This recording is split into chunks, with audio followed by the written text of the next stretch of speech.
Wait, I've been muted the whole time. Dang it. I almost had it. How's it going, everybody? Hey there, Fluffy Mittens. During a pre-roll, Malkavian, thank you so much for 28 months. Happy Friday, folks. Hey there, Enrique K. Flick. Good to see you, First Dane, buddy. Definitely recommend, if you can get Battle Brothers at a steep discount and you're a fan of turn-based strategy titles, this one is definitely worth looking at now. It's gotten quite a lot of post-release content, and there's a lot to do and play. Hey there, Biosage, Watsy Woo, Lord Snow, Werewolf 4K, Voidy, Vertigo, everybody else. I do apologize in advance here. I'm feeling a little under the weather today, so I probably won't be as talkative or energetic as usual. And I'm planning on going only for 3 to 4 hours of stream and then taking a nice long nap later on. No need to push things. Alright, here's the Baylor's Bandits. Let's pop those into. Like they was hidden east. I don't remember what this is. Oh, that's right. We have a contract and a half. So, welcome back to Battle Brothers, folks. If you've not seen it before, this is I would say turn-based tactics combat meets resource and inventory management on the campaign scale. So you're playing a host of mercenaries that maintain a stash of equipment and items, and to try to balance their checkbook by being swords for hire in a fairly primeval medieval world. Really Game of Thrones feeling, actually. We got lots of small settlements and groups of local, although less royalty involved. There are royal houses, but they're not as at the forefront.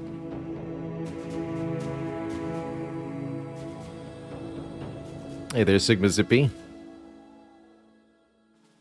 We ever get to murder the Barbarian King? Not yet. That's going to be what we attempt to tackle today. My goal with the campaign today is to get our hands on another famed item or two, if we can do that. It looks like to do that requires clearing out locations that are ideally nice and far from society. So we might take a peek into the Fog of War up here and see if we can't find a famed item or two that way. We'll need lots of tools and provisions for that. Use 33 per day, so we should probably buy some before we even leave town. But before we do any of that, let's take stock of the mercenary company. How is everybody? Looks like we just had a recent battle, as we're a bit battered. Yeah, there are nobility, but for the most part, we're under their notice. Yeah, we're just kind of a band of sellswords, doing our best.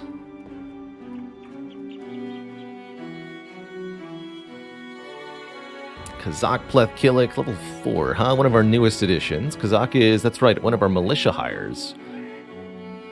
And I've got some good traits for defense, so Kazak seems like they'll make a pretty decent tank.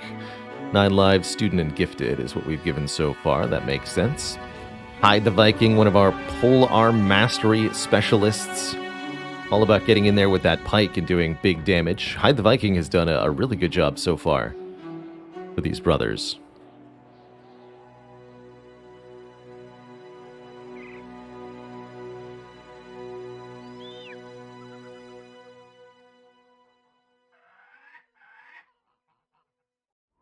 Geralt of Rivia, our local witcher.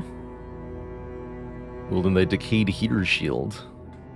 Something I didn't realize about shields, by the way. Every decent shield has the Shield Wall skill, which costs 20 fatigue and gives you defense bonuses. But those defense bonuses are proportional to the base shield that you're using.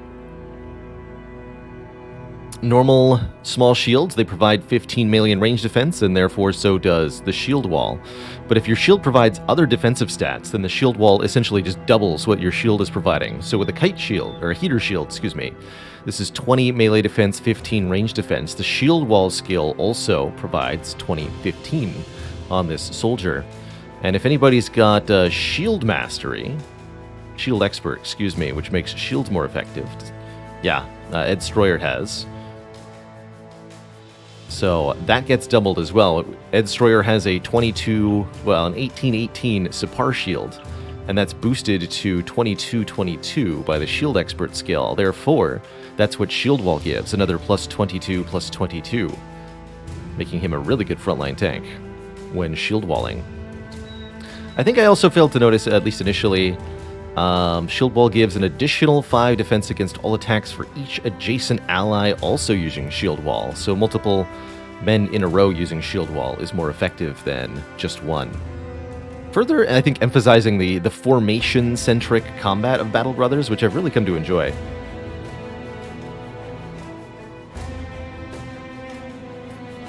Armors and such are definitely a little beat up at the moment. Let's see, Bro the Bro, level 5. Ghost the Ghost. Tom the Redeemish, almost level 7 here.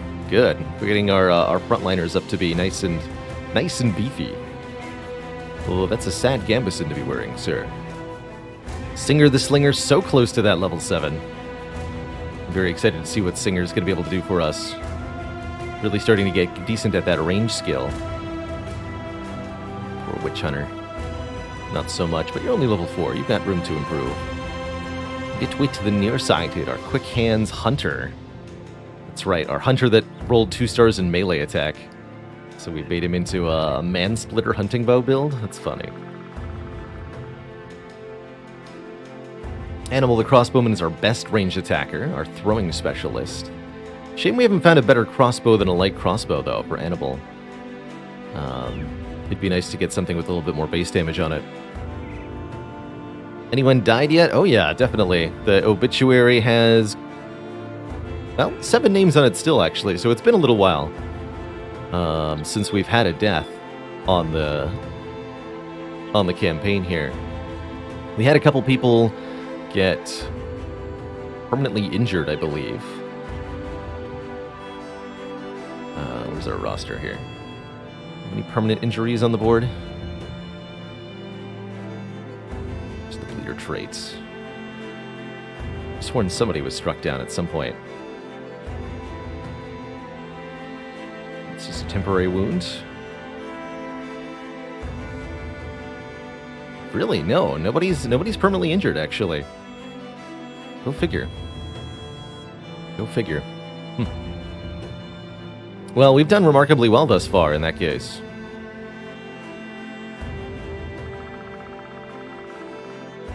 Is this game a roguelite or a standard RPG? I would definitely call it more towards a standard RPG, Targaryen Tantrum. You can play with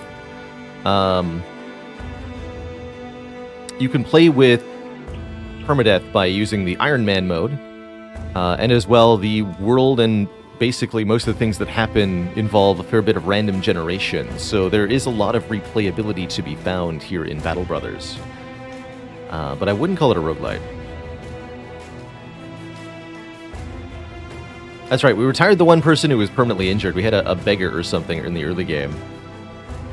So our current goal, hunt down a Barbarian king and his warhost. We're going to need to be really well armed and equipped for that, so we should make sure to get the company back up into fighting shape and make sure that we bring only our finest warriors to that battle. Well, this meat's about to go bad too. We definitely need to stock up here at the town.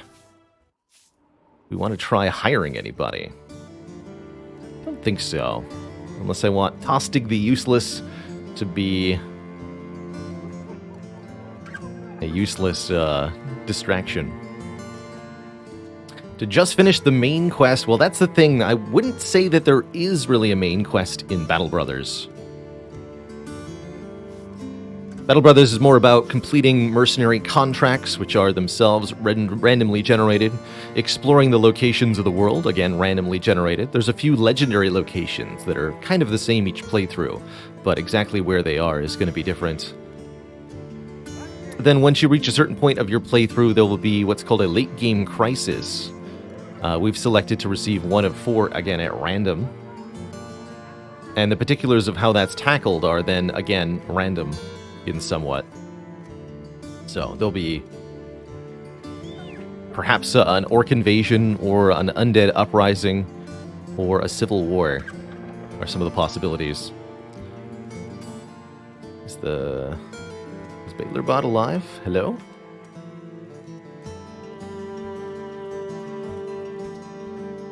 Now it is, okay.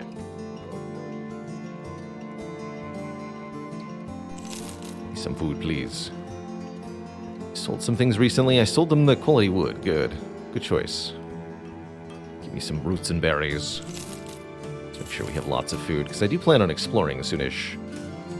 We're at 75 out of 99.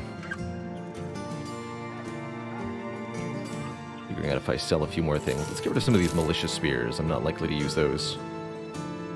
45 base armor is not going to get used. Helmets are okay. I've got a bunch of trade goods for selling at another city or town. I could see heading back to Torgir's home. I'd also see just in camping for a little bit to get our company back into shape. So if we're going to fight a Barbarian King, who should be involved in that?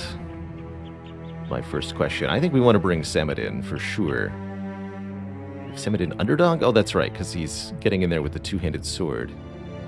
You can bring up to 12 men to each battle. Yokol Onal, who's our lowest length members? Kazak is 4. I don't think we need Witch Hunter, although we do want a decent amount of ranged weaponry brought with us to fight a Barbarian battle, I would imagine. We'll consider Witch Hunter. Witch Hunter would be good with a throwing weapon, perhaps. We'll think about you. Hit with the nearsighted. You've got 65 range skill. And the Man-Splitter. You're going to be great on this one. I think that goes for Singer the Slinger as well. Singer should be pretty good here. We've got rotation. No quick hands on Singer. That's okay.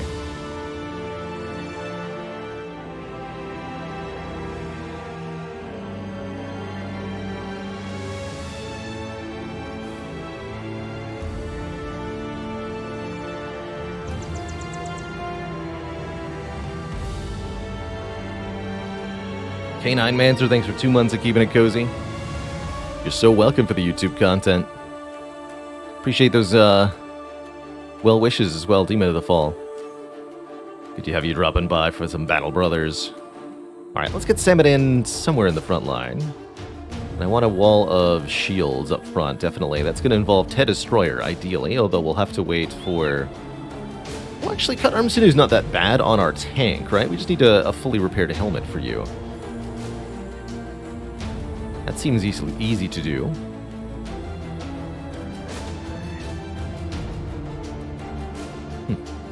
There's definitely a point at which it befits the company to have... 40 to 60, this is 30 to 50. I think we'll give a hunting bow to Animal for now, actually.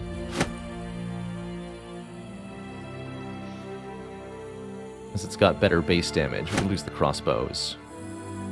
And I did neglect to give Animal a melee weapon, so let's go with a boar spear there. That way Animal isn't useless if caught in melee like before. Die Chopper, thanks for 19 months. And that Prime sub, heck yeah.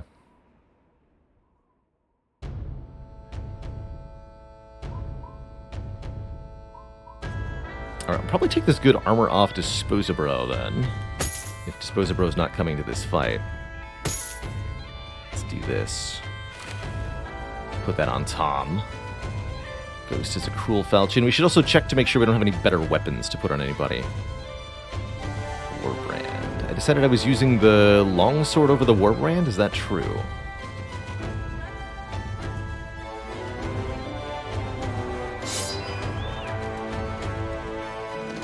think I'll want to use the warp. This has split and swing. Take the war brand at the moment. Is the armor really that good if he got pierced the chest? Well, he's still here, isn't he? I think that is quite telling, actually, as to the quality of the armor. Short sword, 30 to 40. Now, we can do better than that.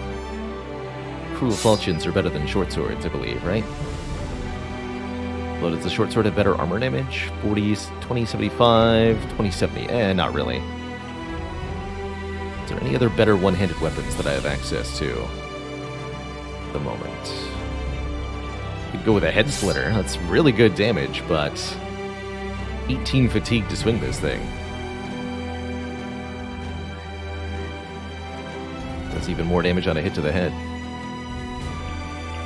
So that would have to be a high fatigue bro for that to be worth trying to swing, right? Because if you can swing this 2 times per turn, 36 fatigue per turn, that's ridiculous. Don't even think about it when slash is only 10 fatigue. Okay. Yeah, let's go with the 2065. Let's go with the Cruel Falchion on bro. Geralt's got the Arming Sword. That's one of our best swords. Ted Destroyer has a regular Militia Spear. That's not really acceptable, although it's actually fine considering the cut arm sinew and the low melee skill. He's the pacifist, right? Yeah, he's got the worst melee weapon for a reason. It's actually very fitting that the pacifist got a minus damage debuff. How many doggos do we have? Everybody in the front line has a doggo. Not if Disposa Bro doesn't have it. We're taking Kazak over Disposa? No, Disposa's a better bro than Kazak at the moment, right? Well, Disposa Bro is pierced, actually, so never mind. Kazak, you're in. I'd like to take Hyde the Viking. Are you better than Bowling? Yes, you are. So I'd rather take Hyde than Bowling. Feels like a pretty good front line. There's our two-hander. Oh, Semidin. Make some room in the front line here. I like having Semidin kind of on the flank here. What does that button do? Why, that button gives me another month of your stream support. Why, thank you for 28 months, Jedit. The Prime sub. Hope you're doing well on this Cozy Friday. Okay, I feel like these are the set of bros that I want. We'll have Bowling, Witch Hunter, Yokel Ono, and Disposa Bro sit out. Although, I'll probably swap the helmet. We'd had the most damaged helmet. And Ted, that's right. Ted, you get the big beefy helmet now. It's a lot less fatigue, though. This thing's minus 17. This one's only minus 5. Jeez. But again, you're the pacifist, so you don't really need max fatigue either. That way he can't possibly get struck down.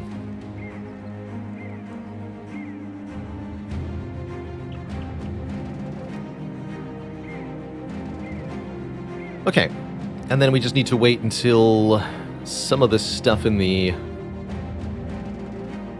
company is repaired, which according to this will take 13 hours. We get any more tools at the town? No, we look to have removed all of their tools. So we're just going to camp here for a little bit. Oh.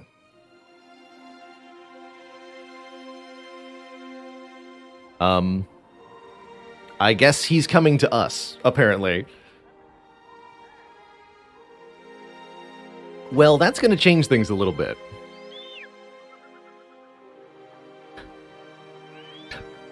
To arms, I guess. Okay, we need to give everybody the best that they can have right now. Yeah, so much for hunting him down. That's funny. That's really funny. Okay, anybody have, like, really good equipment over here? Yes, we have a full helmet on Bowling. A full 65 here. A War Dog. Javelins could be useful too. I'll actually keep those on.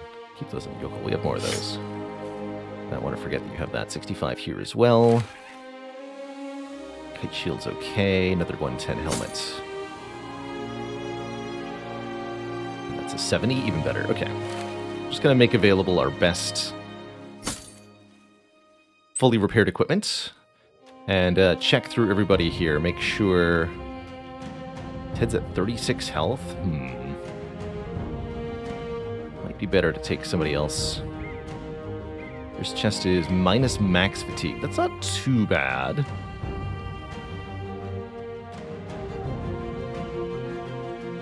Yokel's in perfect fighting shape. As is Bowling. Okay, let's swap out Ted for Bowling then.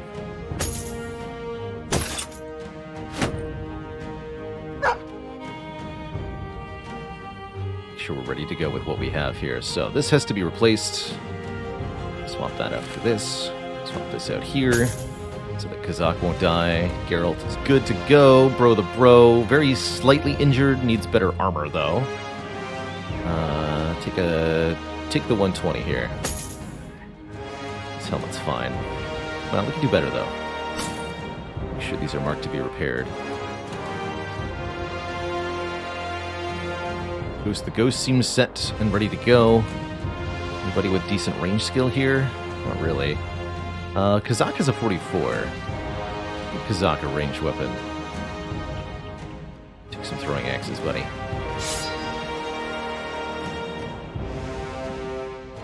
Tom is fine with his armor. Okay. Second rank. Singer the Slinger, good. With the nearsighted, good. Erebus, good. Annibal, close enough. Hide the Viking, that's unacceptable. Alright, we'll go in the regular Gambison. I don't like how thin that is ultimately, but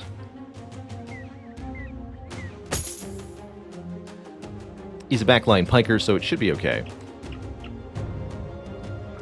Alright, that's 11 people with reasonably good equipment. We got one more here, another Gambison. Probably go with another backline piker then. Means one less guy with a shield in the wall of shields, which is a little worrisome, but we'll have better damage output for having another piker, so I think that's going to be fine.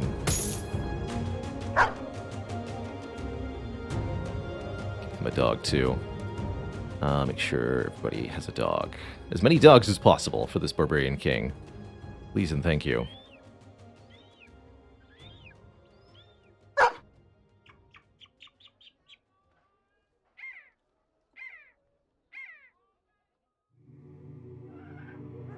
Alright, we don't have any shield experts on the front line right now, right? That's right. I'm thinking about putting the Sapar shield on somebody. Maybe Kazak. Minus 8 to the fatigue, but Kazak can put up with that. Make him a little bit more durable there. I think we're good to go now. This is going to be the force I use. What's the worst that could happen? Alright, we want to make sure we're not camped, because I believe that makes us more vulnerable to being ambushed. So are you going to come straight to me? You're going to fight the peasants!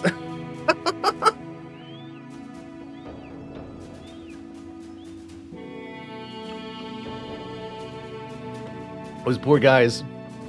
I guess we should try to save them? Having 3 peasants as a distraction actually probably just makes the barbarians more confident in battle, so I probably don't want to fight with the peasants in the fight. They're going to be useless. Yeah, let's not. Yeah, they're already dead also. Looks like. Alright, you coming to me? No, he's just... Oh, there he goes. As I approach... I don't think that's accurate, game. I'm not the one approaching here. Barbarian King's warband trundles across the land with no hint of training or even semblance of formation, but you know that with a mere wave of the savage's hand, he may set upon his enemies a horde of killers who have more than ample supply of carnage to overcome any lack of cohesion. You prepare the men for battle. Some thralls, some reavers, 1 king, 1 warhound. That actually doesn't sound too bad, honestly. Although I can't say I'm completely happy with the terrain we've been given here. Okay, those guys have 2-handed maces. They are... Anybody with a 2-handed mace here is the top priority for killing. They are super dangerous. And I do not want to deal with that.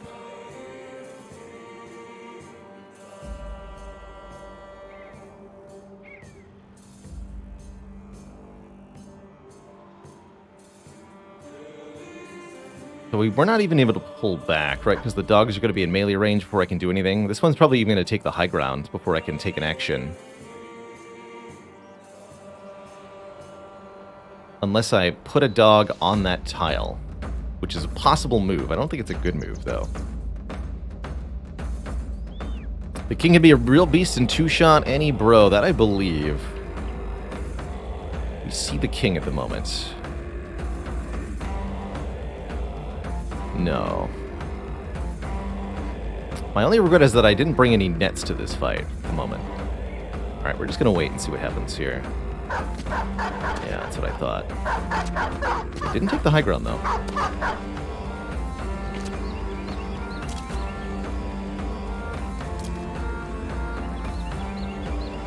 Okay. Honestly, looks like a pretty favorable engagement here. We should be able to cut down their dogs and this initial wave of disposable barbarians before that the two-handers can get into melee range with us.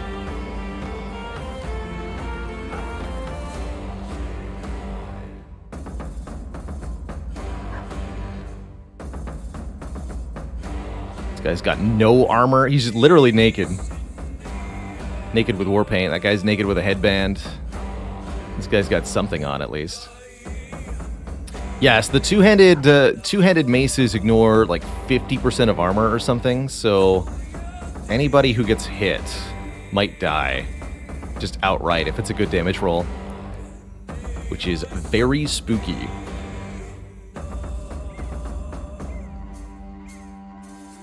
And why we want to make sure to negate those two-handed maces as soon as possible. Maybe I should even be firing my opening shots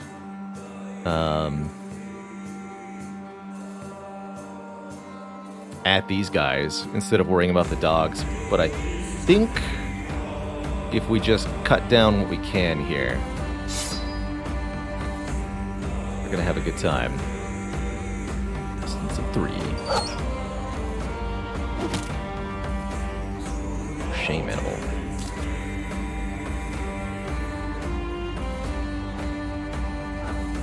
And we're definitely going to use a screen of our own war dogs to help mitigate this situation overall.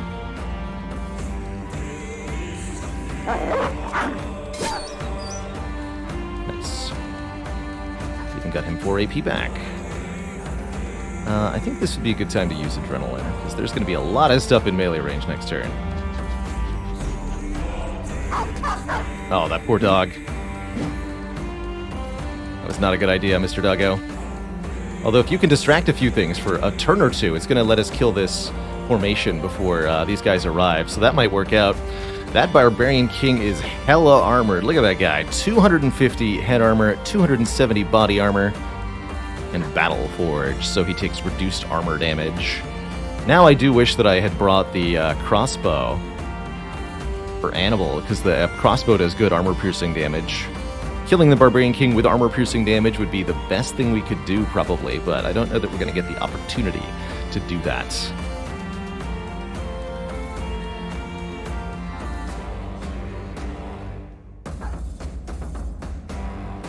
What I do know is that we're going to try to keep the Barbarian King distracted, so that I don't have to suffer too much of his melee shenaniganry.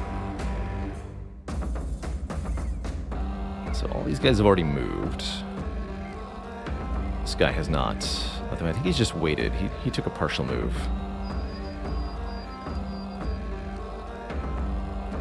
Might Adrenaline or something. I guess waiting and then using Adrenaline does make sense, huh?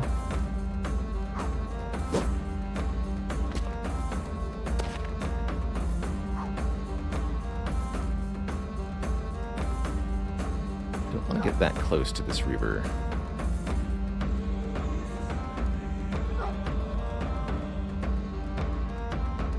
I can move slash and deploy Warhound. Alright, Tom, good luck.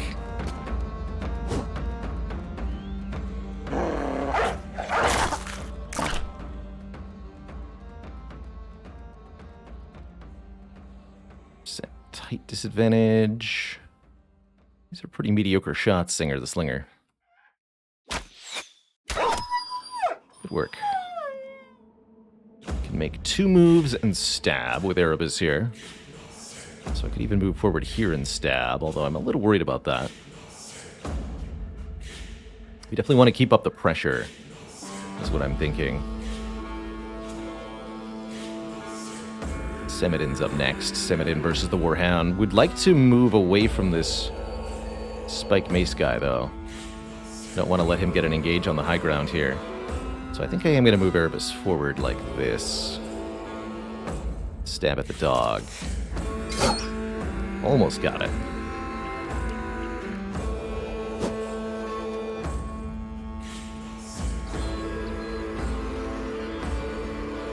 And Warhound here prevents the engage, at least.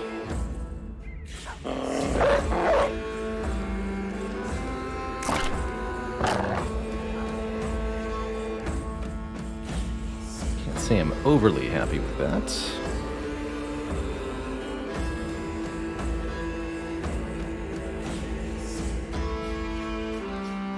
Going to kind of push forward and pile on here.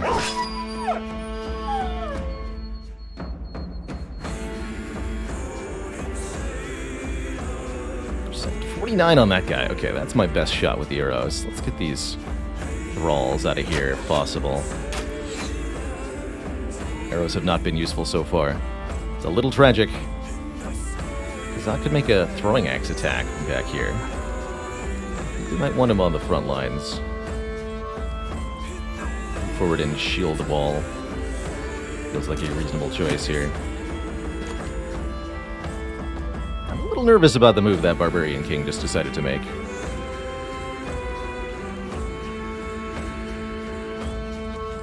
Just a little bit. We want to collapse this part of the battle before we're ready to engage this guy.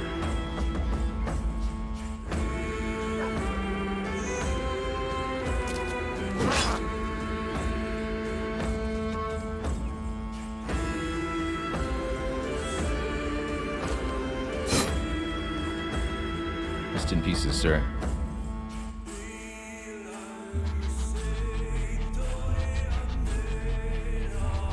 Oh god. That's terrifying. Nice try, sir. You too. Good job, doggo. Yeah, making them confident could be a bit of a backfire here.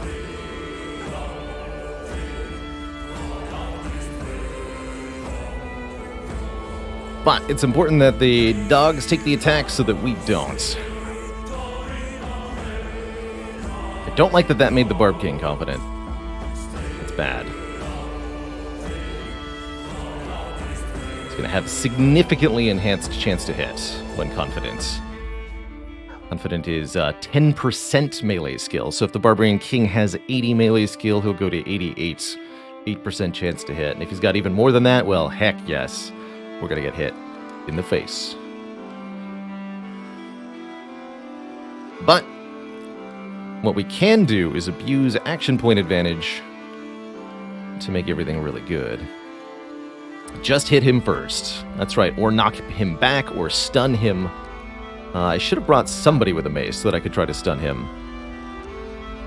But we can use a little bit of distance control to make this work in our favor. I'm trying to figure out what to do with Hide the Viking right now. This Warhound goes before Tom does. But I think I want to poke this Barbarian Reaver with the pike.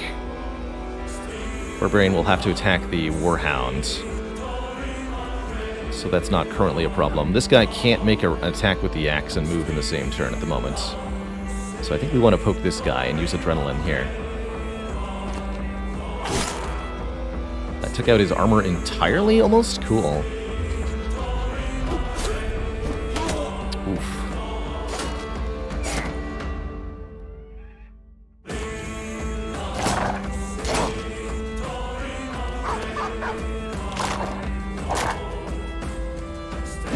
Nice. Good dodge, doggos. Doggos are probably the best thing to put in melee range with the two-handed weapons, because they're the most likely to just avoid it entirely.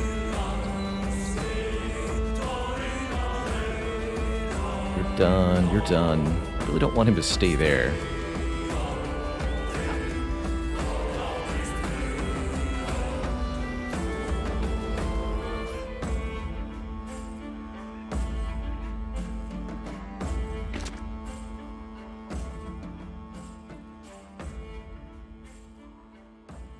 Better odds to hit this thrall.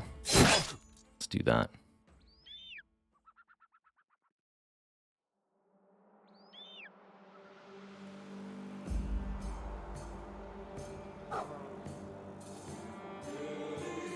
You're done, you're done. Not gonna be able to hit that Barbarian Reaver here with Animal.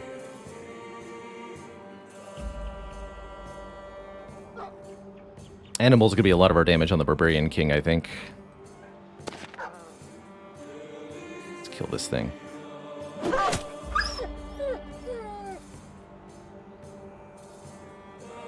And end your turn?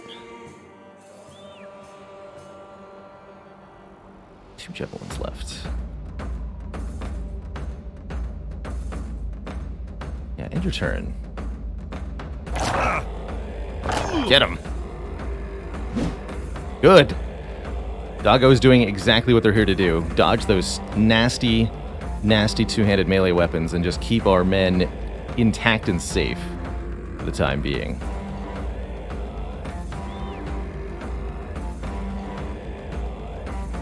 See, I want Erebus to dance forward and stab with a pike, then fall back. Using the rotation skill. So we're going to have Geralt wait here. If Erebus kills this one, which is a 95% chance to hit, then we get to take another stab here. At either this guy or this guy. This guy's way more dangerous. This guy's easier to kill, and he's been doing nasty stuff with the throwing weapons. The easier one's down first. If we can lower the morale of the others, that'd be really good.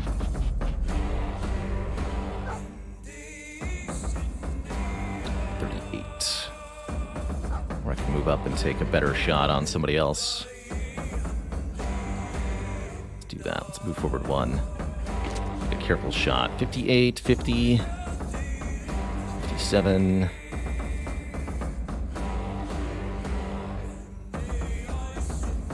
This guy. Almost got him. Okay. King goes in 5 turns.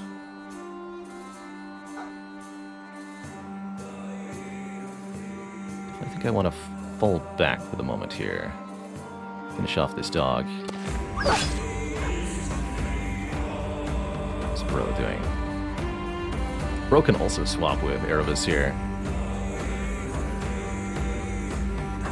Do that. Step forward 1 and I can make an attack and kill this guy. Nice.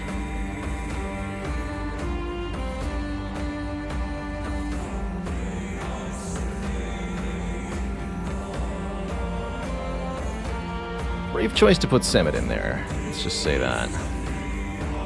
Not as stupid as it would be to move him there, though. I get to make an attack this turn. We gotta kill this guy one way or another. He's got relatively low health, honestly. Let's see what we can make happen.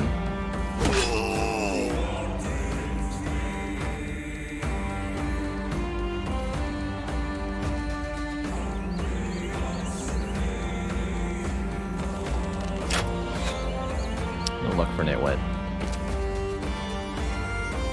Sock. Pretty weak on the body armor here. Keep that shield wall up. You're going to move forward 1 tile to here. You're going to deploy a dog. Alright, what's the Barb King doing? Oh, crap. Not Animal.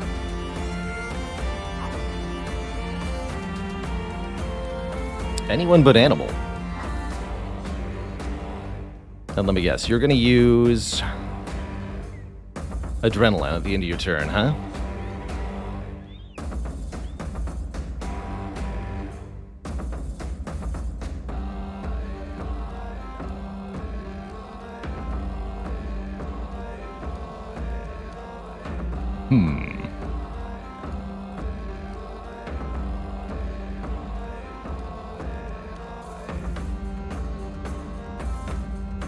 Geralt gets to go. Geralt can move and bash the Barbarian King to here.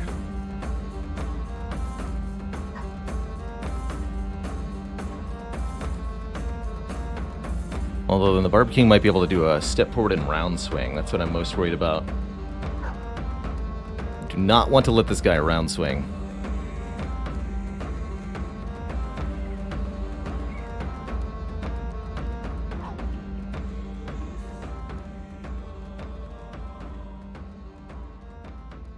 But he won't be able to if there's a dog engaged in melee with him.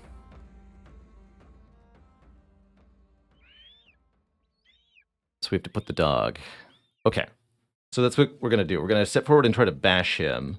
And we're going to have the dog deployed here. Also do a rotation. I don't think I want to. I think you need to keep your shield up, Ghost. Get him.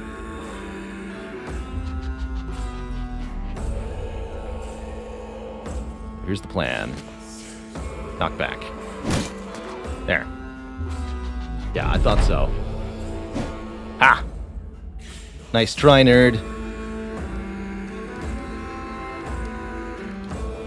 So that should keep everybody out of immediate danger land. We definitely need to finish off some of these Reavers, though. Yeah, we also lost the Confident on him, too. That's very good. Let's focus on this Reaver first. I really don't want to break this guy's armor unless I really see no alternative. I don't think I want to use Adrenaline again. The fatigue is going to be a problem.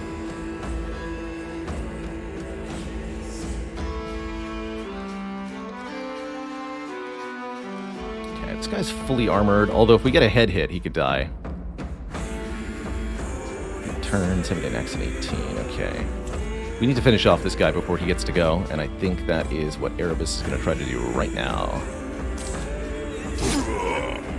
Good attempt. Use Adrenaline one more time, sir. Yeah, I'm not at all surprised that he did that. I don't know why he moved away, but I'm happy that he did. Got Killing Frenzy. Oof. One clean cut. Poor dog.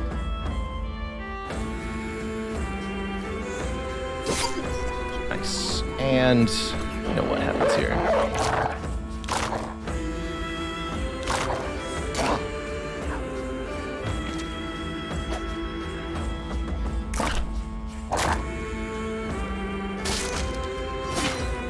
Ow.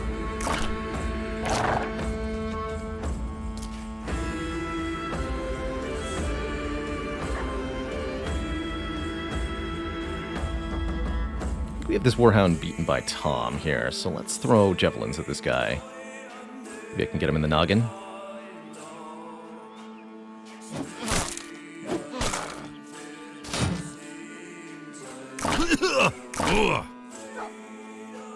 Blocked that two-handed mace swing.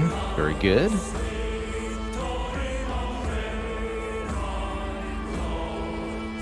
Want to move in and finish this guy off. We gotta give some reprieve to Ghost here. Still have more dogs to deploy if we need to as well.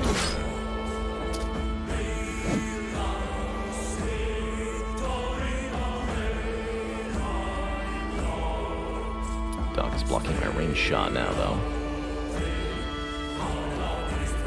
That's not the worst thing. Actually, I can shoot this guy, no problem. 2 shots on him 45s, I'll take those. Good work. Okay, that dog's down. Forward 1, but not 2. Seems like a good policy there. This should be an easy kill. Close enough.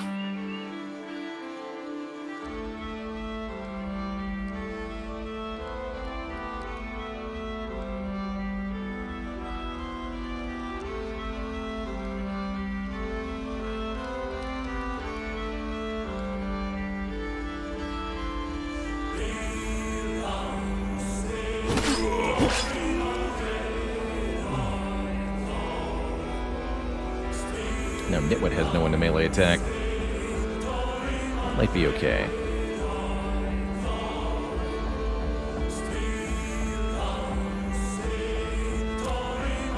Step up, my friend.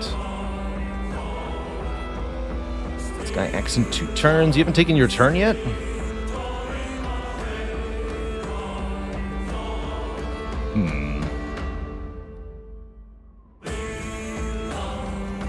could just keep the shield wall up, or we can try to knock him back. I think those are the reasonable choices here. Why wasn't Samadin hitting the guy behind? Oh, I chose not to use the piercing attack. I could have, though, actually, to get a melee attack on this Barbarian Reaver, and I probably should have, actually. But no, I did not choose to do that. Just gonna have shield wall here. You're gonna try to two-handed grip your way to victory, Ghost, because your shield is gone. Yeah, good work. Very good work. Let's fall back slightly with you.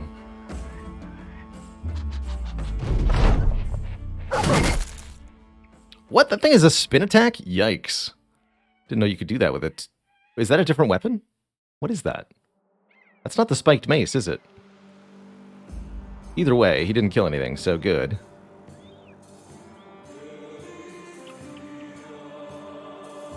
This guy acts in 4 turns. There's no real way to prevent him from making an action, so just kill this guy.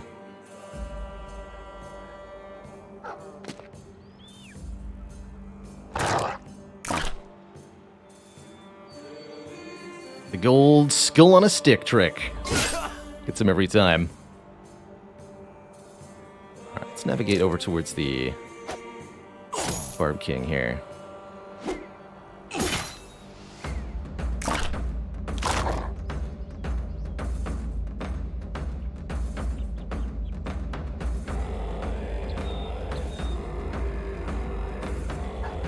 There's a two-handed mace and a two-handed hammer. That's the two-handed hammer. Got it.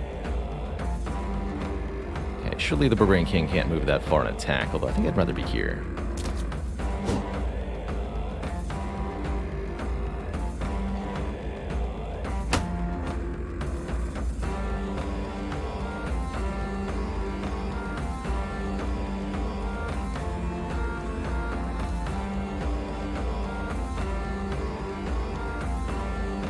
My only good shot, right? And step back.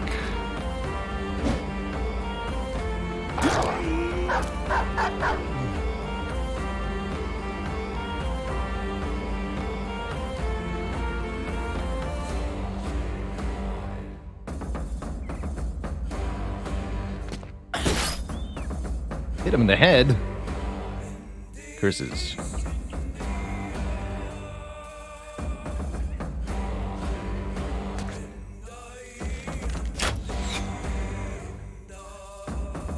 Turn done, okay.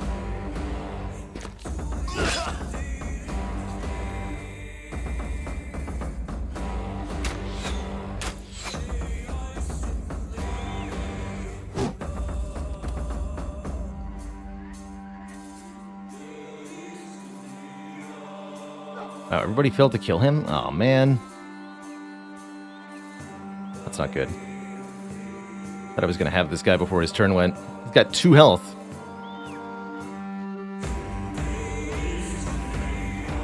Can't do it, though.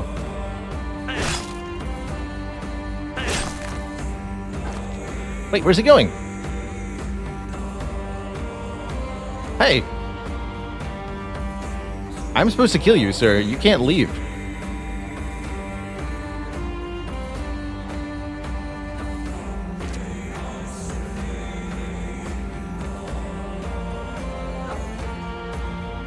That is definitely not allowed.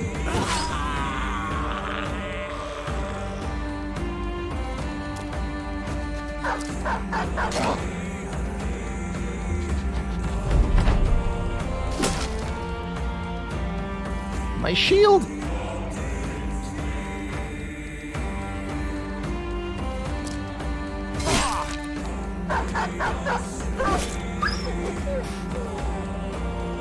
Yeah, I've got a few more dogs we can use to chase him down. I gotta get rid of this guy first so the dogs won't properly engage here.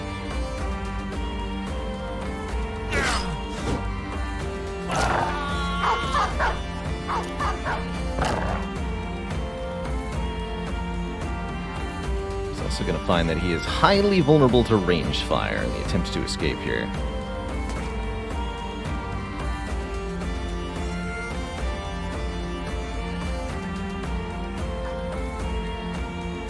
Is that shield holding up? 10 durability, he could easily cut that shield off your arm, sir. Okay. It's important that we don't let him get away, but at the same time, we can't get too... can't get too reckless in our pursuit of him, because if he gets put into a one-on-one melee situation with any of our brothers, he'll probably just cleave them in half.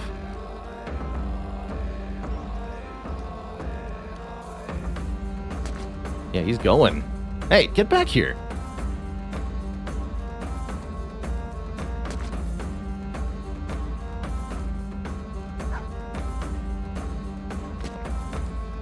Chase him down, doggo.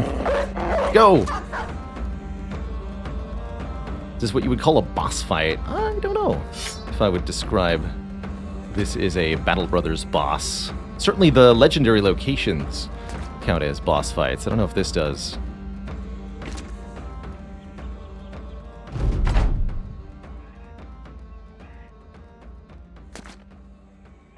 Yes! Okay.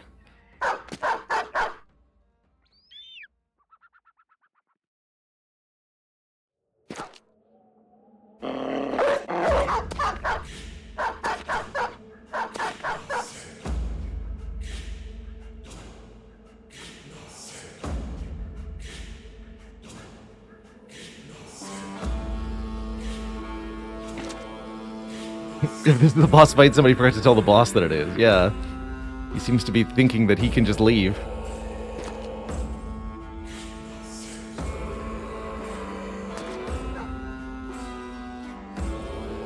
I think he will find that that is not the case. Well, actually... maybe he won't give a heck at all.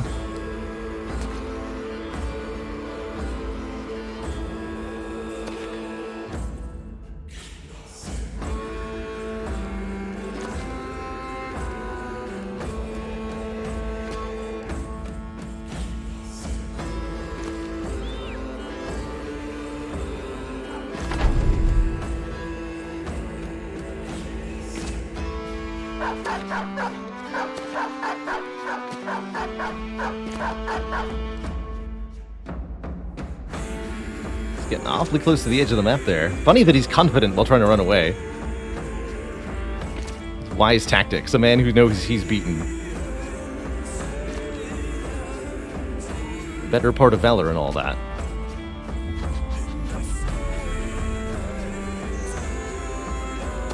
Tom's gonna get cleaved in half doing this. He's confident that he can leave. Oh, not if he misses though. Now he's really screwed. If he cleaved the dog, got AP back, and was able to take another action, that would be a different story, but now he's in trouble here.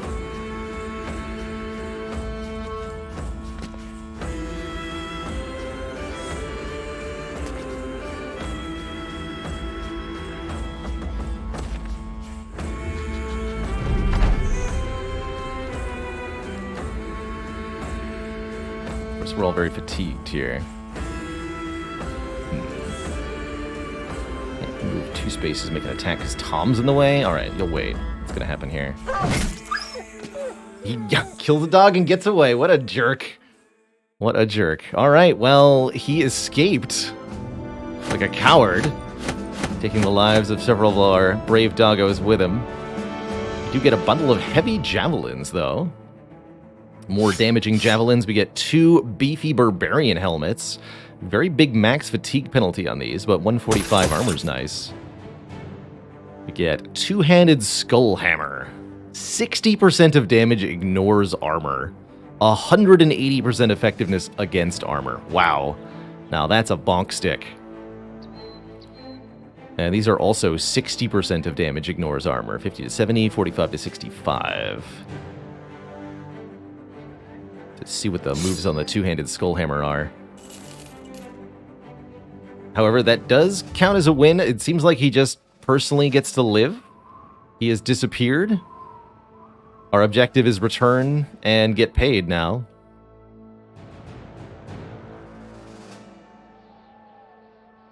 But let's just have a peek here. So the 2-handed mace has Cudgel. 15 fatigue, deals a lot of damage to health. 0 to 54 can ignore armor. Interesting. Inflicts 20 fatigue and dazes. Dang. And then strike down. 30 fatigue, 75% chance to stun for 2 turns. That's definitely a pick somebody in heavy armor and end them kind of skill. As for the hammer, you've got smite. Chance to stagger on hit. Just massive damage to armor. And a shatter. 3 adjacent tiles in a counterclockwise order. 30 fatigue. Minus 10% chance to hit. Chance to stagger. Chance to knockback. Can hit up to 3 targets. Interesting. Interesting. Definitely probably want to put somebody to use one of those 2. We did get some great level ups. We did lose quite a few dogs. I'm sad about that. But they were well served here. And we're going back to the place with a kennel, right? Yeah, there's a kennel in Torgir's home, so we probably can use all the money we got from beating the Barbarian King to replace the dogs that we lost. And then some. Alright, Erebus the Enigma. A new perk. I'm thinking Killing Frenzy looks good. If we're going to go Berserk, you want to stack Killing Frenzy with it. You want to keep giving Resolve to Erebus, probably. Definitely want the 3 melee attack. Yeah, let's add 3 Resolve since you're a standard bearer, and then honestly, +4 range defense feels like it might be a reasonable addition if we're going to have a standard bearer sort of build on Erebus here. Because, well, I mean, we did get hit by 2 javelin attacks in that last fight. Maybe a little bit of range defense could have saved us. Kill increases all damage by 25% for 2 turns. Feels good to me.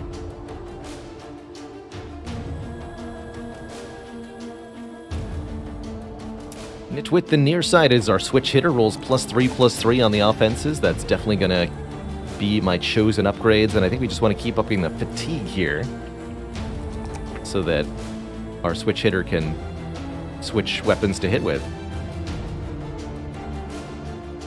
Oh, and here's where we can choose a weapon mastery for Nitwit. Think about that.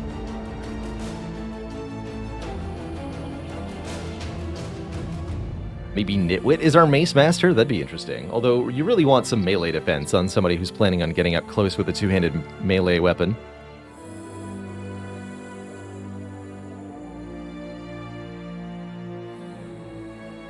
+4 range skill on Singer. Starting to get really good at that, actually.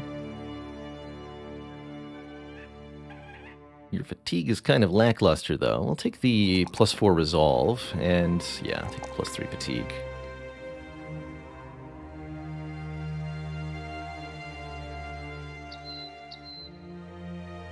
Could make Singer nimble as well for some good durability on the ranged attackers.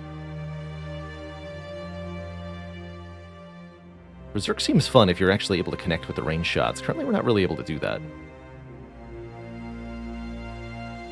Also does require good fatigue.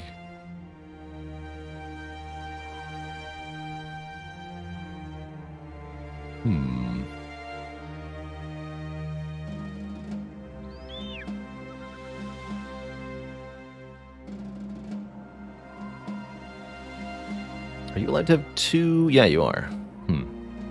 Wouldn't mind going Crossbow Mastery as well, giving us a 70% of damage ignores armor weapon to plink at stuff like Barbarian Kings with in the future.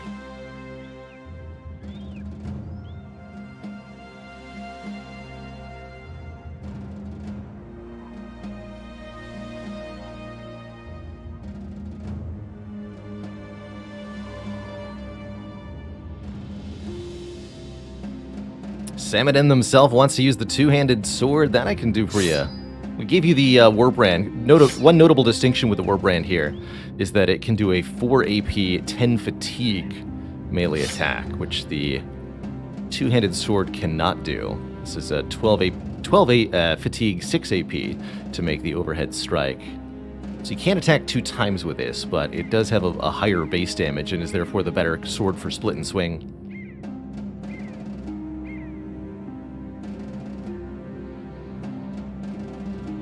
Alright, not sure what perks to give out here. Wouldn't mind Pathfinder on Slinger, actually. A bit more mobility on the ranged guys is good. Take that. Give me Pathfinder. That might apply to Nitwit, too, actually. I want Pathfinder on the person who's all about getting into position. Oblox, thank you so much for 21 months of support. Heck yeah.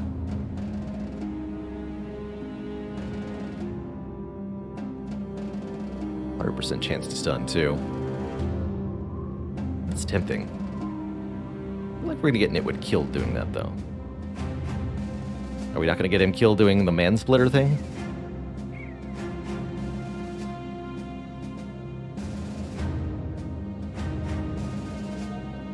This does so much more damage. I think Axe Mastery is ridiculous, right?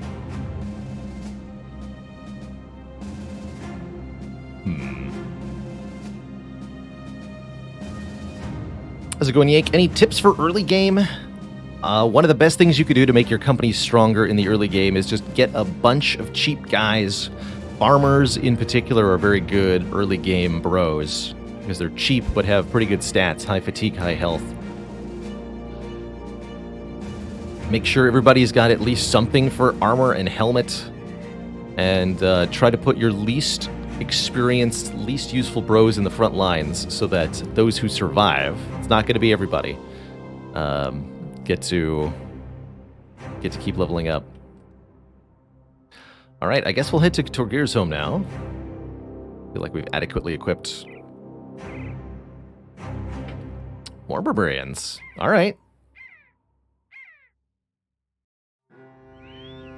Engage. Well, I probably should have, yeah, we've got a couple people who are a little battered here. These guys look a lot less well-equipped than before, and we're on forest terrain here.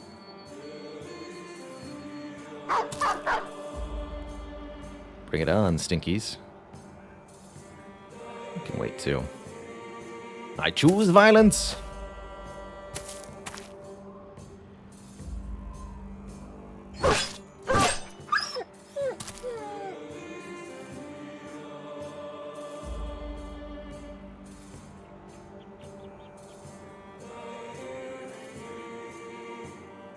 We're going to have those guys move. We're just going to take some pot shots with ranged attacks here.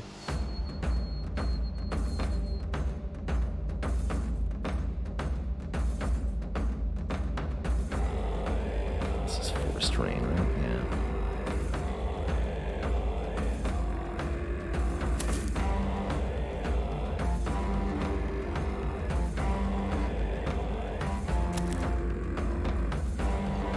Should be a much easier fight. There's only a few barbarians here. We're just getting a little bit of experience and gear for free, essentially.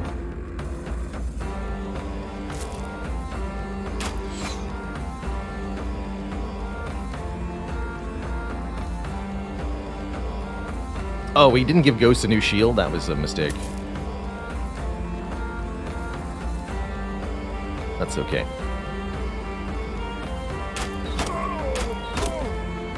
Give him the pokey poke.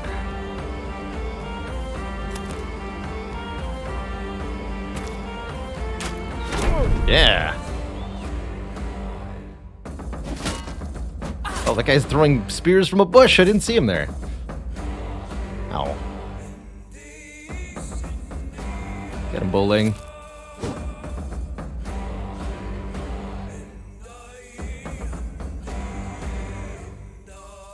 Now I'm in the bush. Hang on. We should put up the shield on that guy. Well, that was a spooky move.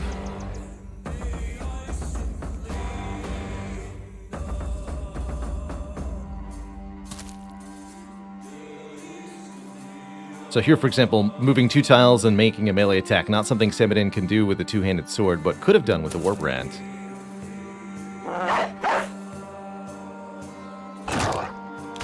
So I just took Kazak's spot, didn't I? That's alright.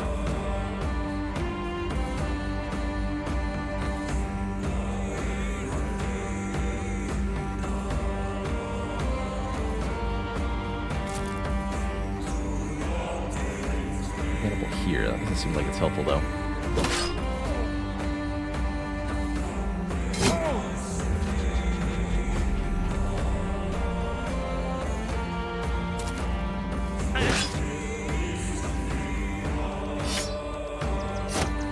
Nice.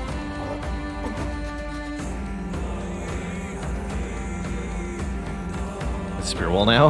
That's funny. Let's get some more space for ourselves.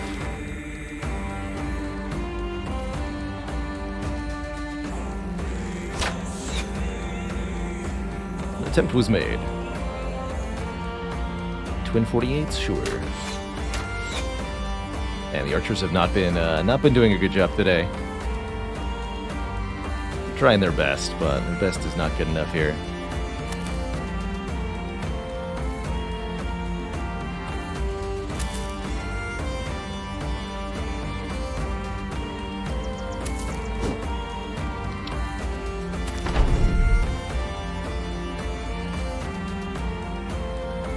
We should wait until after this guy goes. Tom is going to get obliterated here. Oh boy.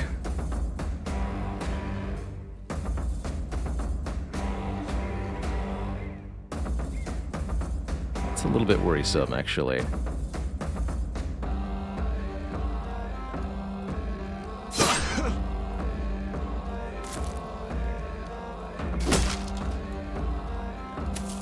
Okay, never mind.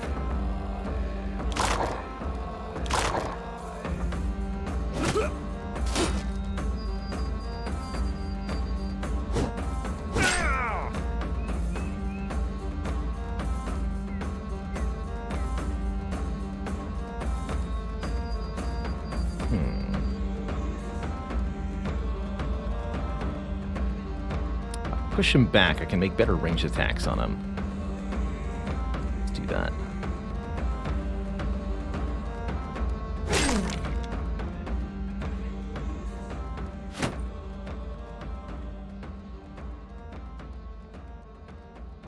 I'll use repel here. Poke him backwards. Ghost can't push him. Although I can have Ghost attack, push back with Erebus. Let's do that. Let's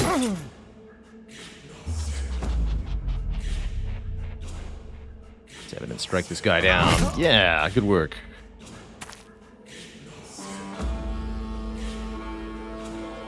Yeah, this lad is doing his best to be annoying.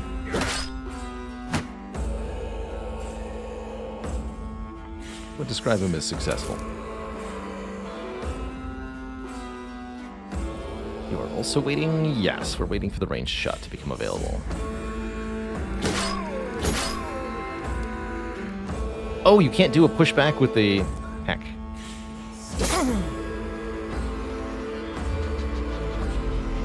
Should use Hide for the Viking for that. I forgot you couldn't use the Battle Standard to push back with, like you can with the Pike here.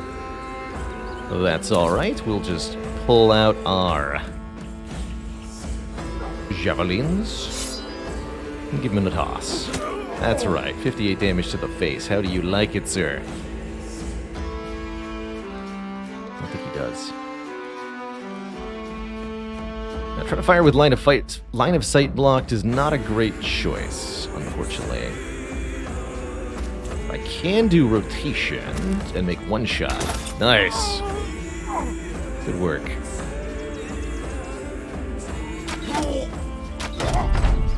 Excellent job, everybody.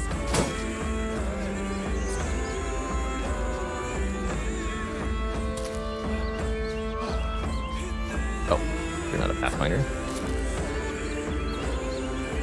Silly me. Good. Everybody holding their own quite nicely here today. That definitely could have killed Kazak. Should not have put Kazak there with his armor broken.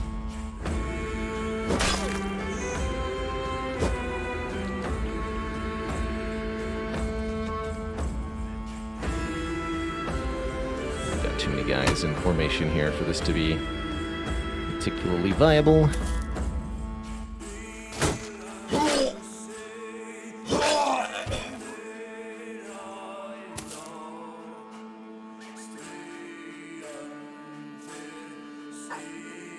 Ghost move.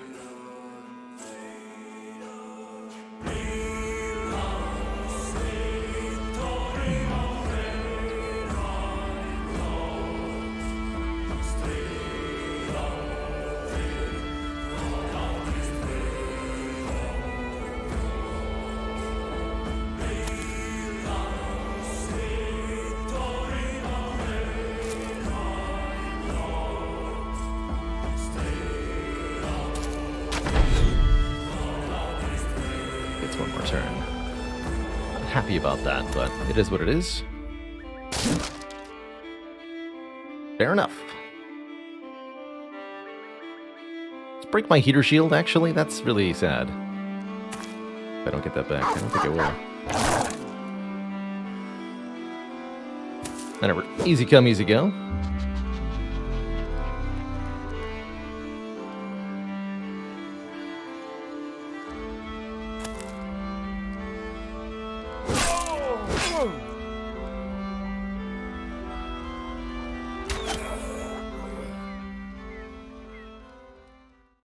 Get some more training stuff. Axe hammer.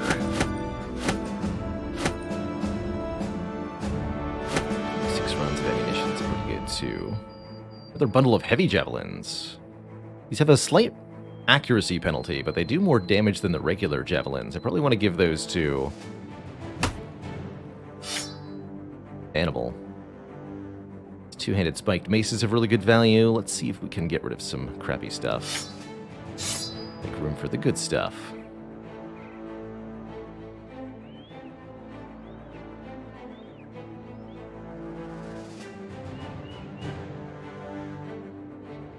Need 6 nuts and berries.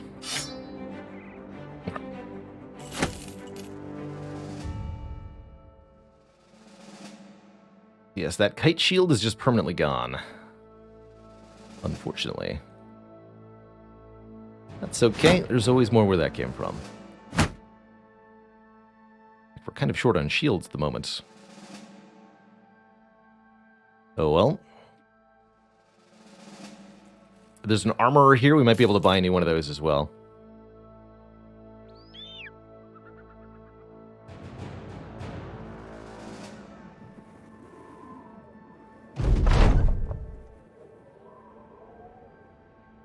Count Casimir von Hedon stares at the Barbarian King's head, like a cat would meanly stare at anything not its own self, completely unaware that we just cut the heads off one of the thralls and told him that it was the Barbarian King's head, and that the Barbarian King is actually still at large.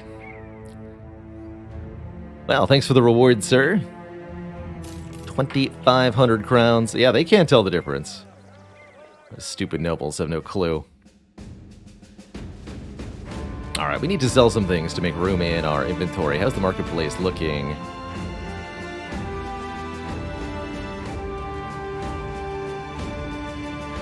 Trade goods aren't particularly valuable here. I'll be offloading some of this stuff. We're not exactly getting amazing prices. It's unfortunate. Anything else here that I might want? We see no tools. Imagine I bought them all already. No contracts. No heater shields.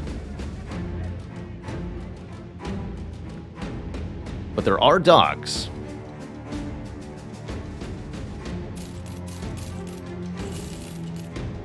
We'll buy ourselves some doggos here to replenish the brave souls that were lost during that Barbarian King battle.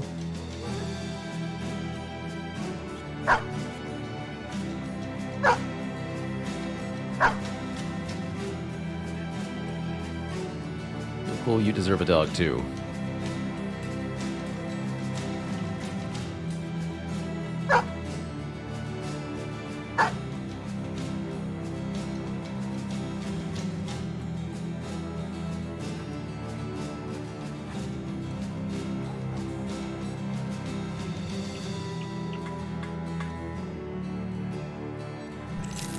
Definitely not going to need more than one Barbarian Mace. I think I can sell the Woodcutter's Axe at this point. I'm not planning on using it. Let's get rid of these bone figurines. They don't sell for all that much. A couple more malicious spears, a couple broken short swords. Do I care about this tree limb anymore? I don't think so. Axe hammer and blunt cleaver are both very terrible. Don't need 3 goblin pikes either. 30 to 40 one-handed axe, no point. These helmets are a little bit whatever, you know?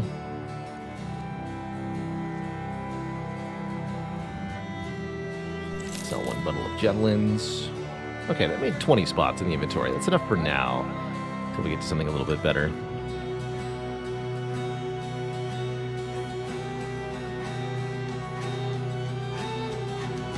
Ah, the fencing sword. I believe this is something you can build around. The, like, duelist perk or something. It's good for really high initiative bros, from what I remember.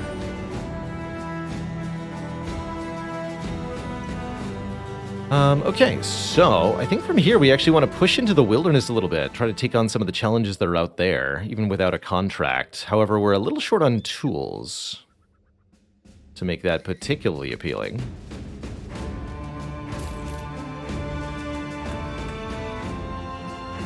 We also really don't have enough food to last very long. But I think we can make at least one focused expedition out here.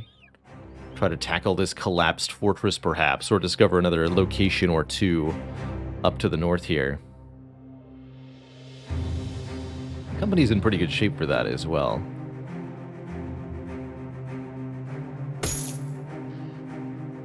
Oh, we already have a Mace Master. Disposabro's a Mace Master. Disposabro could actually be our two-handed mace wielder under the right circumstances. That feels right.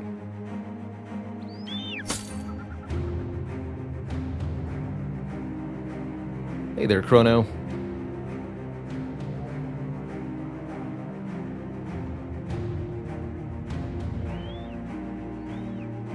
Just wish I could get more tools.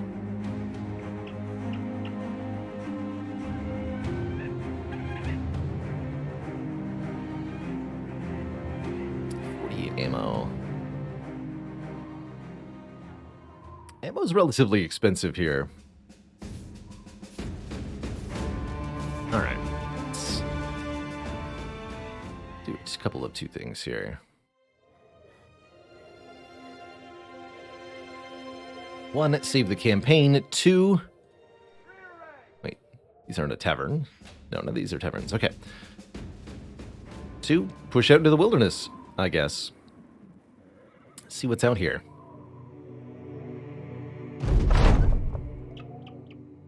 Walking along the shops of Dogir's home, you feel a tug at your sleeve. Child with a face smeared black.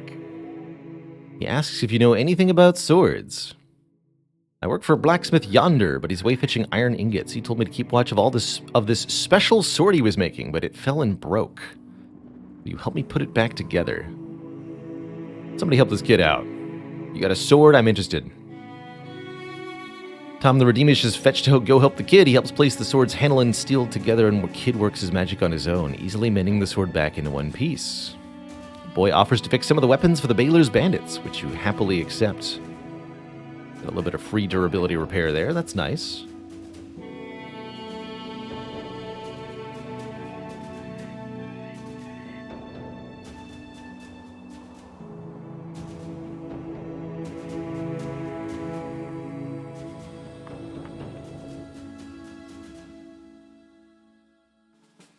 Can't see very far at night.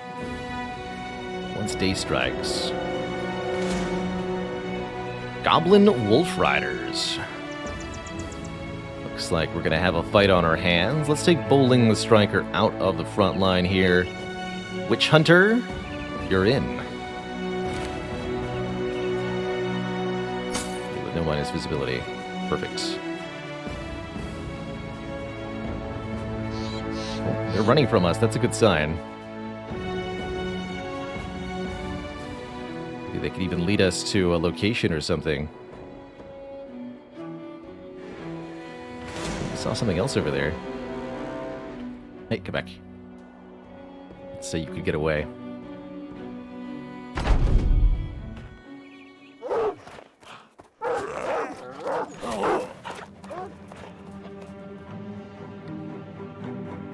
Wolves in snow. Seems like they have a bit of a mobility disadvantage here.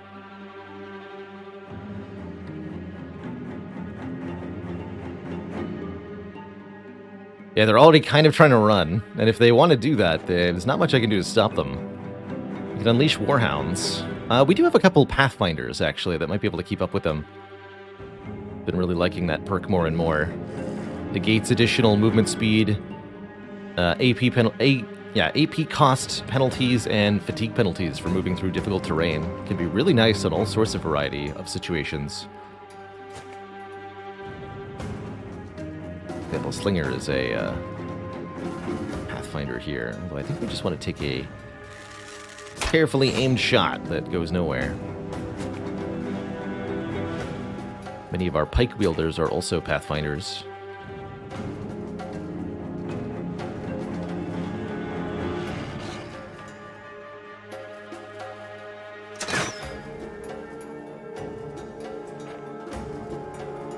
Temidin's a Pathfinder as well.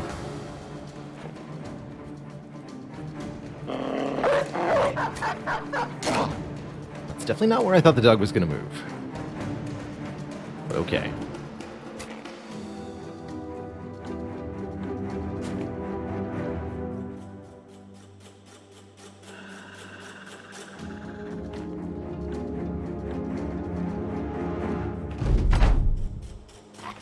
Whoa. They were just lining up for a flank, apparently. Very clever, except now Samidin's going to absolutely destroy them.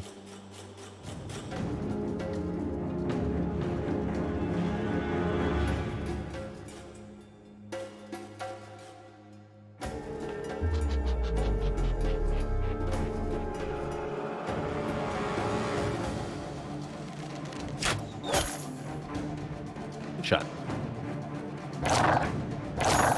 Somebody go help that poor dog. Geralt, get in there. Swap places with the dog, in fact.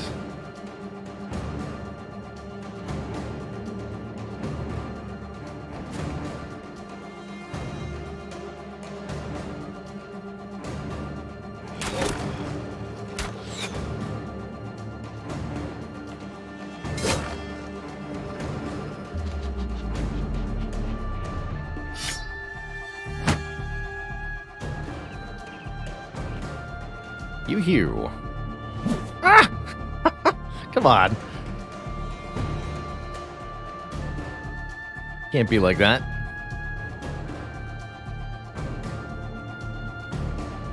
Curses. Alright, you go help this guy.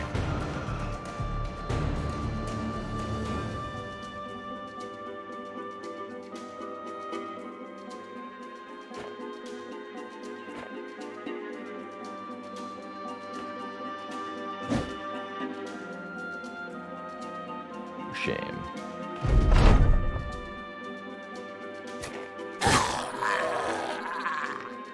So the goblin died, leaving the wolf. Interesting. I wonder if the opposite can happen. Let's kill them both.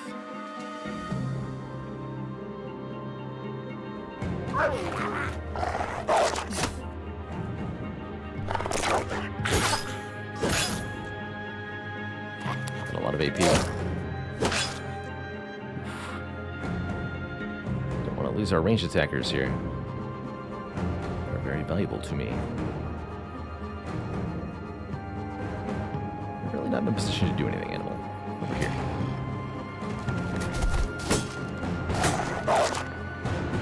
Fortunately, we can rotate, as Slinger has the rotation skill, so he can move himself out of danger very easily. Part of why we took that is because of shenanigans.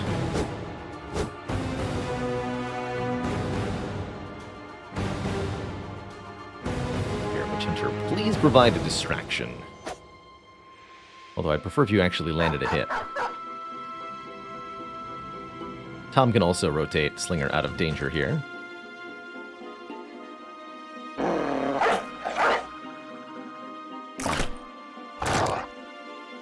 man, this fool actually came into melee range of Nitwit the Nearsighted. That's a suicidal move, actually.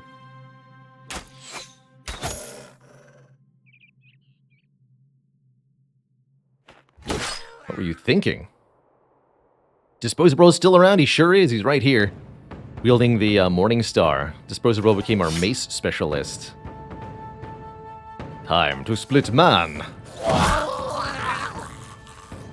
Wow, a headless goblin riding a wolf. Don't see that every day.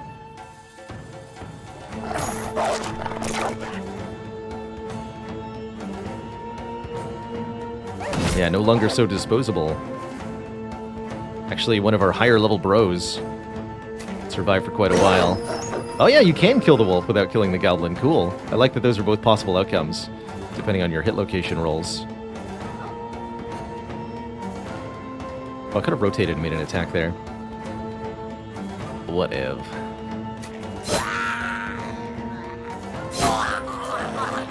Wow, that's standard putting in good work there.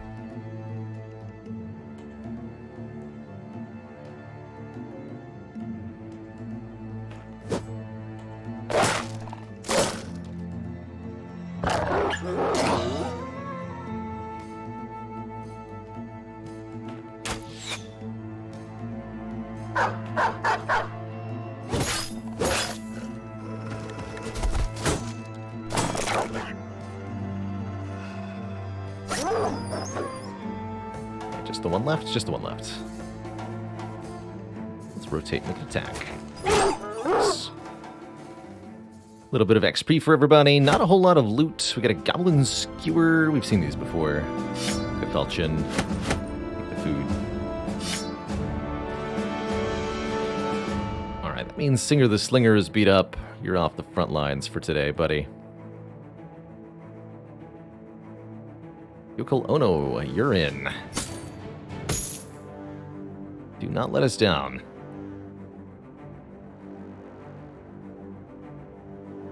So we've got a collapsed fortress here. I see that there's also undead tracks nearby, so a force of undead have recently moved out of the location. Let's see what's in the fortress.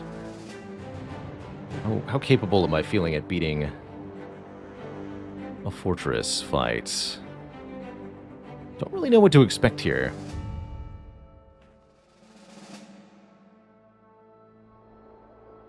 Pretty well equipped for skeletons. Wiedergangers wouldn't be hard at all.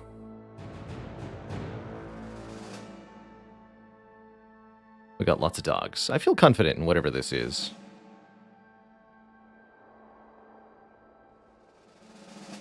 Wait, there's footprints over here now? No, those are regular ones. Simidin hurts slightly. 44 out of 50 health, 112 armor, 90 helmet armor. We can maybe wait a little bit. But I want to attack during broad daylight here. We'll fall back if necessary. 12 against 13. This is another location guarded by undead, so this is 3 out of 4 for our ambition here. Got some hidden opponents.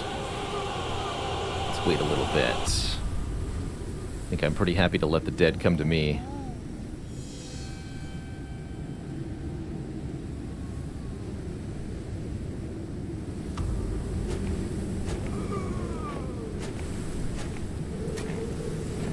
Looks like a bunch of zombies.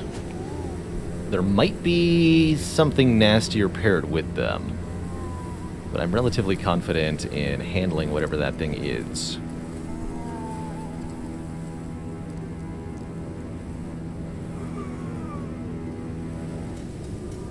So bows are bad against armor, is that what I'm seeing?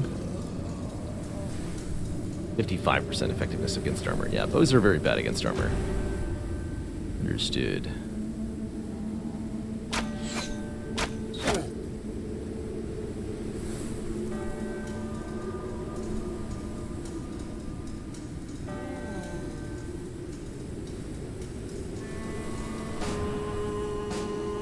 Wait for them and bombard them as they approach. No need to penalize ourselves with fatigue pointlessly here.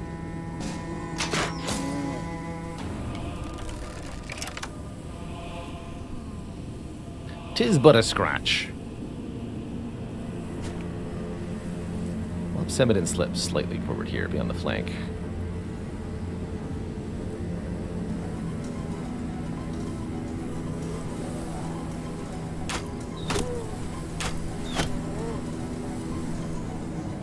Decent hits, but again, not great against armor or the bows.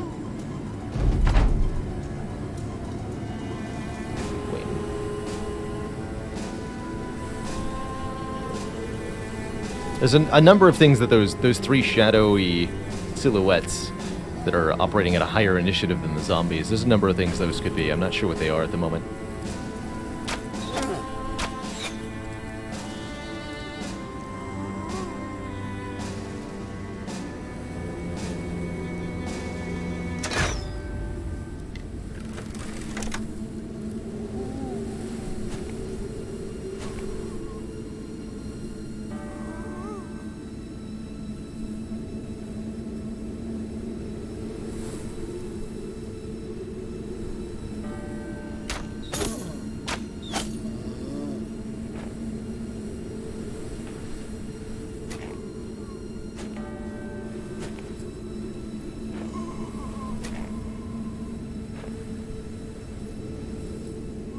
Okay, Samadin's probably going to step forward and hit both of these Wiedergängers. He'll be supported by Disposa Bro. Let's start cutting these nerds down.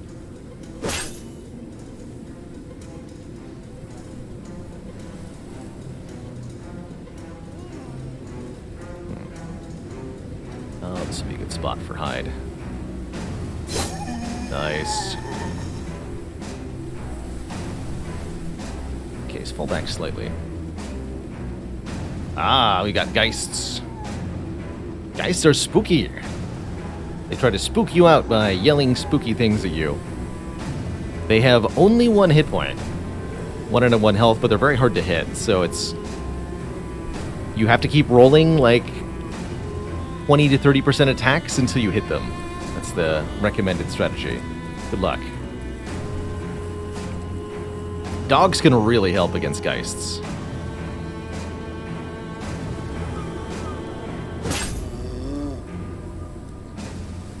So we'll be using a few of them. I don't want the dogs to be deployed too early.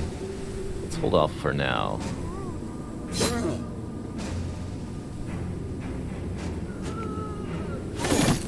Nice swing, sir.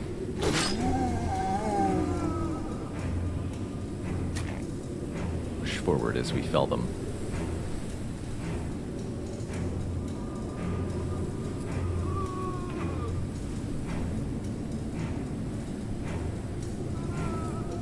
Zombies in general are really bad on terrain that it takes extra AP to move through.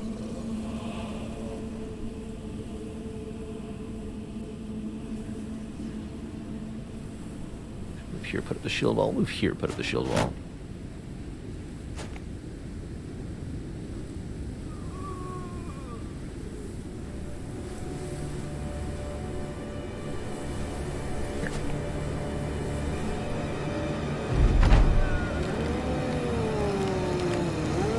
Can't push me forward like that. That's rude. Alright, the Geists are going to get 1 turn of yelling at us. That's pretty bad. Their attack is a severe demoralization. Fortunately, we're mostly starting at confidence, so I'm hoping that we'll be able to hold the line, but we definitely might get some men fleeing as a result of these Geists' actions.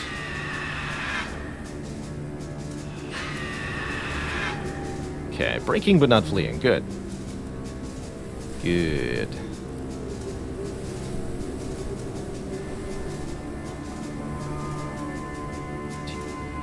Okay, you'll call yours fixed where you are. So 45% to hit this one. 35 on that one. I'm not sure why they're different. I want to try. Hitting them with ranged attacks is nearly impossible. But you always do have a 5% chance to hit, so you could try rolling those if you want to. I wouldn't recommend it.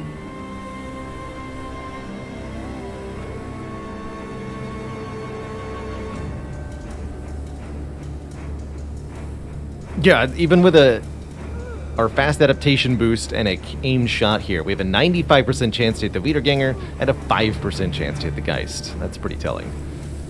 like I said, nearly impossible.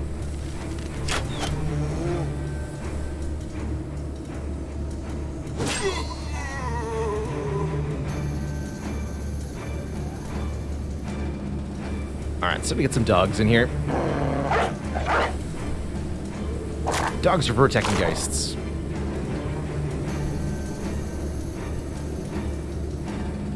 Minus 10% chance per tile range and melee, so whip at 3 range is minus 20%. Those dang intangible ghosts, man. How dare they? We're gonna be pretty good in this fight, though, overall. I'm not afraid of the ghosts. Although my men might be. Gotta hold the line here. Momentarily.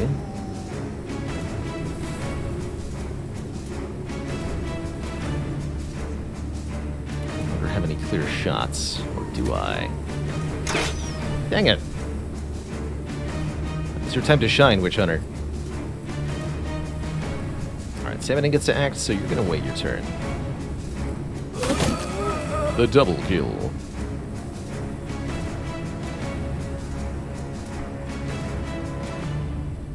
And you're going to deploy the dog later in the round. Not yet.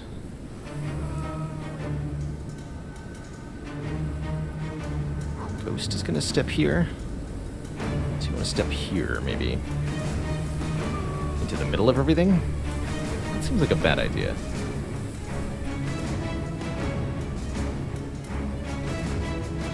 Pull out the javelin and throw one. It's not a bad idea. Let's do that. Oh, I can throw two, actually. Even better, I forgot you had quick hands. 84% on the beaters. Good.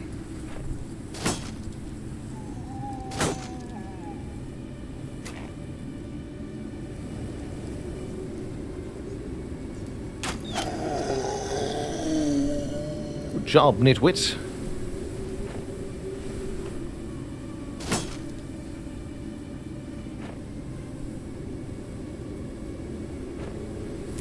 %. That's about right. Some more dogs in here. What? Dog? Oh, they have like a life drain attack in melee range? I did not know they could do that. Well, ouch.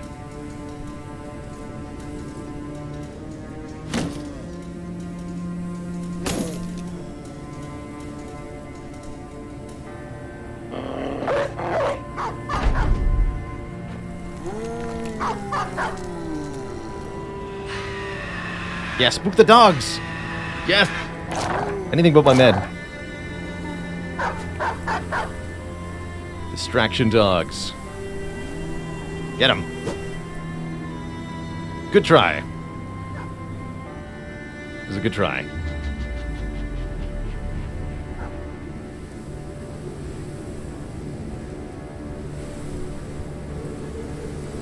Alright, bro, you're wavering. Let's swap places here.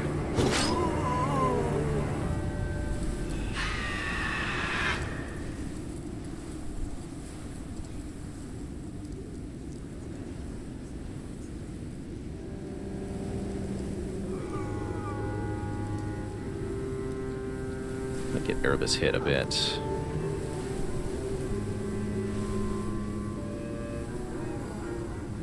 Needs to do damage though.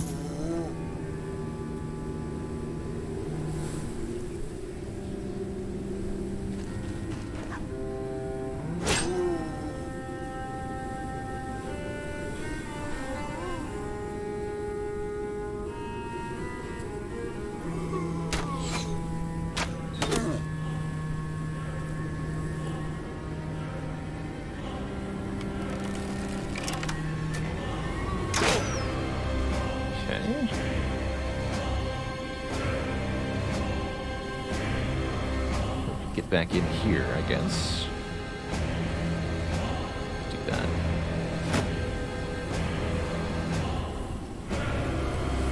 Two turns, 3 turns, 2 turns.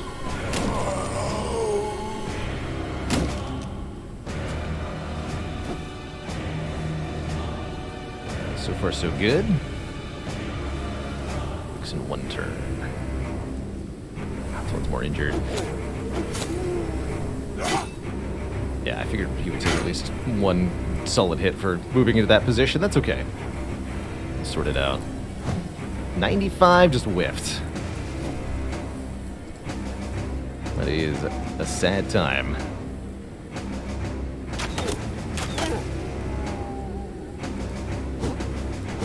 There we go. Okay, we got one guy's down. They don't get back up either.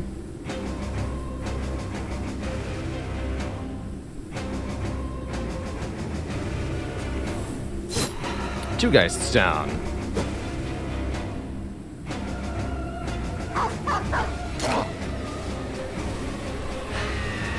Whew. Uh-oh. Okay, we got two people who are fleeing. That's extremely bad, because they'll try to disengage from melee, and they're going to take nasty attacks when that happens. But we can use Erebus to rally them. That's going to help a lot.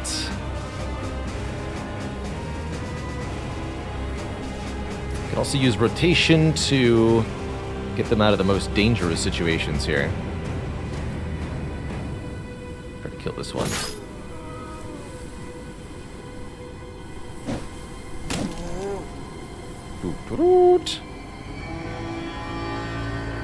Right.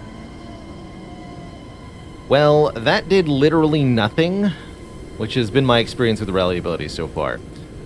Dang. That was not good. That was literally useless. Crap.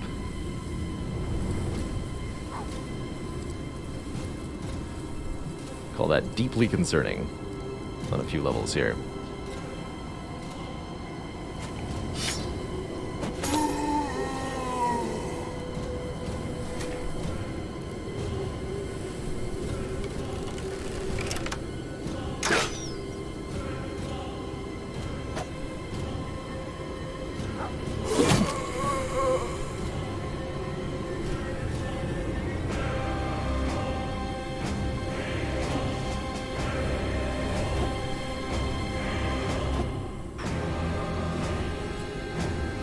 Pure luck that Erebus didn't take massive damage there.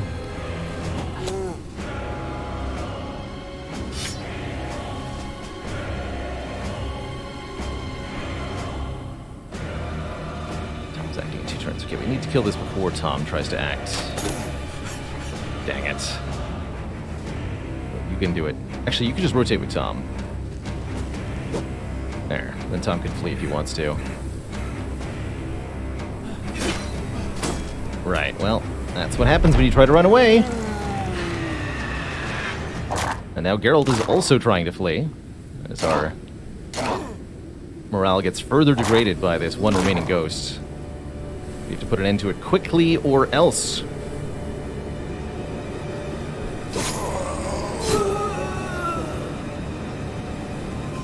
That said, it's not very dangerous if there are no enemies left. So that's the other thing we can do to resolve the situation, is kill all the zombies. And that's a pretty good solution, actually.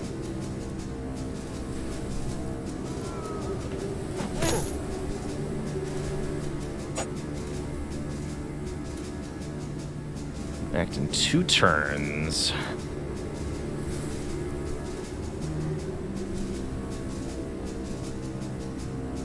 Need to kill it.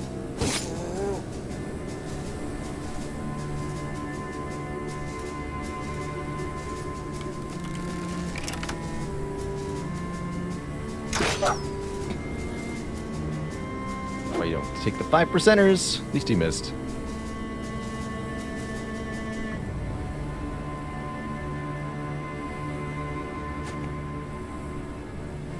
Another situation where we could have used the Warbrand to make an attack, but can't with the two-handed sword.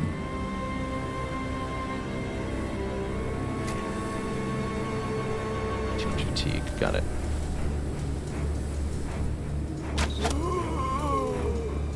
Good.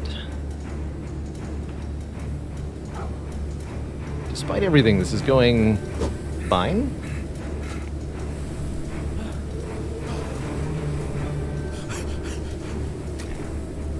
the company is routing.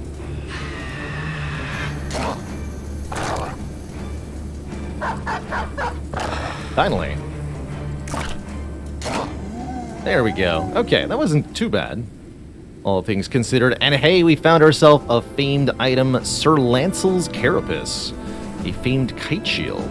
Wouldn't call it amazing by any means. Minus 11 max fatigue.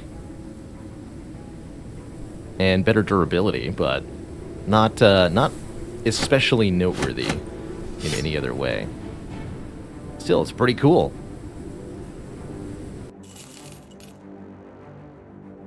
And now we're at 3 out of 4 locations beset by undead that have been destroyed. Samadin gets a level up. Let's further up that juicy melee attack. Give him a bit more melee defense to stay in a prolonged combat a bit better. And let's see, do you have dodge, Samadin? No. Okay, 3, 2, and I guess I'll just take the 3 fatigue, even though it's not particularly amazing. But I like Samadin to be a nimble. Or would you rather give him Berserk? 4 AP restored if he kills anything in melee.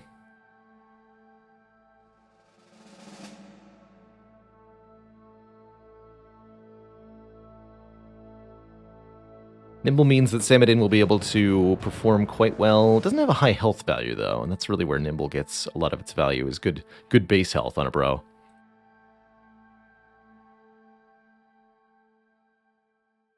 I think I'll take the Berserk.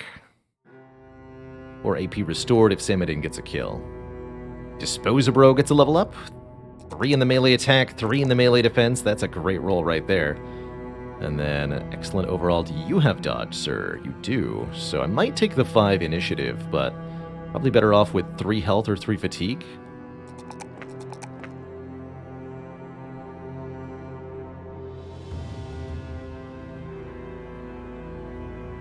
Wait, are you club-footed? You are. That explains why Disposabro had so much fatigue during that last fight. Poor guy. More health. Keep Disposabro never dying. But almost see Disposabro taking Colossus here. Almost.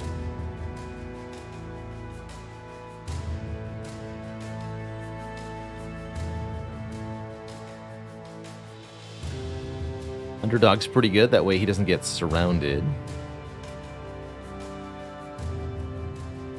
Could go with less of a fatigue penalty. Hey, Fu Man, if you'd like to see me play some Rogue Legacy 2, my best advice is make your will known through the game vote this month. Head on over to Discord. The actual voting of games will occur pretty shortly, but right now there's a list of game suggestions in the community voting channel of the Discord with thumbs up that you can influence. How high is our Bannerman's Resolve? Currently not as high as it should be, a mere 68. Which you'd think would have been good enough to make rally work, but not quite. We'll probably give Fortified Mind for 25% more at Erebus's next level up, but yeah, I was hoping we'd get a bit more performance out of that. Ideally, you want around 100, but that's a steep thing to acquire. See, I love this shield. Let's put that beautiful famed shield on Disposabro. It's actually 5 less max fatigue than a regular kite shield. That's pretty good.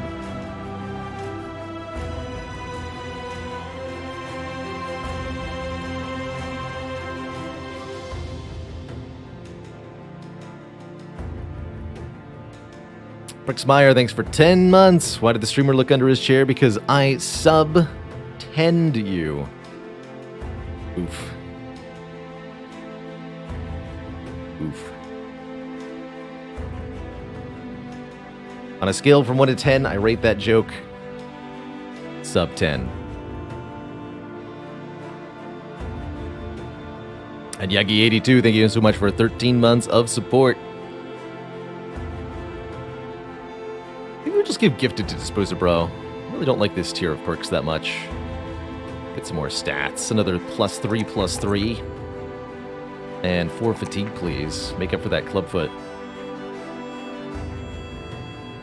So happy to see Annibal the Crossbowman getting a level up. 4 more ranged attack. You better believe it. 4 more fatigue. Yes, please. Do you have dodge? No. Don't really see the point in upgrading the initiative much further then. Hopefully +4. Let's actually up the health a little bit on Annibal here. And I'm thinking we want to start adding damage perks for our best ranged attacker, like Killing Frenzy on the ranged specialist. Looks pretty good. Maybe Berserk as well. Kill increases all damage by 25% for 2 turns. As for Nitwit, we still haven't settled on a perk for you. I'm gonna hold off for a minute. Bowling, you're back in it. Anybody else too battered or wounded to fight on for now? Not really, actually.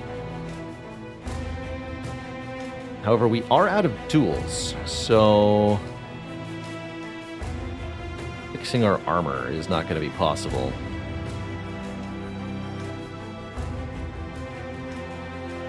Oh, let's take Erebus out of the fight for now. Let's see if we can find maybe one more location to explore out here. Or perhaps fight the owner of these footprints. Many Wiedergängers and a few Geists. Not sure I care to mess with that, actually.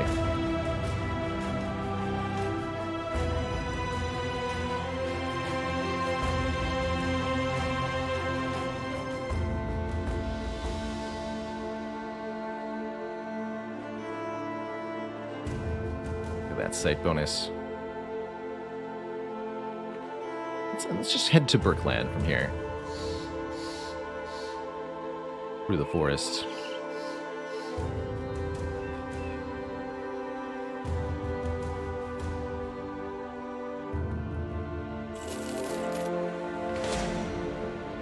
Few Barbarian Thralls, many Barbarian Reavers, and a Barbarian Drummer. Clansman's Retreat. Not sure how bad a Barbarian Drummer is, but many Barbarian Reavers is scary, but not too scary. There's no Barbarian King, after all. Alright, anybody under-equipped armor-wise at the moment? Samadin's a little battered. Bro the Bro needs a different suit of armor for now. And Ghost needs a different helmet. Okay. See what's in the stash here. Yes, we have spare stuff to swap out. Hey, not you. You. Make sure those get marked for repair. Cool, let's clear out this camp and see what goodies we can find. Before I do that, though, I'm going to take my first, probably only real break of the day. Refill my water, stretch my legs a little bit.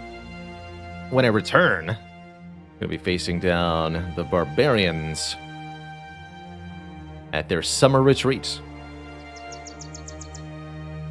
So back in just a few minutes, and then we'll do some fighting. See y'all in just a couple minutes. Oop, that's not the right thing. There we go.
Okie dokie, folks.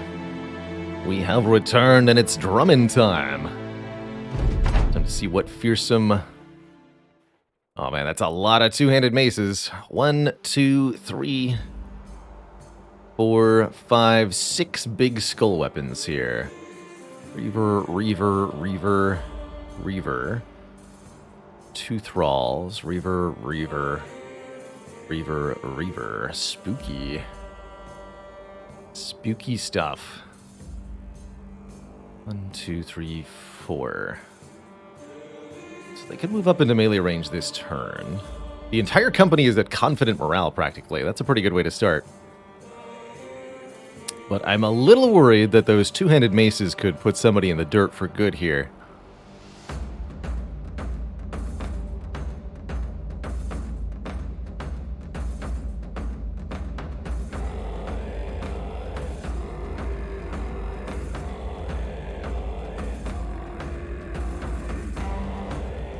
Pretty heavy armor on the Reavers, too. At least on their heads.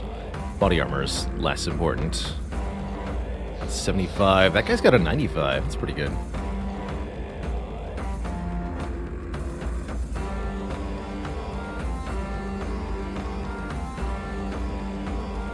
Okay, let's have you wait, regardless of what you're doing.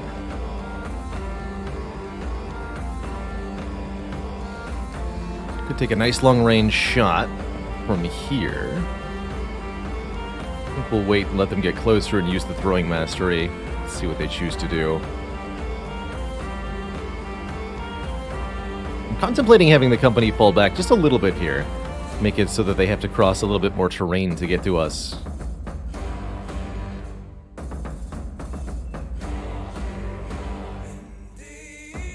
I'm not sure that favors us.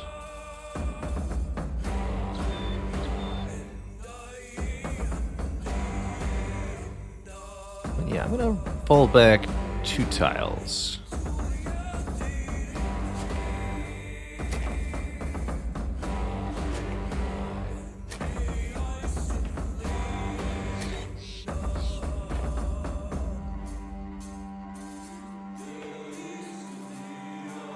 Don't want to deploy any dogs yet.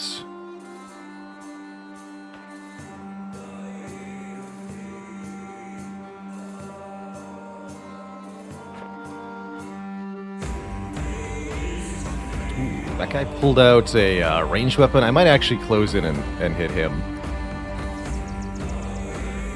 Alter our formation a little bit here. Definitely want to kill that guy before he becomes a bigger threat. Actually, quite a few of them pulled out ranged weapons here, but they can always pull out...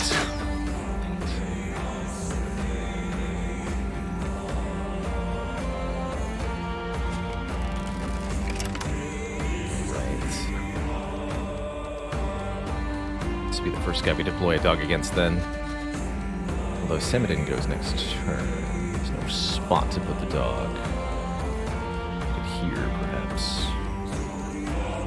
Okay, let's do that.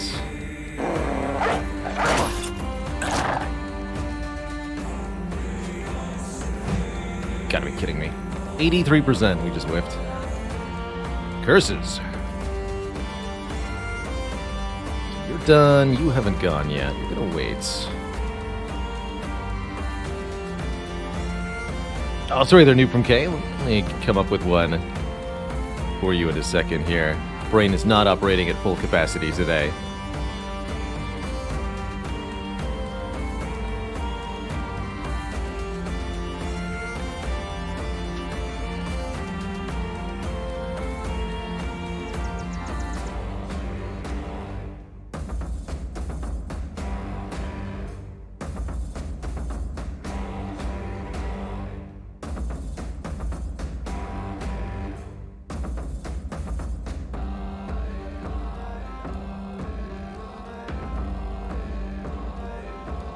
That's a 3A PvP move, right? Tough choice. Where to go?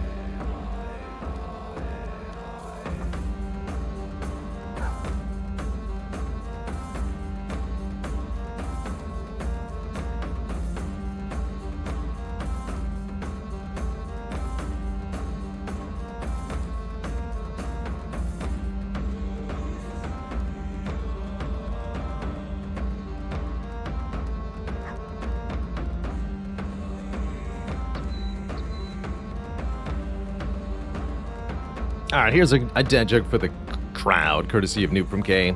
How do barbarians interrogate their prisoners? They axe them. Very tough questions. Meanwhile, we just miss shot after shot, which is making me rather worried about how this engagement's about to go.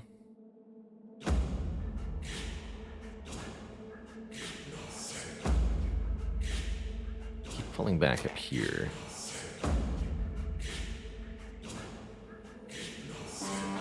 Not sure about this guy. Bowling hasn't acted yet, so Bowling's gonna fall back there. Can't quite get into melee range of this guy.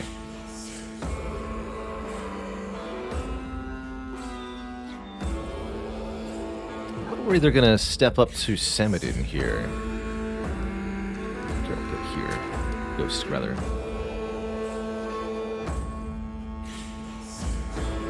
Should definitely make a range attack, or a melee attack on this guy.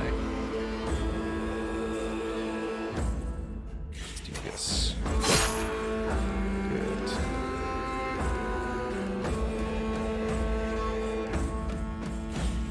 It's range 3. I'm gonna throw an axe.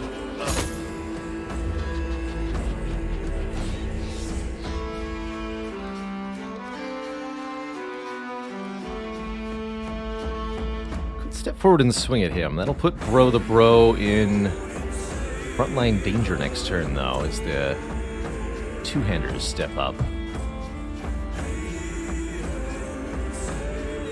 Fine being in this tile, I suppose. He's gonna get swung at a lot, though. I don't think I like it.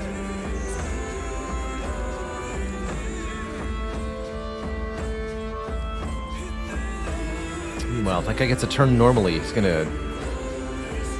Lots of throwing axes are going to hit Bowling, so I think we have to go here in the shield wall. We should have deployed a dog, too.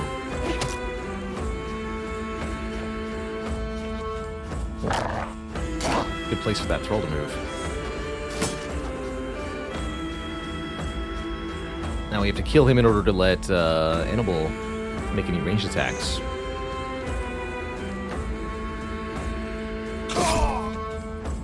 Mission accomplished.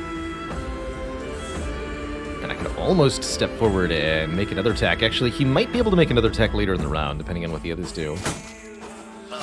Yeah, I figured that was going to happen. Ooh. Good dodge. Uh-oh. Wow. What just happened?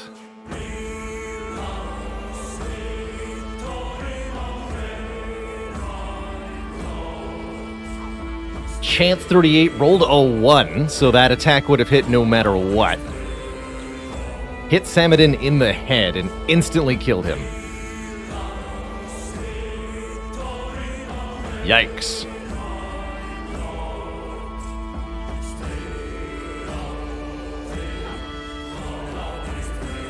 F's in chat for Samadin. Dang. That's a tough way to go.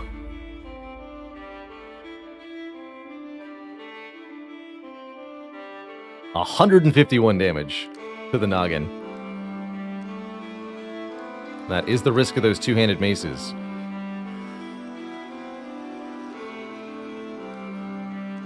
Brutal. Samadin was definitely one of our better bros, so that loss is going to hurt a lot. And we are definitely not done with this fight.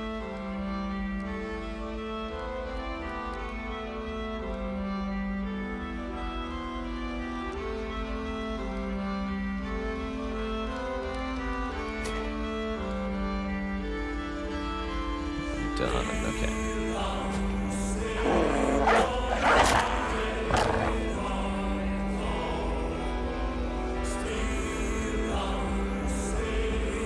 Gone, but not to be forgotten.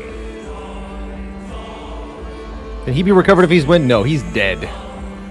The battle log says killed, so he is gone.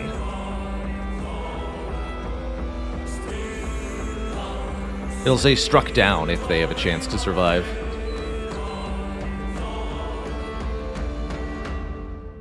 Bummer.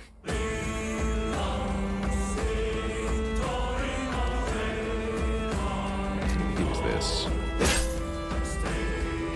doggos in play here.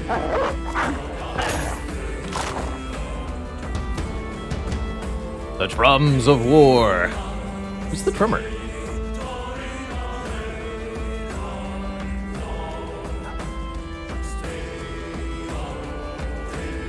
Not at all apparent.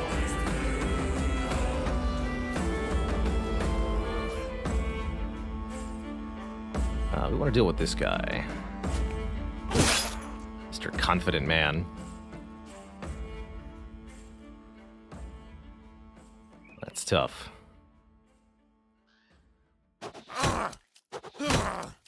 So close to killing him.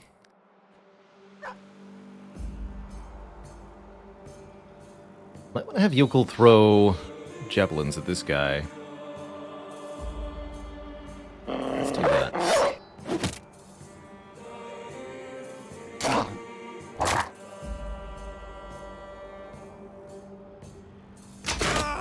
There we go. Get a bit of a demoralization there for everybody else. Can I stun you? 64% chance to stun. Yeah, there we go. Okay. That guy won't be a problem. At least next turn he won't be. Bro is breaking.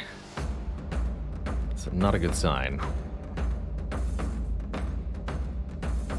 I want to get Nitwit in closer for the Mansplitter, perhaps, but that seems a little risky. Oh, these guys haven't even gotten in close yet. Oh boy! We really need to put an end to these two-handed mace guys.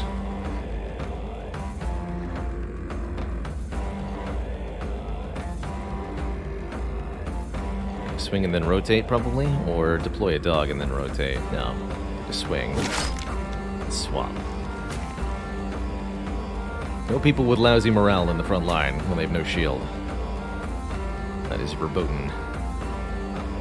So, you're not taking a turn. You can get in here, slash this guy. That's a good idea. To kill this one now.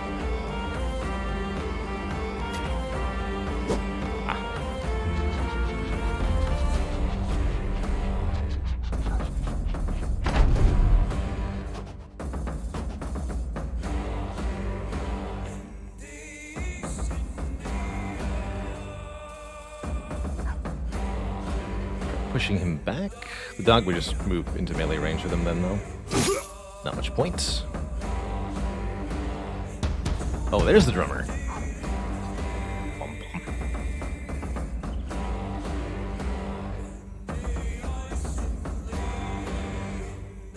This guy might get a turn even though he was stunned, because the stun actually applied to what he did last turn.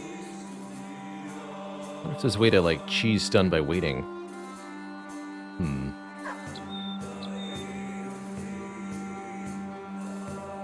So he'll go before the Warhound does. Not much point in poking him backwards then. Just trying to kill him.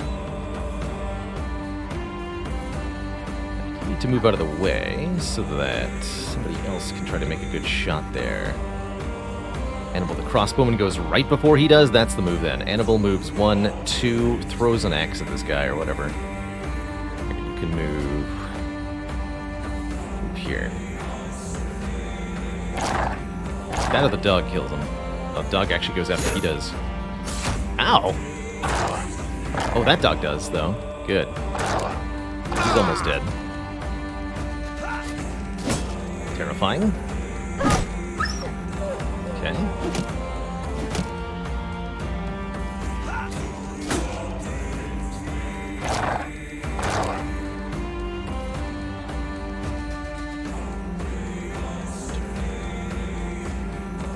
Also have Geralt make an attack this turn.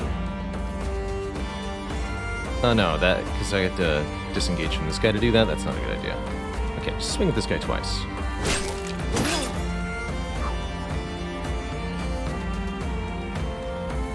Annibal is wavering. It's a bit worrisome.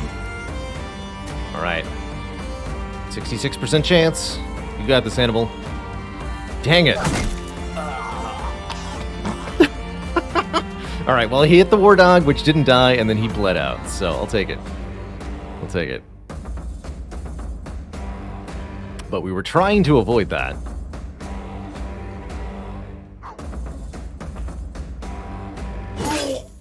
kill this guy before he goes again as well.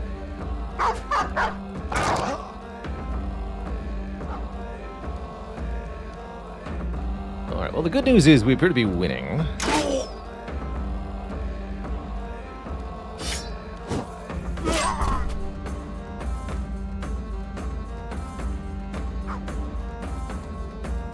It's 19 fatigue, I understand. Alright, well, you can just...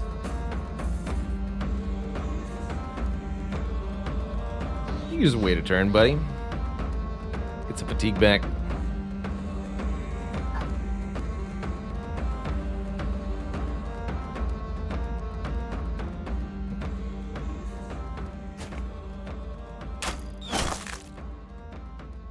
Good shot.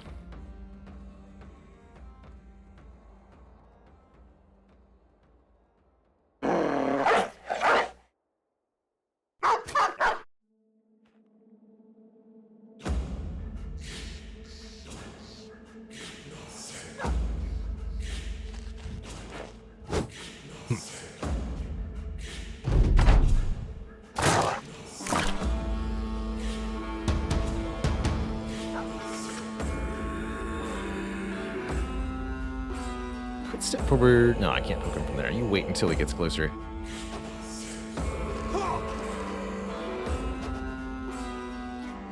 Okay, one of the two-handed mace guys is running. That's good. This guy's getting wrecked. Okay.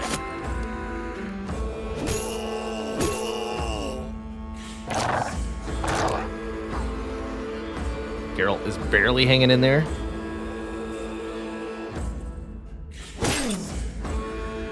Geralt. Really like that rotation skill.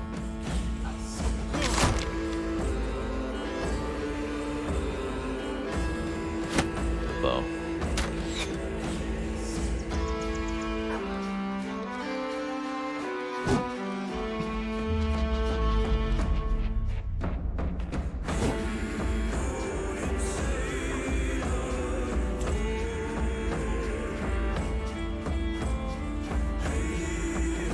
Bonk.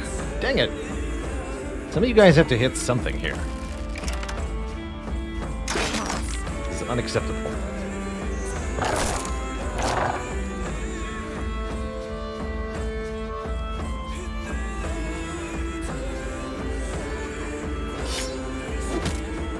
Please. Won't someone please hit their attack?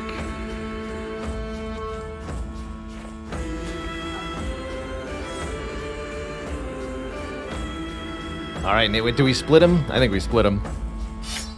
Get him. To split man is to miss.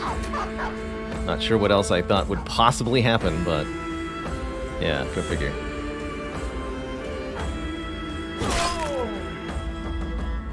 And you haven't taken your turn yet, sir. Yeah, again. Okay, at least somebody connected with that guy.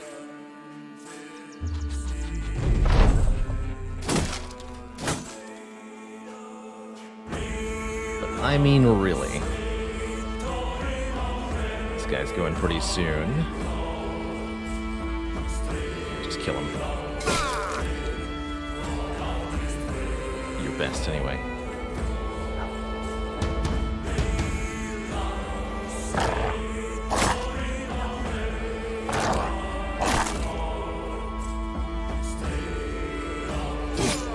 Okay, that guy's down. Guy gets to swing. He misses, thankfully. Yeah. Another shield gone for good.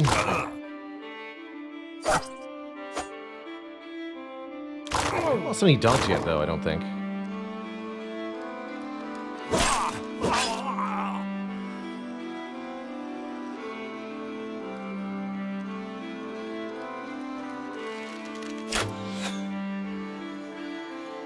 Come on, buddy.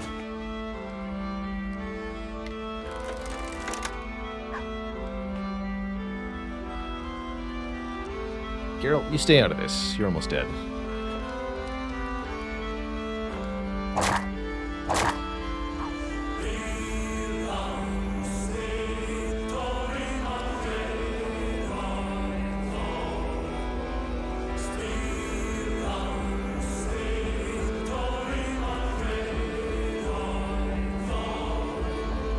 Yeah, what Renton Lad is saying there, XCOM lying about its percentages, that's true of the unmodified game for the first one. I don't think XCOM 2 does this.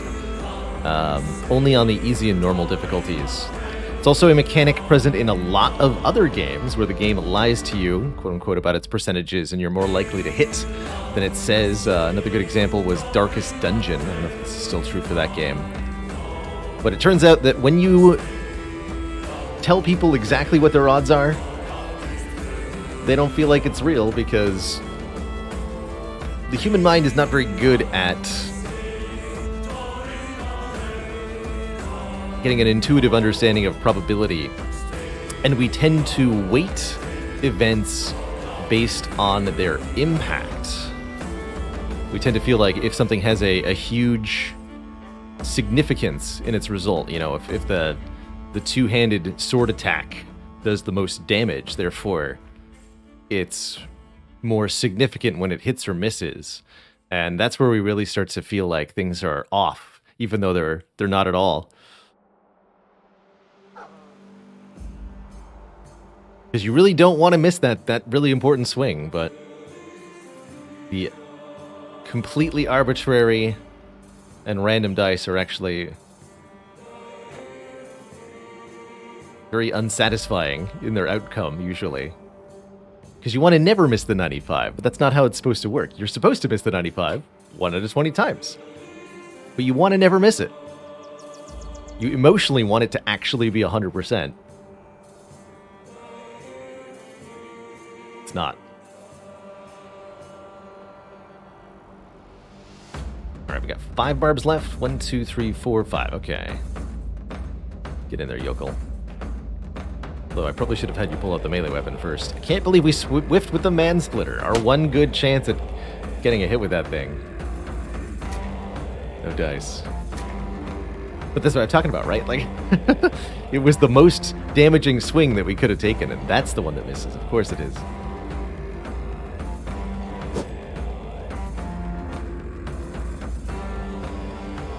Act in... Oh, your turn is done. Okay. Please die before your next turn, sir.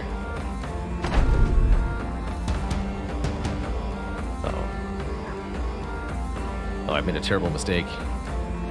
Yokel, no! Man, Adrenaline is such a good skill on two-handers, huh? It's a really good demonstration from the AI as to why. Fortunately, Yokel dodges the swing. There's only a 44% to hit. Meanwhile, those were more accurate, actually. Wow. Ghost definitely just dodged death as well. I'm gonna go with, we were pretty lucky with the outcome of this fight. These two-handed maces absolutely devastating when they connect.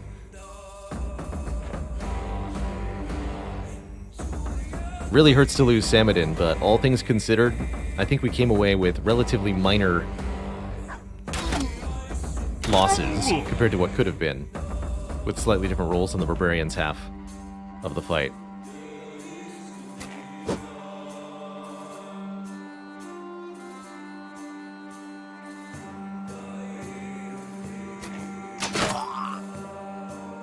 You can always attack safely from one rank behind your bros. Alright, he's breaking now. Please be fleeing.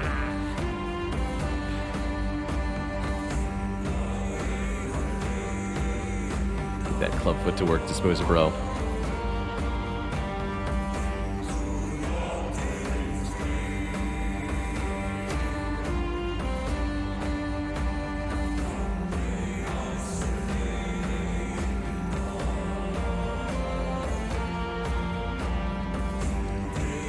Oh, interesting, Yakard.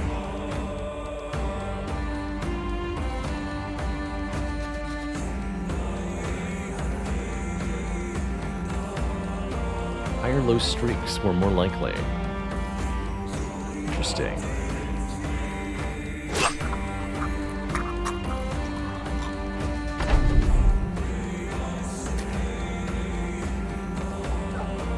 You definitely get some weird outcomes if a game forgets to properly implement some of the RNG mechanics. Some examples of that are unintended things like being able to predict information based on other things you see in Slay the Spire, the correlated randomness, where you can use for which your first fight is to determine whether your first question mark contains a combat or not. It's an example of correlated randomness. Other games can have much, much more deeply flawed systems where, for example, an early event in the game can tell you what your RNG seed is entirely, and you can use that then to predict almost all of the events in the game. This is true of some non-Spire games. Many games even have programs written for them that allow the player to essentially get a full readout of everything that's going to happen. Stardew Valley is a great example of this. You can use your Stardew Valley seed combined with some analysis software that's been created to do things like know what days it's going to rain on ahead of time, or know what floors in the mines are going to have special things in them.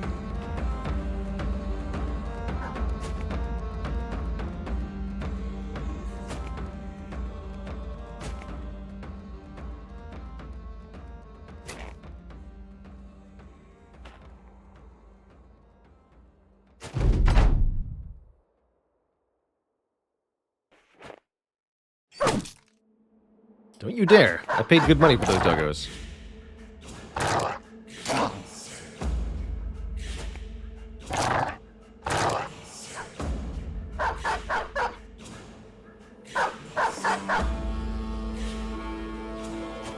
Don't you dare.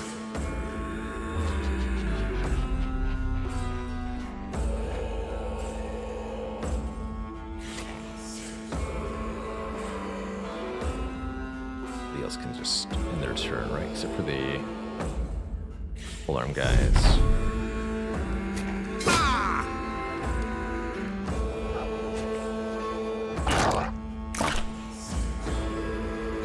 No!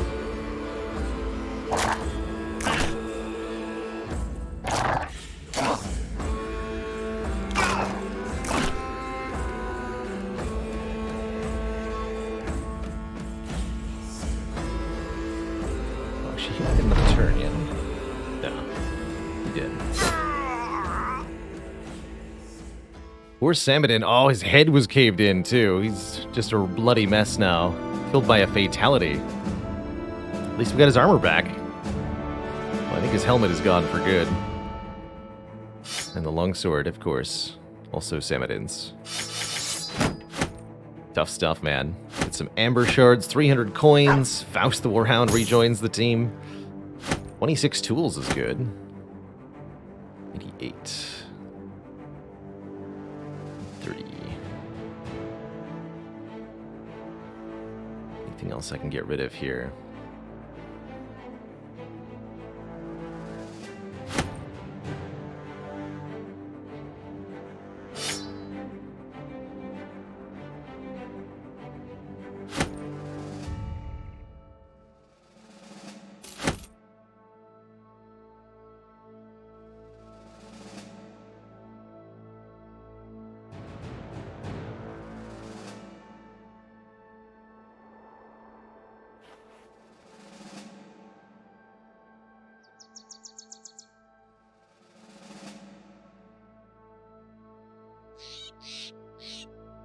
Ran out of ammo, too, so definitely time for a restock run here through a couple of towns.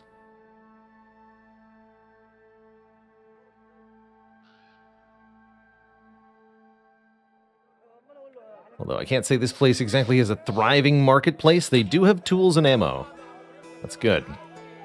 What's our sell prices looking like here? I imagine pretty bad on most things. Yeah, pretty bad on most things. Although we'll sell the basic stuff. I'm not planning on holding on to. Really don't like these crude metal helmets. They're really good protection, but the max fatigue penalty is huge for how good they actually are. Which is not very... Don't want an axe hammer, thank you. Say no to goblin skewers.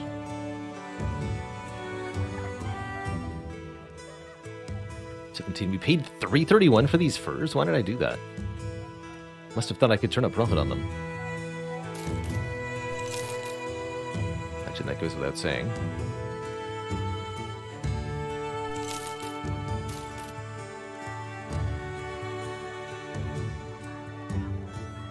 Okay.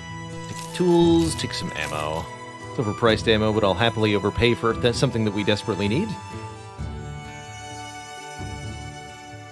Any new bros that we want to consider as a very cheap daytailers here. And a level 2 militia, Torkel. Torkel looks alright. Although he does cost a premium, 2 grand. Comes in at level 2. Definitely wouldn't mind just picking up Eagle or Lothar, though. Nothing necessarily wrong with them, just not great backgrounds.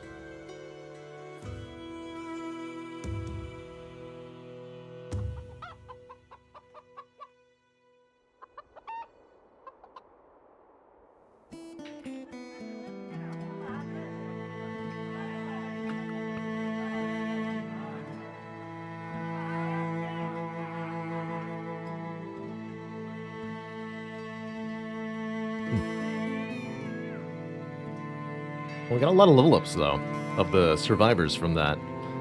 Rest in pieces, brave Samadin. Carol only rolled a +1 on melee attack. Bad. I'll take a 4 fatigue happily. We'll take a 2 melee defense vaguely happily. And, I don't know, 3 to resolve, maybe? 3 to resolve seems fun. Fine. Take 3 resolve.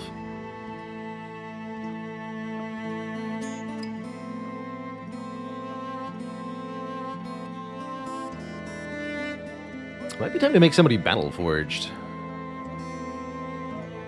Geralt would be a reasonable choice. Battle-forged gambler.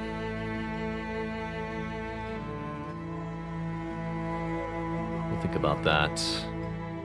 Anybody else good? Actually, do you have... Somebody with Brawny would be a better battle-forged person. Nobody has Brawny currently. Could change that, though.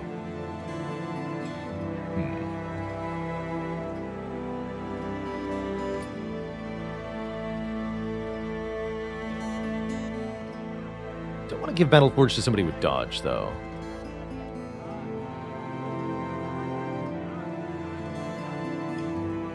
Wow, the bro is 100 health. Bro will probably make a good nimble tank.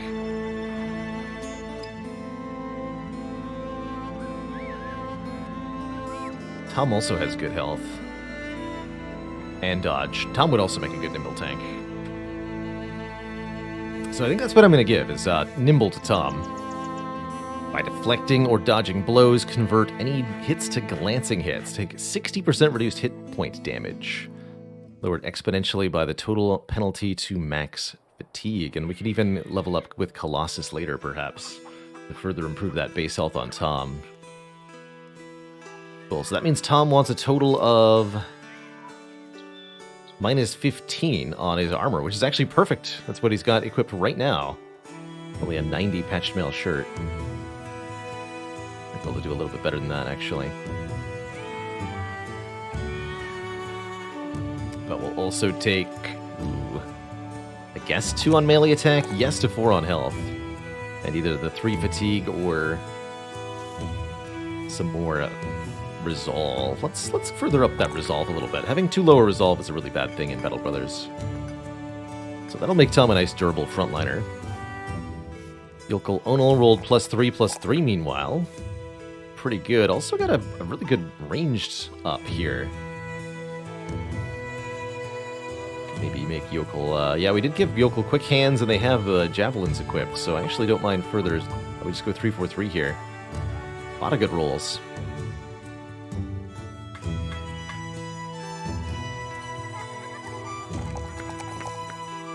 That.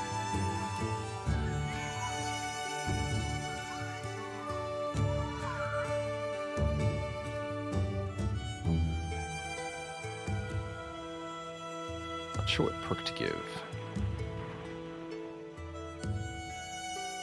Another good one to have a rotation on.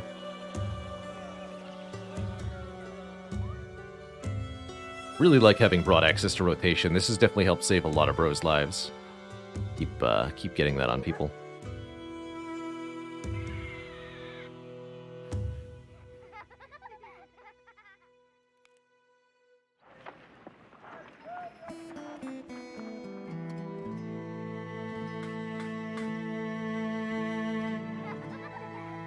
Bro the bro. Those health values, man. Keep being a chonker.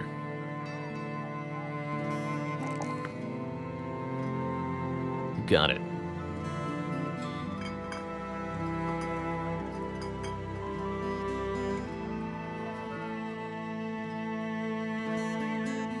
So we'll probably give Bro the Bro Nimble. We could specialize in something good here. Melee weapon style.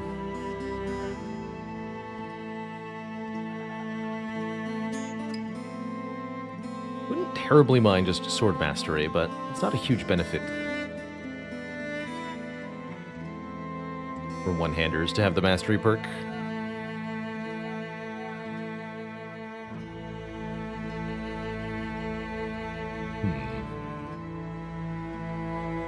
Health, 9 lives, gifted, rotation. Don't really care for this tier of perks very much. Guess I'll just go with shield experts. Although maybe, yeah, shield expert. The kite shield.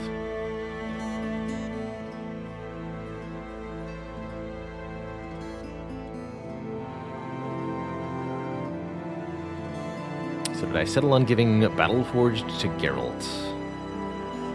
Again, with dodge, I don't think that's a great idea. What does Shield Expert do? Shield Expert gives you more defense from your shields. 25% more shield defense, and that is stacks with a shield wall.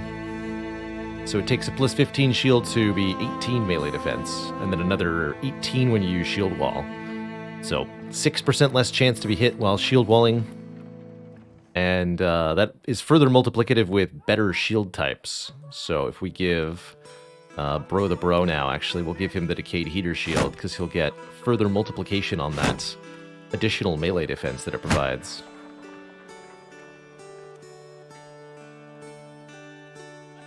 Alright, well, somebody's got to be Battle Forged.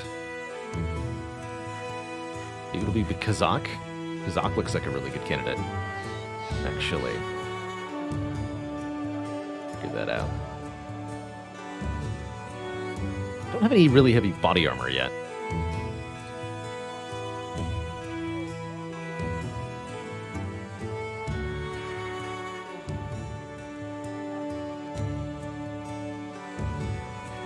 Go gifted. It's kind of a lame perk pick, but it does get the job done.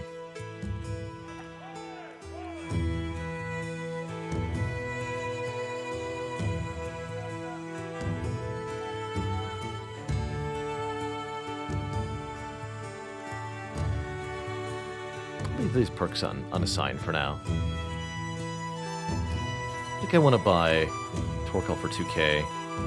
These contracts are. Need somebody to watch my shipment. Schlag.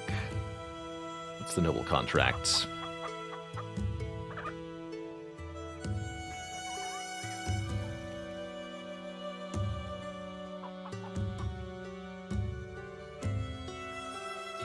Talk business, Mr. Nobleman. Do you know what a greenskin does when it gets its hand on an infant? I want to know, man. There's a horde of them terrorizing Damwald. You need to find them and slay them all. Let's talk crowns. 440 crowns in advance, 1750 when the job is done.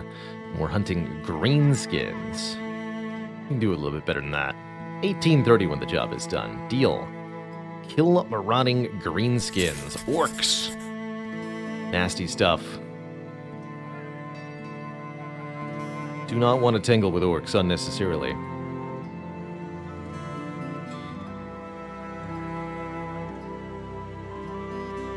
Alright, Geralt, you're out for now.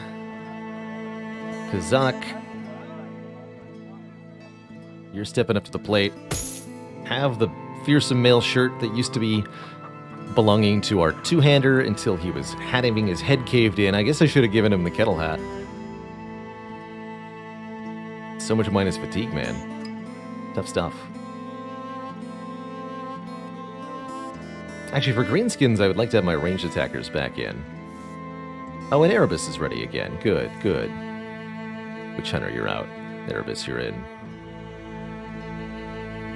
To that formation here. Okay, that feels like a pretty good arrangement of bros. Although, Ghost, you're missing a shield still. We lose all of our shields? No, we still got one old wooden shield. Pretty crap shield, but it'll hold up just fine. For now.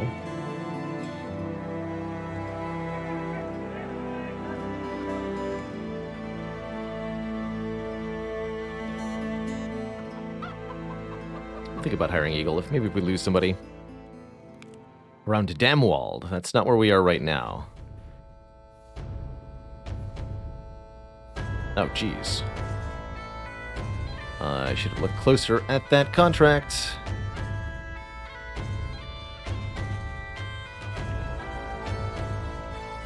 Oh well. You can buy some stuff on the way. Maybe get some of these trade goods sold. Hello, Grib. How many hours do I have in Battle Brothers? 20 to 30 at this point. I am still quite new at this. This is our first campaign of Battle Brothers on the stream. All right, let's head to Horn.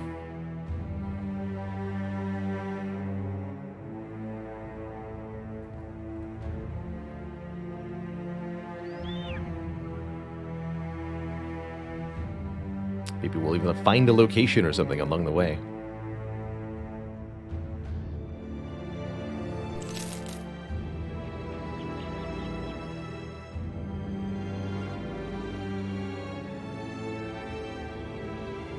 Some say if your hours are triple digits, you're still new to Battle Brothers. That feels about right, given what I've seen and heard so far.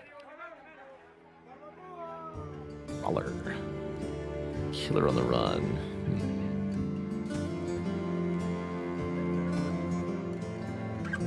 Bricks and furs are definitely overpriced. Tools are also overpriced, but when we have no tools, I'll overpay. Just for a few, at least. I don't think I want anything else that's here. They're not paying a premium for our stuff, so I don't see the need to sell anything here. Let's pay for a round at the tavern, though. Improve our morale a little bit.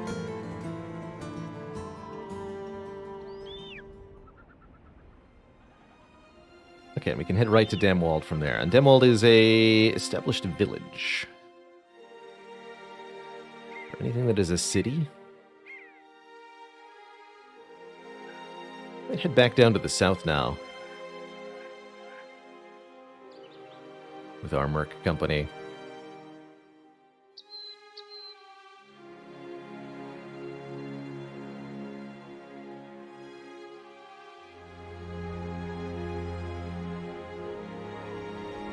Okay, be wary of greenskins.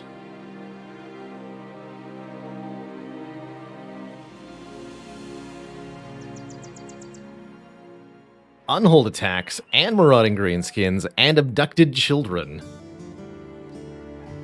Some hard times happening here.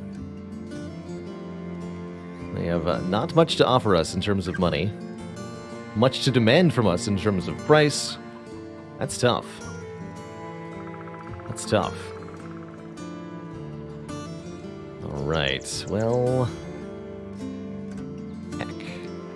Still missing one direwolf belt. Anybody to hire here? Hasso, a militia for 940. Now that's a good deal on a militia. Could also take a hunter if we want another potentially good range specialist. Hunters are absolutely the best ranged background in Battle Brothers, from what I've seen. But I think we have enough ranged specialists already. I think we need more frontliners now. So let's employ Hasso the Melissa. Welcome aboard. You have 61 melee attack to start, although your stars are in curious places here. Only 1 star in hit points, fatigue, and resolve. Still could be somebody who does extremely good things with lucky rolls on their level ups. This character also has the lucky trait, speaking of lucky, meaning that there's a chance they force an attacker to reroll their attack. Passable stats otherwise. But yeah, 61 in melee attack is a good start. Let's open up the naming here for Hasso. Get a new face into the team.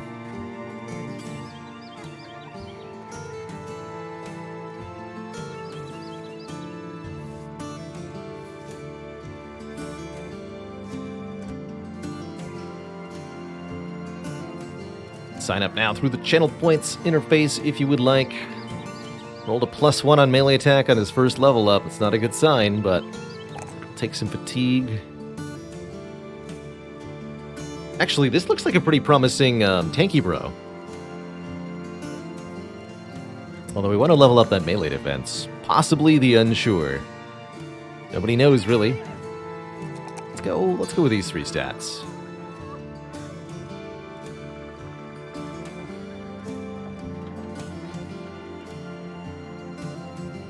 And I'm going to go ahead and give you Colossus right from the start.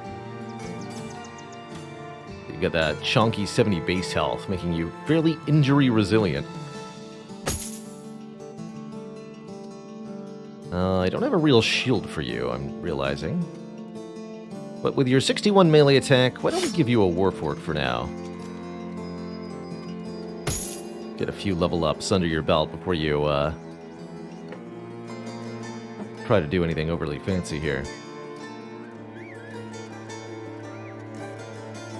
Actually, why don't we give somebody else one of this 120 armor as well?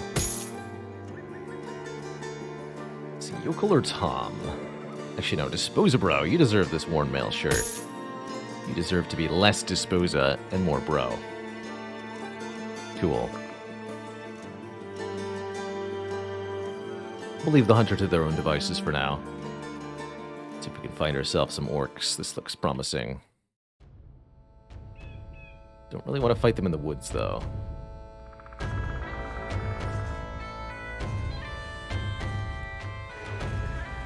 Goblin Raiders. Yeah, Goblin Wolf Riders. They should be attacking me now, so let's fall back. Out of the woods. Wait for them to come to us.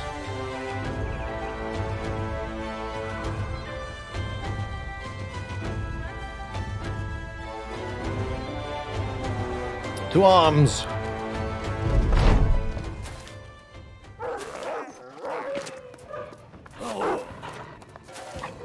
Alright, we learned from before that the goblins really like to go for the flanks with these wolf riders.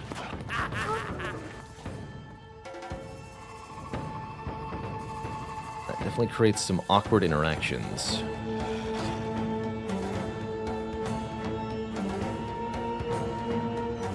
Back up against this tree with our ranged attackers so that they can't get a complete surround.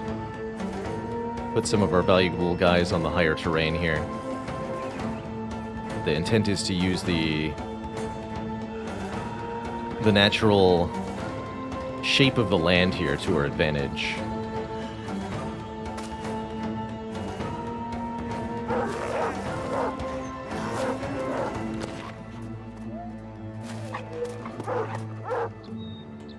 Definitely a large number of them, which is going to make this pretty intimidating.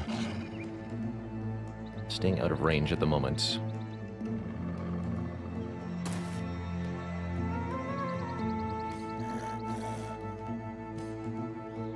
That's a perfect place to stay hidden.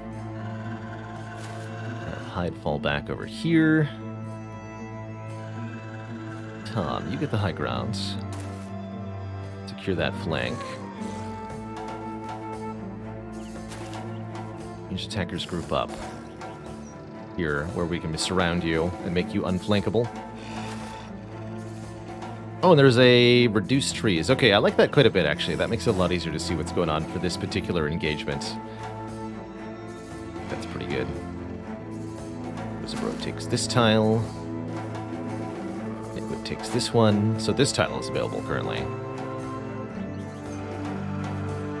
Get a wall of bros.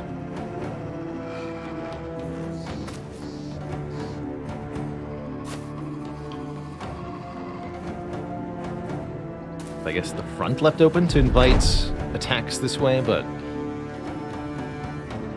think they're gonna be doing much. Okay. Warm up back into the middle here. How fascinating. Makes sense. But if that's what they're planning on doing, I'm going to be able to dissuade them pretty easily, I think. Take 2 easy shots. 2 quick shots, rather.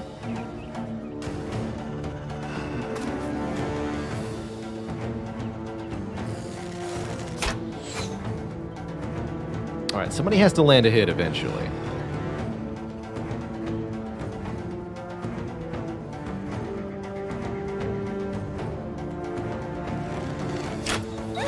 There we go.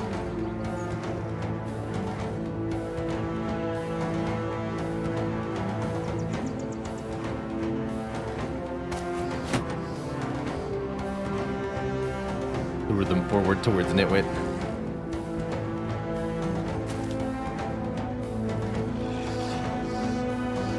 Oh, throwing axes. Kazak. Good.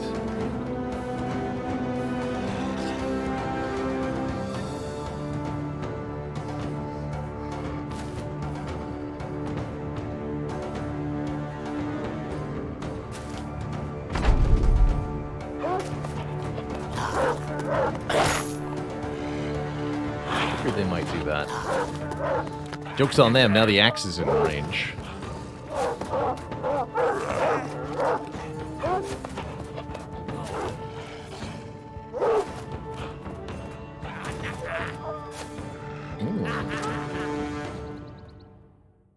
Very clever. Actually, so is the pike. In range here. Wait with Hide the Viking.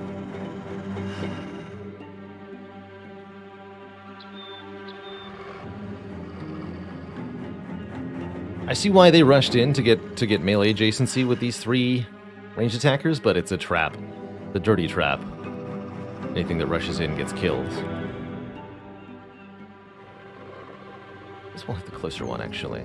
Oh, wait.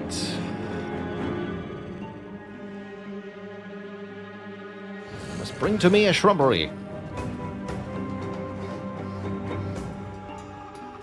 Tom's going to step forward here, engage these 2 in melee, then Erebus will step forward and poke. We want to wait until this one's dead. Here, you can make attacks. 45, 45. Slinger, you're also going to wait, actually.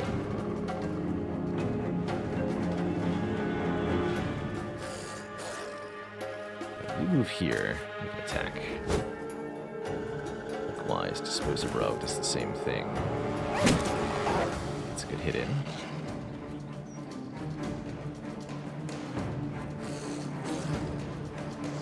You're also going to wait.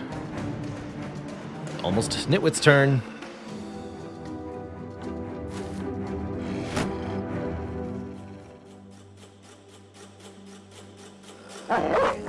He's done there.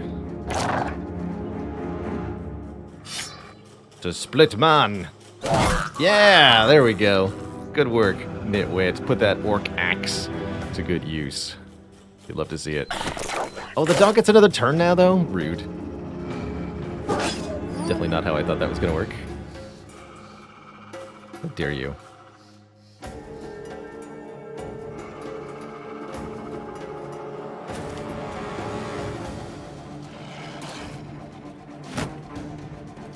Both a defense bonus. I don't think I want another dog here. That dog is likely to die. Now I can step forward with Hide the Viking, too. Good.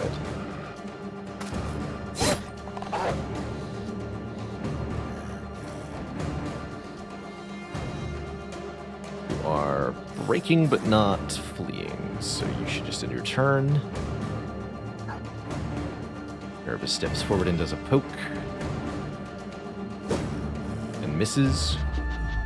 Somehow.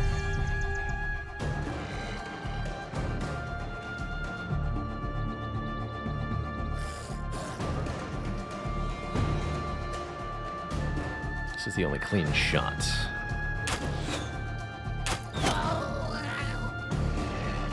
Love the noises.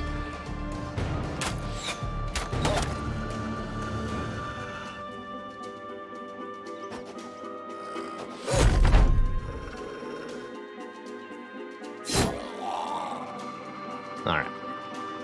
Stinkers are running away.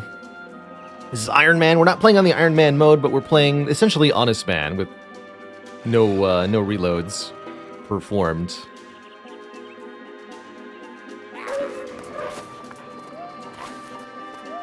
I don't find much joy in trying the same battles over and over again.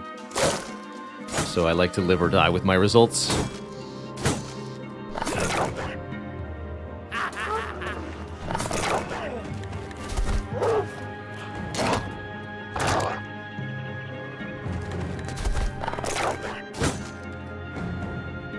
Not exciting if there's no risk of failure, after all.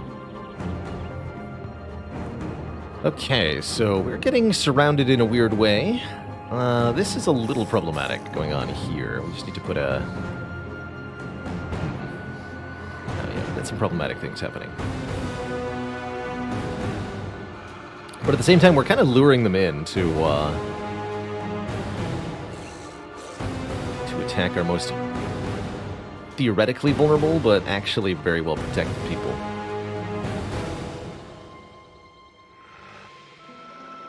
So who's currently at most risk?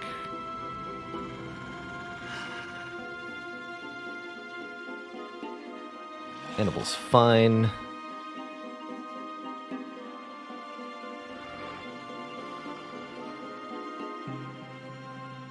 Axe is nowhere to go. If we can swap with Nitwit, that might be helpful. There's a couple ways to do that. Okay, so let's poke this guy, I think. Or maybe this one.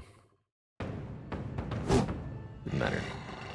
Definitely doesn't matter if you whiff. And I think bowling is right where they need to be.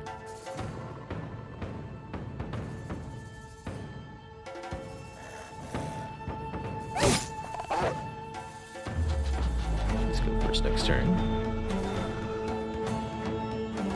6. Can't really disengage, so just swing at him, dispose of bro. Good work. This one is fleeing, so there's no need to attack it. Hit this one.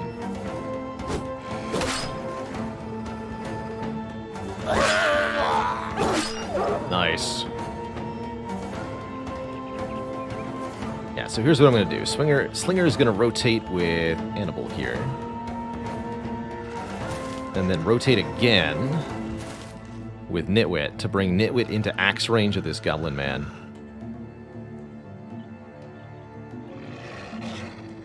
This one axe in 8 turns. Swing it and put up your shield. Animal, just wait until the axe has taken its swing. Doggo downed. Good job, Nitwit.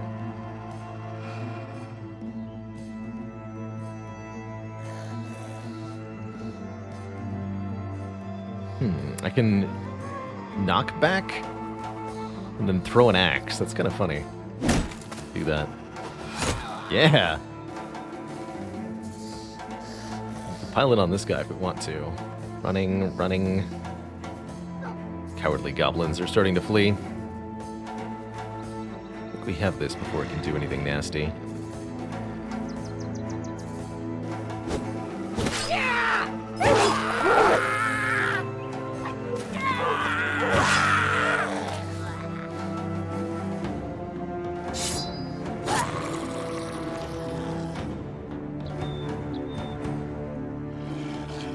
Actually, put up a spear wall now, so that if this Goblin Wolf Rider tries to move next to you, he just gets dunked.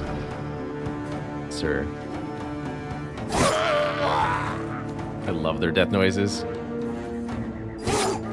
They're so funny.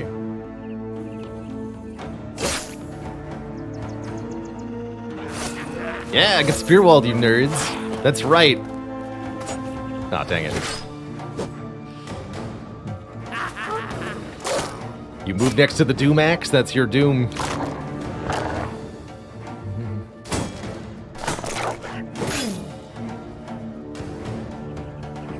Alright, admittedly they have inflicted actual damage.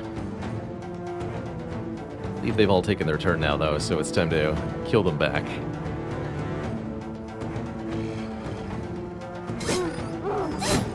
Two attacks if we kill one, and the second attack is bonus damage.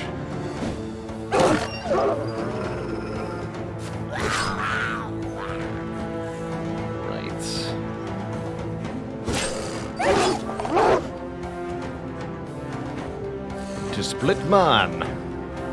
Alright, we missed 1 out of 3, ain't too bad, I suppose.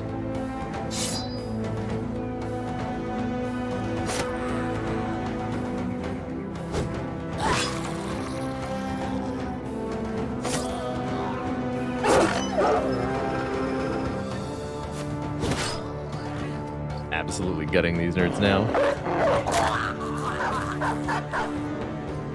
Poor guys.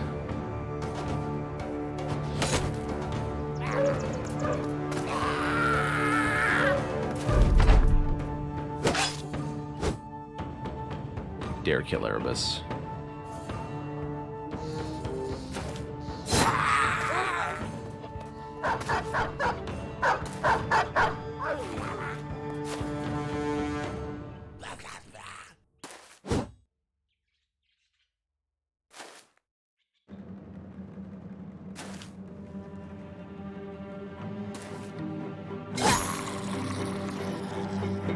Alright, I think that's all of them.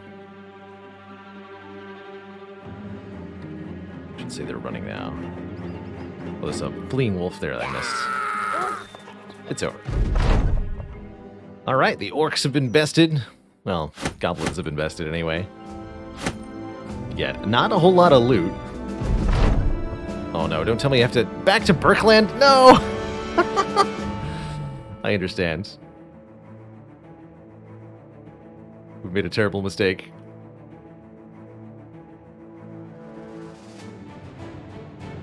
I will pay more close attention to where exactly those contracts are in the future.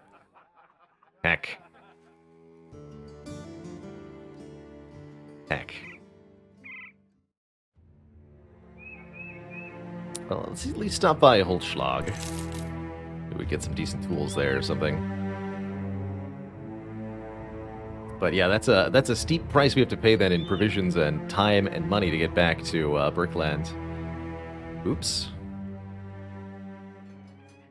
You guys have even more expensive tools. Is there no one who doesn't have huge problems everywhere? Seems to be the answer is no.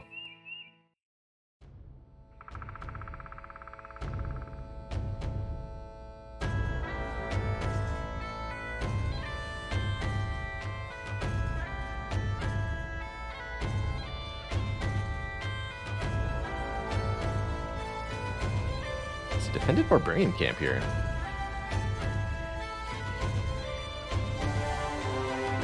You know, that sounds like my sort of cup of tea, actually. Although we're currently out of tools, bit of a problem.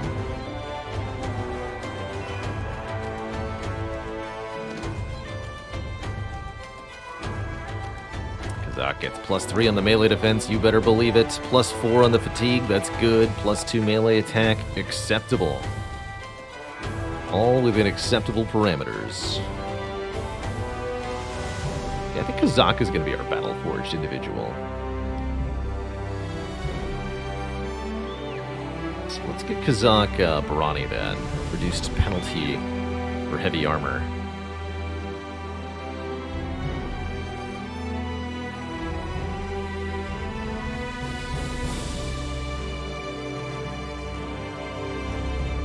Back for that. Actually, yeah, we'll back for that.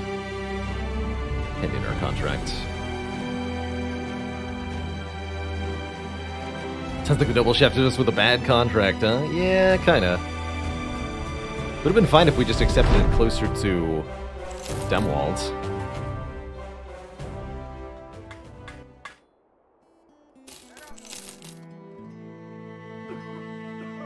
But oh well. Another hunter here. Still don't feel like I want hunters at the moment.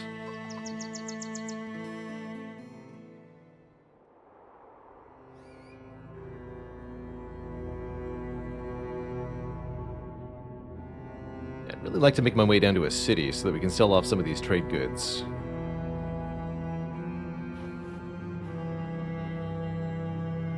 There's no cities in the north.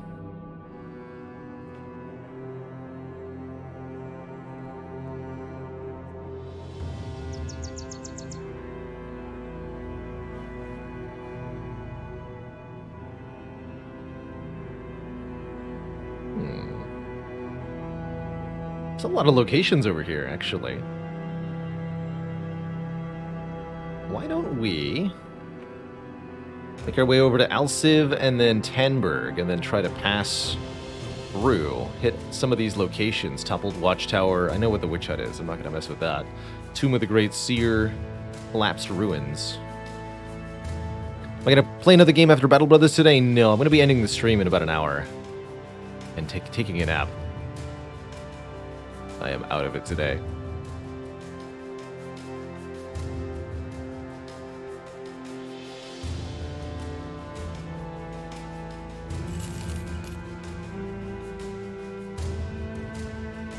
I see you flickering there.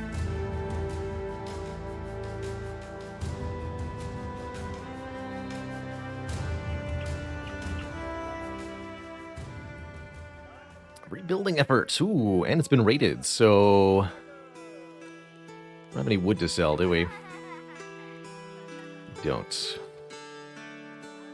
And they have nothing for me. Got some local contracts. Delivery. Schlag. 2 cheap bros. What's this?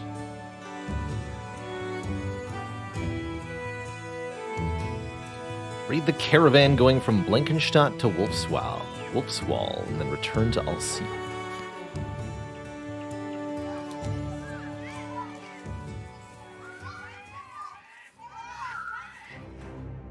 From Blankenstadt to Wolfswall? I'm not gonna be able to do that. No. I don't accept your weird contract. And the other thing wasn't going to Tanberg, so let's just proceed here.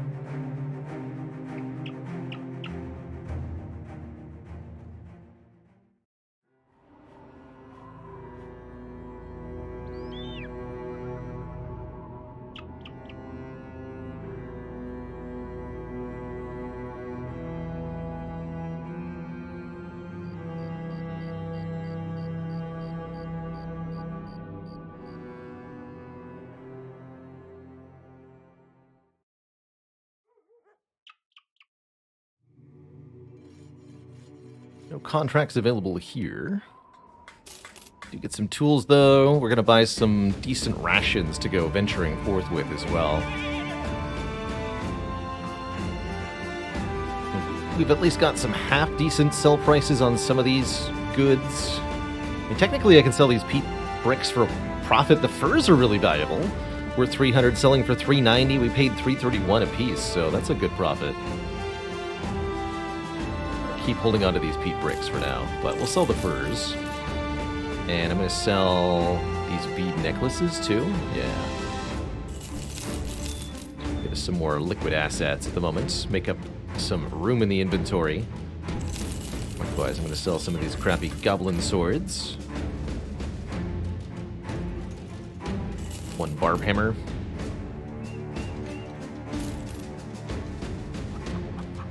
Oh yeah, I meant to have Annabelle equip the heavy javelins, right?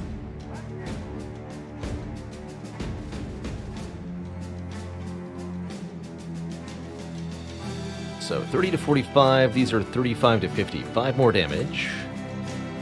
Slightly more effectiveness against armor. Way more max fatigue. Well, not way more. 3 uses. Oh yeah, and that's just 3 out of 5. They just have a minus 5% hit penalty to do 5 more damage, essentially. I wouldn't call that necessarily better, but we'll bring one with.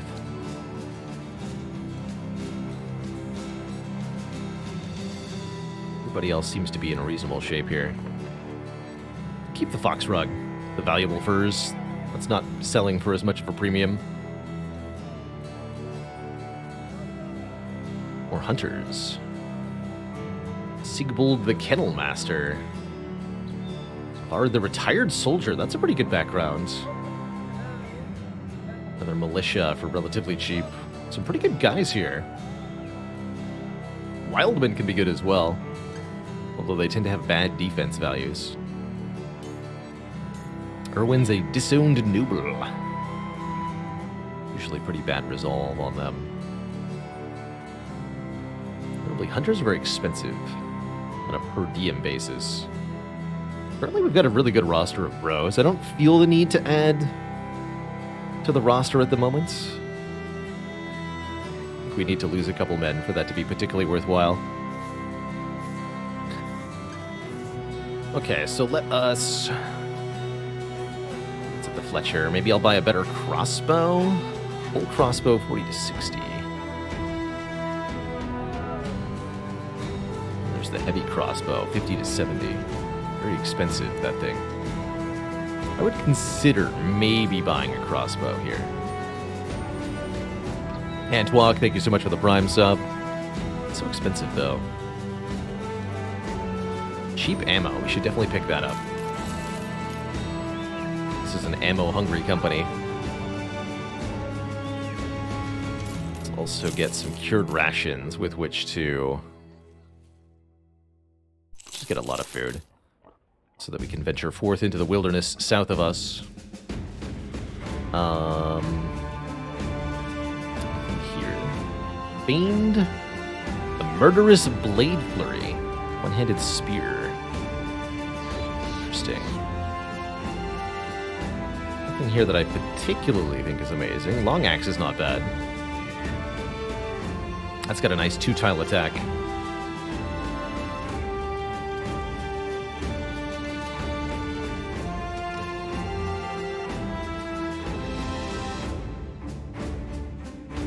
I've not tried the Bardisha. Doesn't have a 2-tile range, though. Alright, let's definitely get the Armored Warhounds. Those are the best of the doggos. I don't need too many more doggos. We've actually got quite a few left. Let's replace the ones that have perished.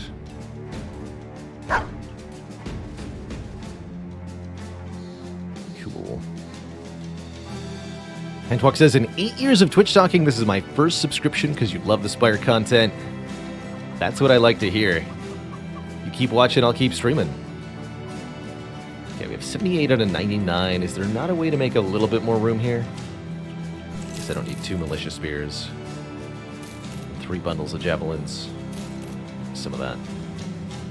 The rest is like rations that are... Okay.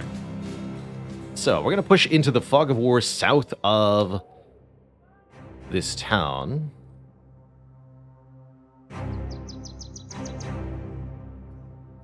Try to come out the other side of the wilderness, explore what's out here. This might go well for us, this might go poorly, I don't know. Ideally, we're going to find a location besieged by undead so that we can finish our ambition here.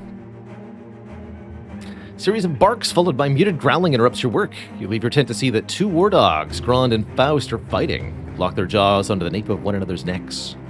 A few brothers try to intervene, but every time they do, the war dogs briefly separate and snap at the humans, as if to say this fight is between them and them only.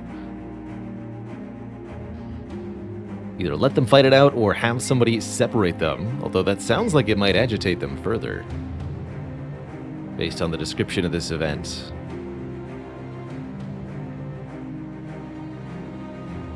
Let them have it out, see what happens. Well... few broken teeth and they each got a bit of a limp, but they ain't lame. In time, they'll be good as new. Hopefully just not fighting one another. Good. Oh, what do we have here? An abandoned hut with some brigand thugs and a few brigand raiders. Well, that is easy prey right there. Get him.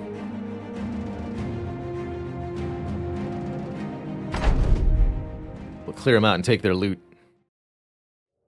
Poor guys, will never know what hit them. One guy has a pike.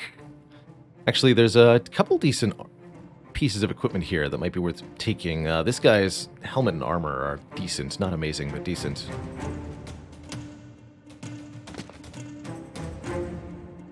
Waiting for him. We definitely want the pike, because the pike's another good weapon for us here.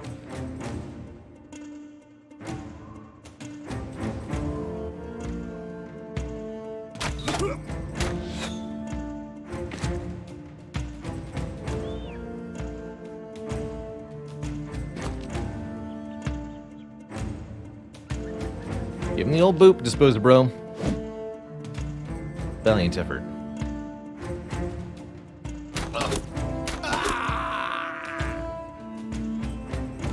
But not good enough.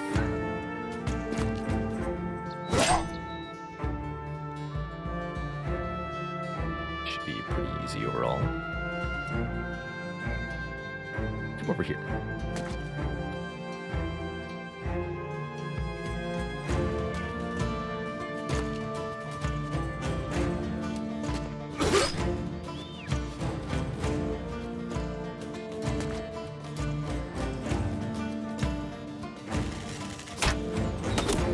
Boop.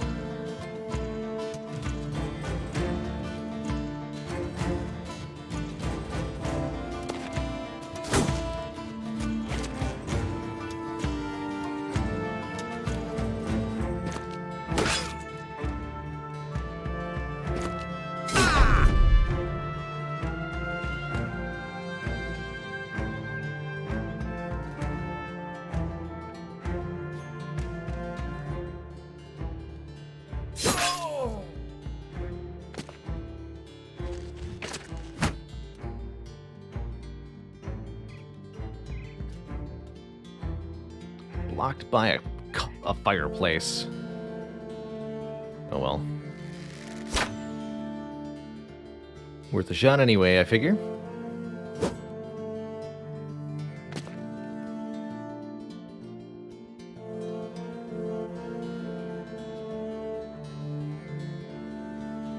Don't really have any clean shots at this point. Our own bulk is in the way.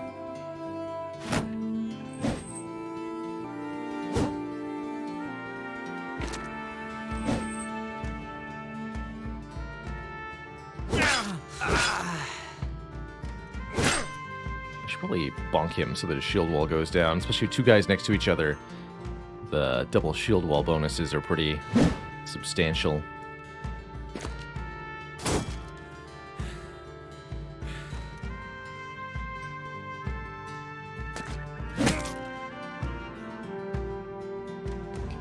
That man is stunned now.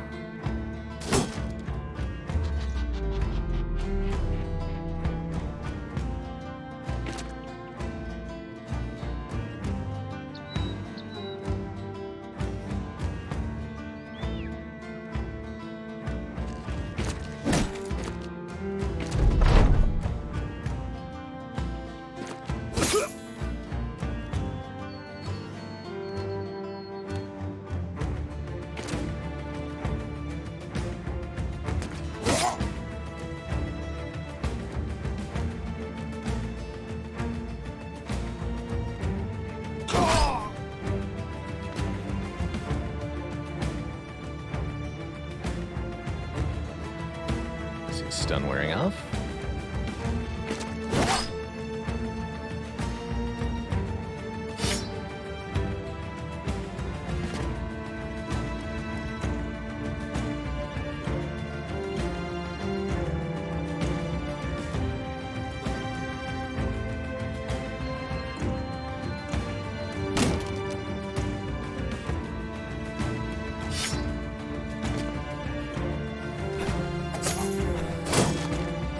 Hi. Did not say you weren't allowed to leave.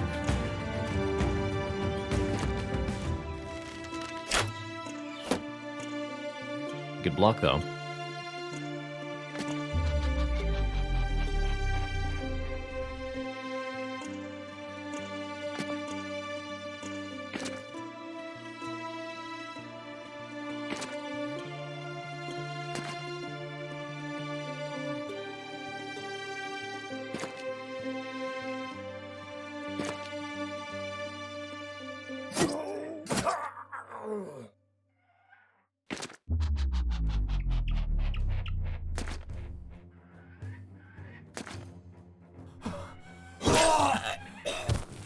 GG. We do get the helmet and armor from that pikeman and the pike, too. The leather lamellar is 95 armor. That's not bad. Pike's a great range 2 weapon. And this is a good flail as well. The highest tier one-handed flail. We also get some new small shields, which we definitely needed. And that salt is a trade good that we just picked up.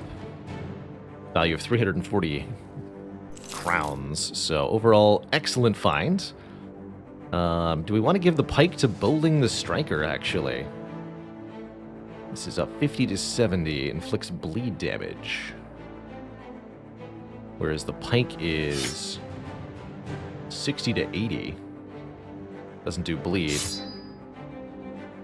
Oh, the Goblin Pike's also cheaper to swing, too, only costing 9 fatigue. I really like that. Really like that. Also got to level up on Ghost. Ghost the Ghost hanging in there. Ghost, you'd be a good Battle Forge, bro. Did I say that already? Or no, we were making you a nimble tank, right? That's right, we're going to make you nimble.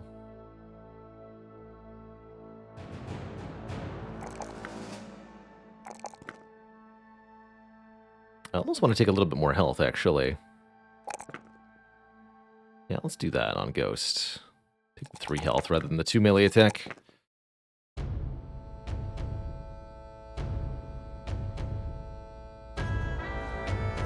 Okay, so now he takes less damage to health, 42% with the current armor. Actually really good.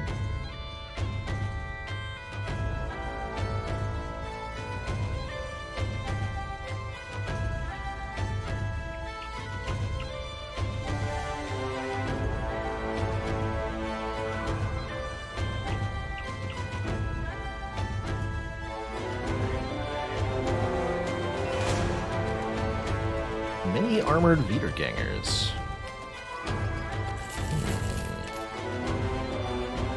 Puppet Master's Sanctum.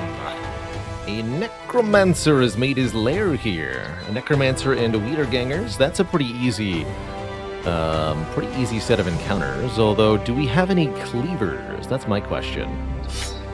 Have anything that's a dedicated head splitter of a weapon?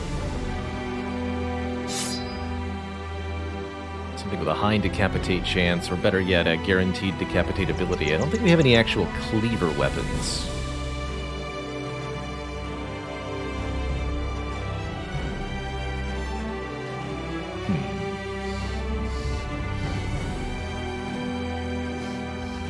Reminds you of Mountain Blade somehow? I wouldn't say that's a wrong comparison at all. That's a pretty common one that gets brought up. And I'd say it's basically because Battle Brothers is Mountain Blade, but you're playing a top-down turn-based strategy game instead of first-person or third-person directly engaged in real-time combat. Very different style of doing the fighting, but the rest of the framing is basically the same. A similar world, similar rule set. You're hiring a band of men and getting stronger, traveling around the land. Similar sets of equipment on men, medieval weaponry, arms and armor. Makes sense to me. Alright, I didn't see anything that looked amazing in terms of... We're gonna up armor our backline broskies here a bit. In terms of anything that can guaranteed cut off the heads of Wiedergängers, I didn't see a whole lot. Maybe we could give somebody the longsword for this fight.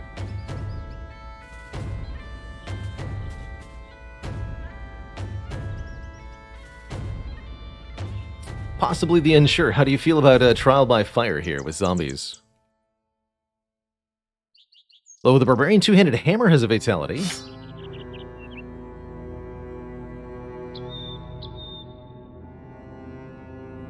That's right, high chance too if it hits the head, where the mace is. Strike down cudgel. So actually, you know what? Let's give Disposa Bro, who is far from Disposa at this point, let's give him a two-handed spiked mace for this fight. That sounds good to me. Possibly you're still in the back ranks.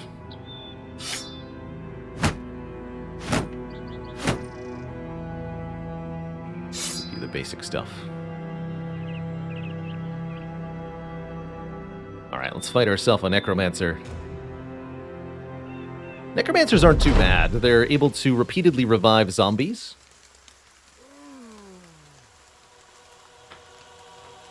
As well as able to possess a zombie, giving that zombie twice as many action points. Normally zombies have 6 AP. Less than your bros. But Necromancer-empowered zombies have more than that.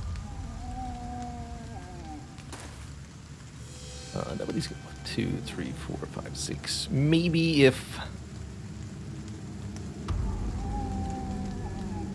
the possessed zombie does something. But right now I'm just going to move everybody up 2 tiles.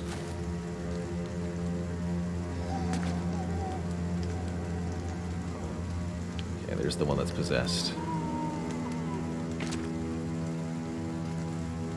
Just wait for a moment.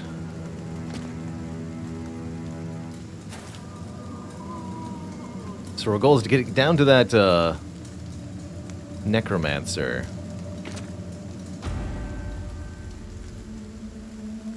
Deal with him.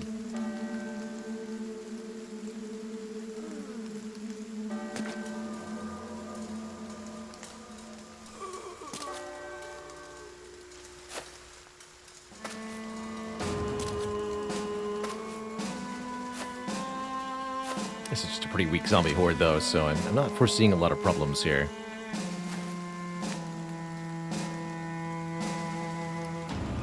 Something you can also do to get Necromancers is unleash dogs to chase them down. Surprisingly effective, actually. Wow, he even made an attack. Killing the Necromancer will not defeat the zombies, but prevents them from being revived by him repeatedly.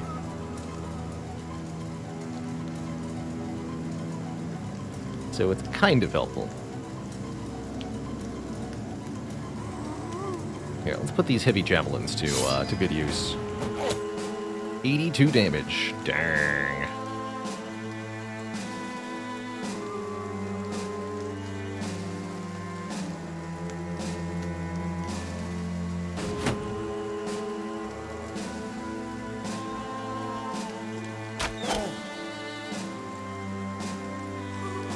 Shoot the possessed zombie.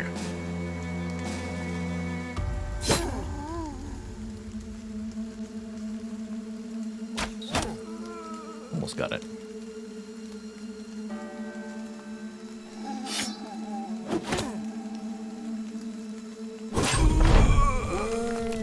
Zombies that die can get back up, sometimes basically immediately.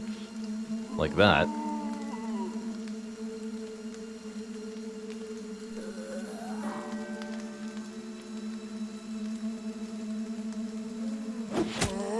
Really?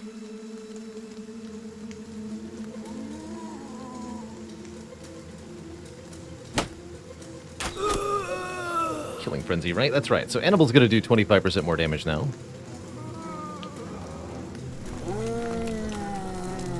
So the Necromancer there possessed this zombie and then raised that one.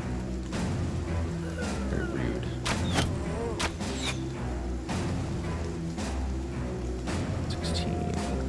Okay, just step forward and put up your shield.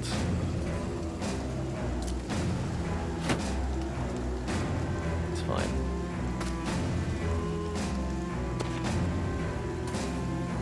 Hey, my morale. Kill this one, get your killing frenzy active. It's both done. This one.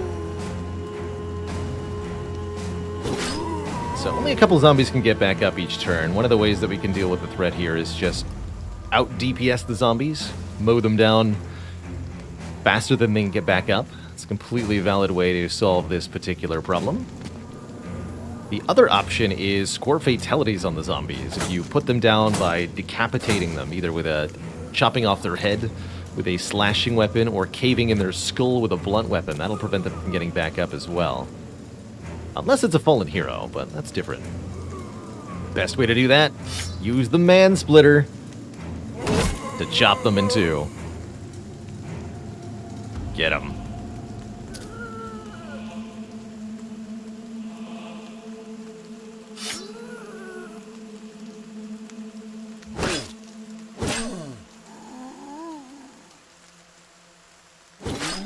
There's another one down for good.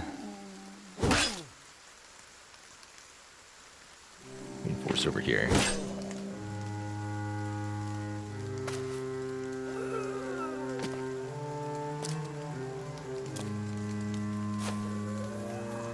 Necromancer usually takes a couple of zombies to hide in the back, which just makes the horde a little easier to deal with, quite frankly.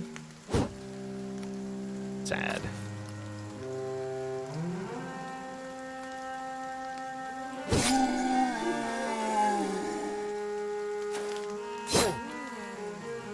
Get him, my berserk bros.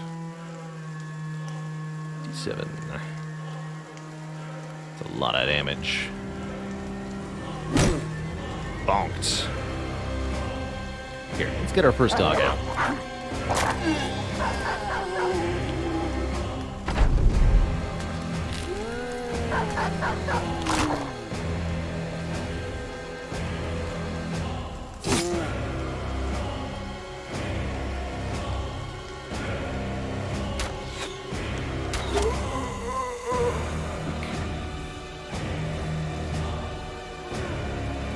Turns, 12 turns. Curses.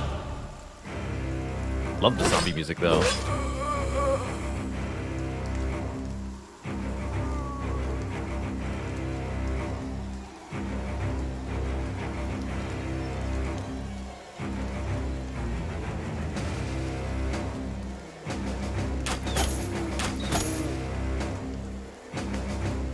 Pretty good armored shirt on some of these. Nothing worth, like, truly trying to save. Especially since the zombies can get back up again, you'd have to deal with them multiple times.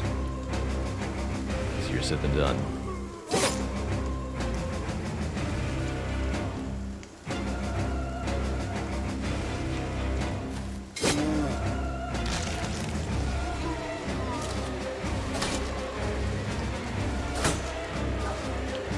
Alright, I want to put this Mega Zombie down before it acts, so I'm going to risk the attack of opportunity here to try to move adjacent to it and put it in the dirt. Not quite. 2 health left, huh? Super close. We at least dazed it, though.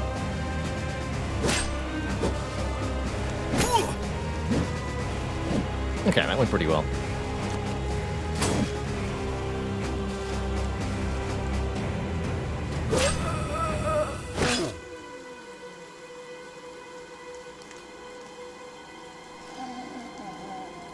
Can't even round swing because the stam cost. 40 fatigue.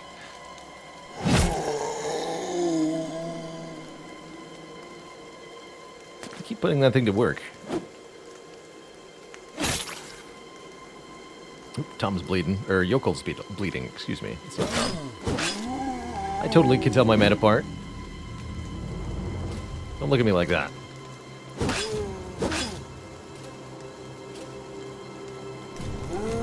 Another way to deal with the Necromancer, they're pretty fragile guys, so if you can hit them with ranged attacks, it could be a very easy way to end the fight in your favor. Oh man, I want to round swing so hard, but not enough stamina on Nitwit.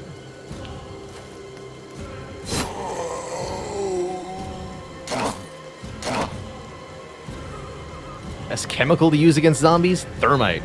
It's not really a chemical, but yeah, I would use thermite.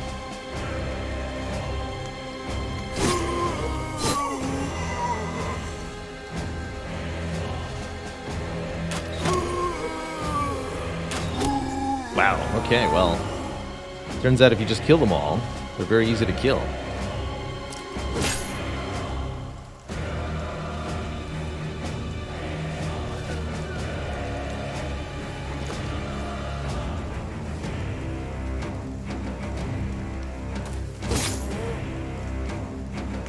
Bonk.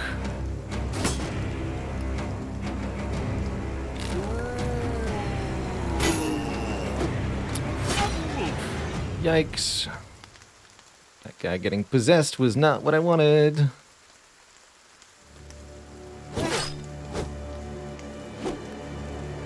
not lose Nitwit here. It would be very, very, very, very sad.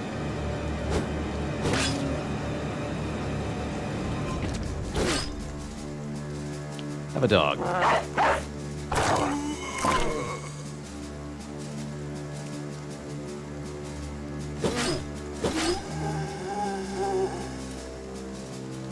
Can't even swing this thing.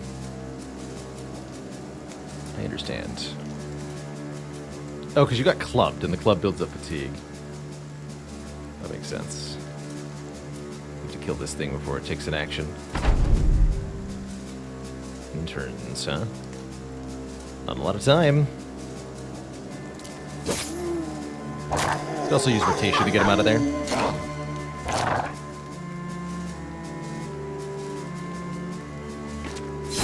There we go. No problemo.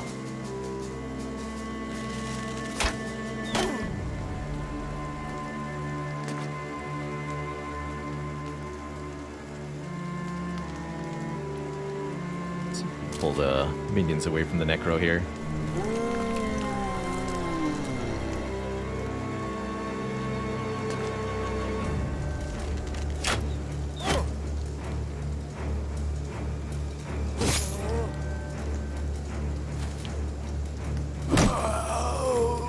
And stay down. Please.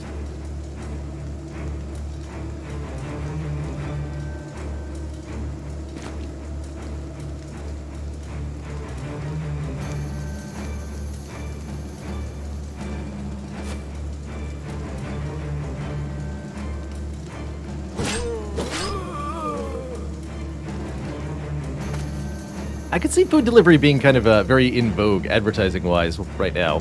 Case in point, our HelloFresh promotion happening this month. Got a special creator code for HelloFresh in the chat there. For anybody in the US who might want to sign up and help the stream at the same time. But I think, just generally speaking, over the last couple of years, since, you know, there being a pandemic and all that, ways to avoid leaving your house more and to simplify the resource acquisition experience, I'm sure are increasingly popular and in a lot of demand. So, makes sense if there's a surge of some kind, right?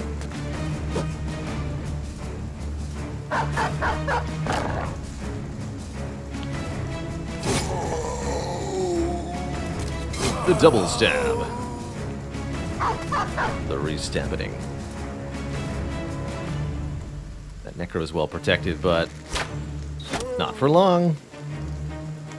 Not if my archers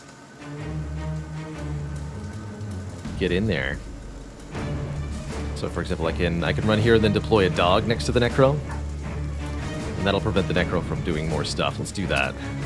Hopefully we don't lose that dog to the zombie, but the Necromancer can't possess zombies or cast spells if there's something in melee range of him, so that pretty much puts an end to the annoying harassment from that stuff. Nice shot, animal.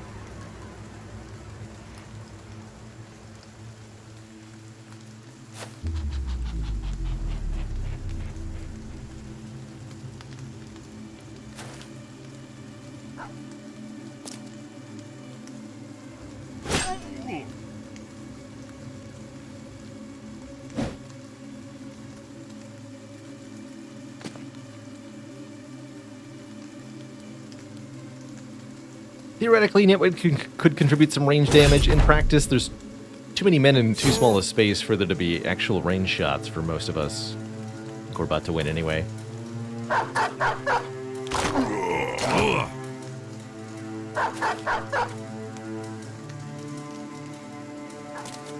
We'll be fine.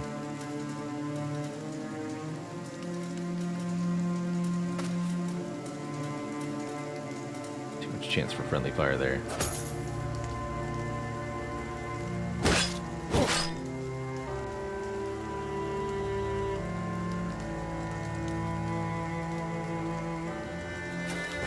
There we go. Just need to kill the zombie now.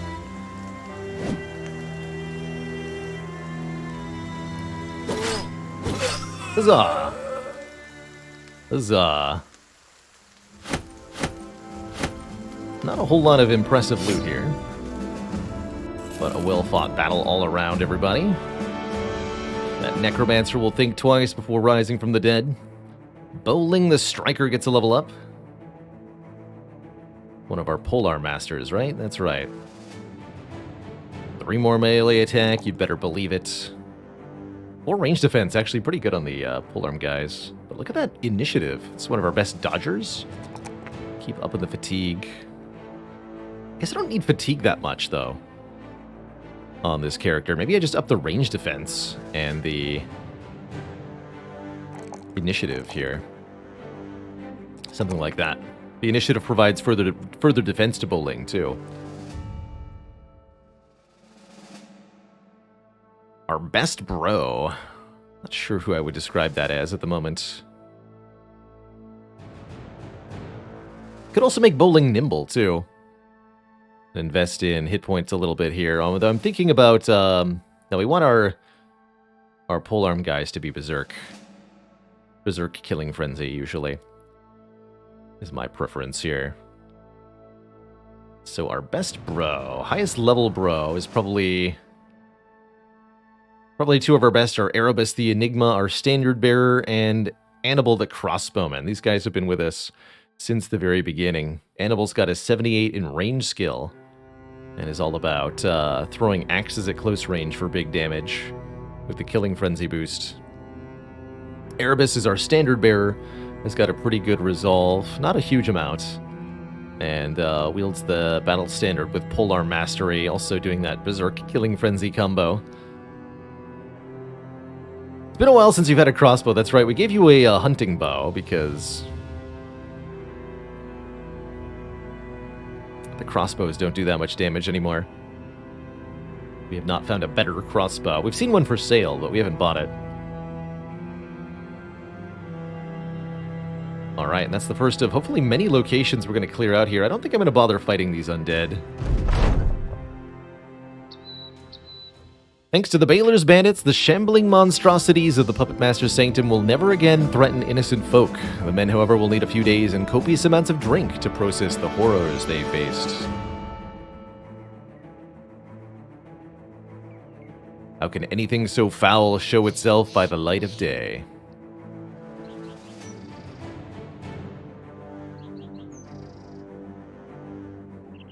They told me back in Tanberg that any good men killed by one of them horrors is doomed to come back from the grave himself and can never sit by the gods. Men argued loudly about this, not because they know better, but because they don't want it to be true. Give the order to bank the fire before somebody tells any more ghost stories. That's right, ghosts. Stop telling ghost stories. Ted Destroyer. Felt useless in the reserve. Alright, Ted. Sounds like we should rotate out the reserve. That's right, men take a morale penalty if they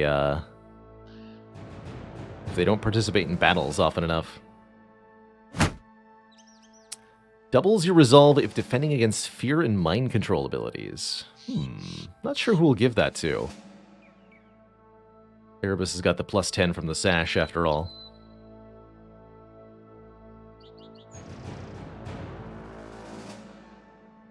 Alright, so we'll rotate out Yogel, possibly the Unsure. Good luck to you. You're going to be on the front line in the next battle.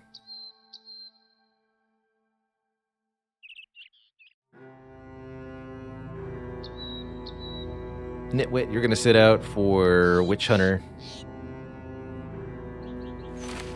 And dear Ted.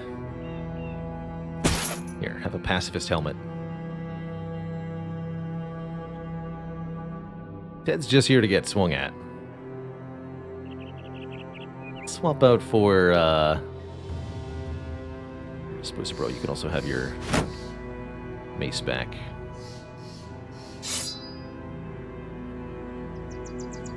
Swap out for Bro the Bro.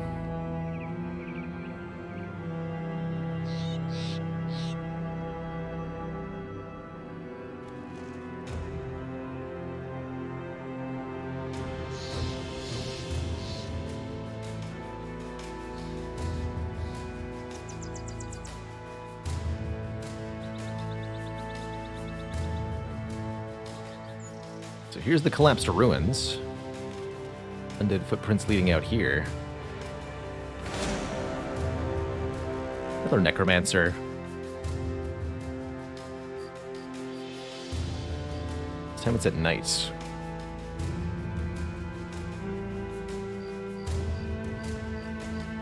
So, long spear for Ted, just a regular malicious spear, nothing particularly powerful.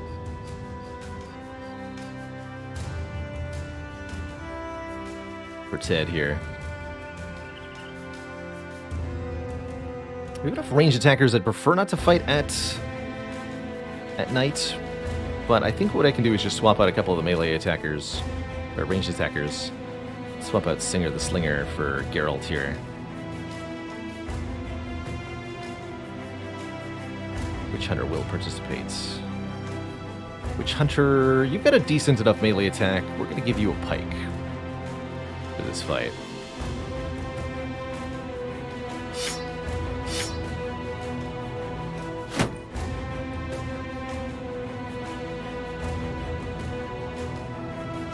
I'm not going to give the Mansplitter to anybody. It's got too much of a fatigue cost for most people to swing it. Oh, we got good terrain, too. This is excellent find.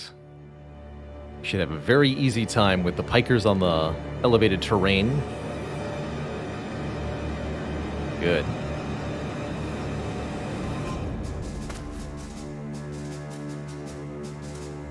Animal there.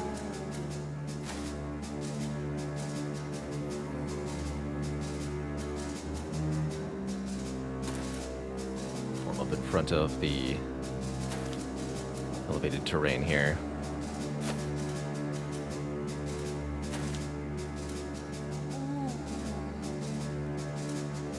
He's not waiting for us to advance. That'd be an interesting tactic.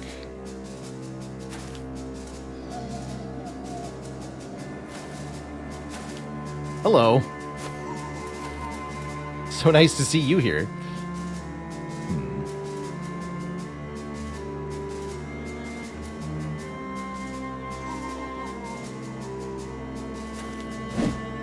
Dang it.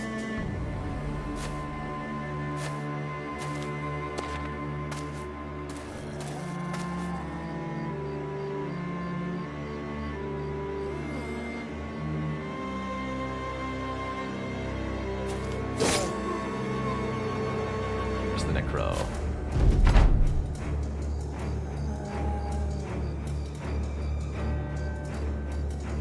Advantage. Ends up being a little bit awkward here. These two didn't quite go to the right spot.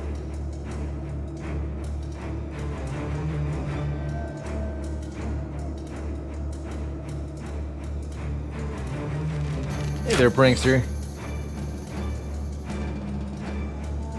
Appreciate those good luck wishes.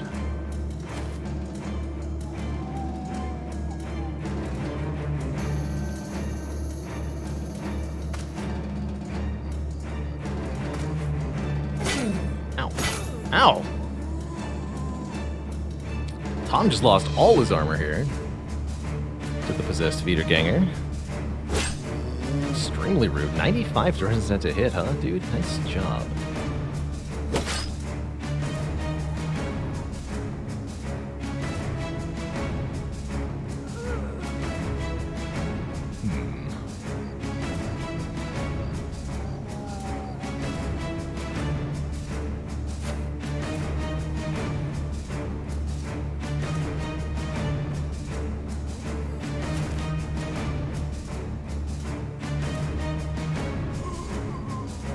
He's gonna catch ghosted melee here.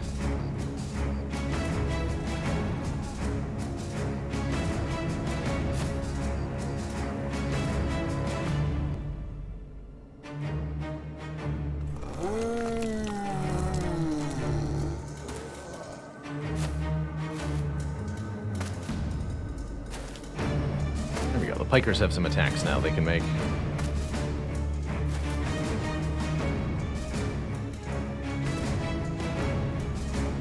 We want to target the ones that have actual weapons. The ones without weapons really don't do that much damage. Contrary to popular belief, zombie bites not very dangerous. Go figure.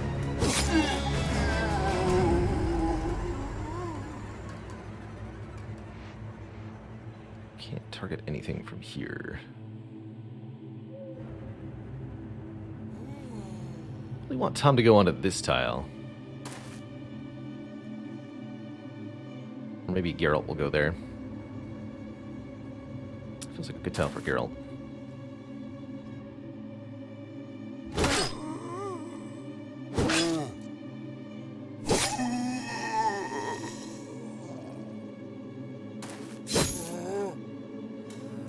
Forward, my friend.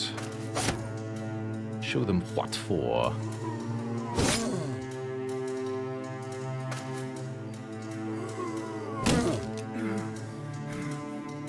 Maybe got it.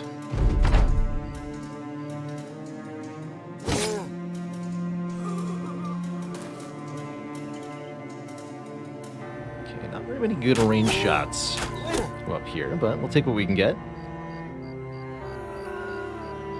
Tom X in 4 turns, good. We'll just get Tom out of the danger zone here. Dang it. Can't do that if there's suddenly a zombie next to him. Or can I?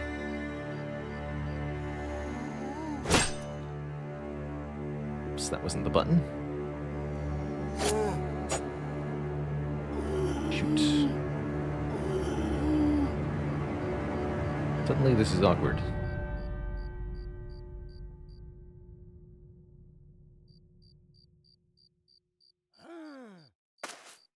You're not a polearm specialist. Or quick hands. Understood.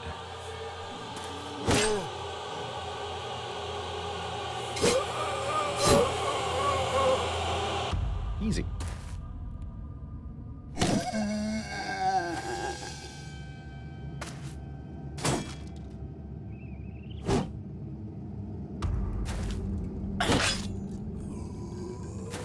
Oh, the possessed zombie got a turn? I was really hoping that wouldn't happen.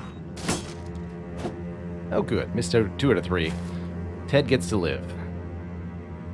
For now.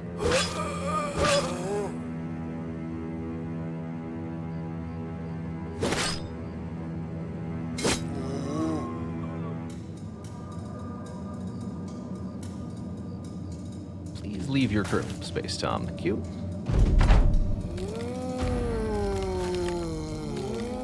Pushed into the midst. Awkward.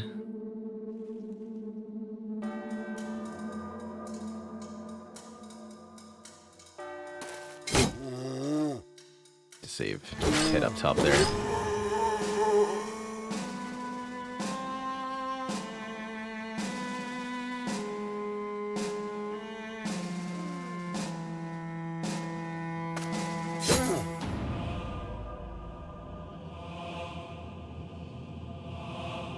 That's an unobscured shot? Really?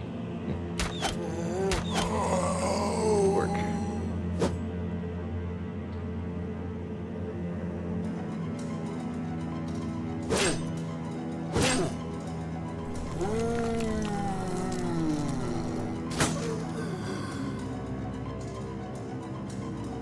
I stun the possessed one. Not if I miss twice in a row at 70%. No, I can't.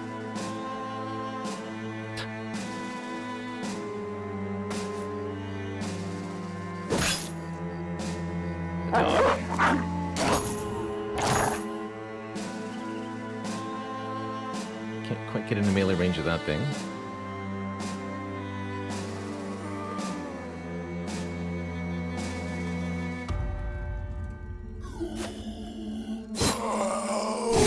See you there, buddy.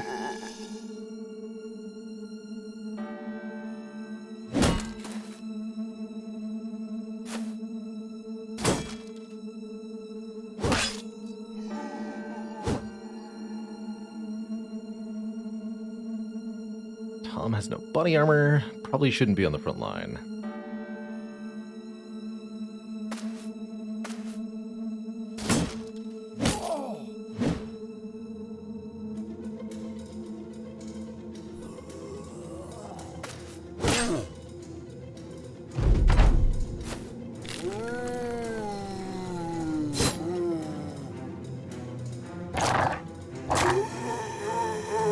You get him, doggo.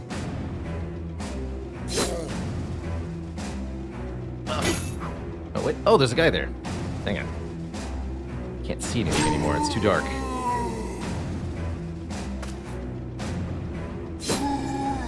Really wish this was a better indicator for attack of opportunities. That's all right.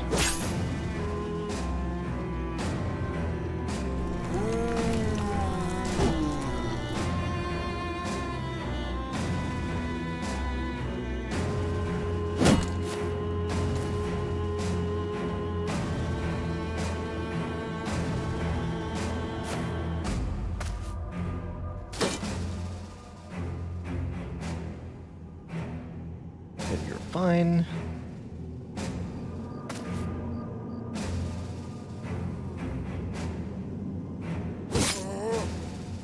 This could hurt a bit. Easy game.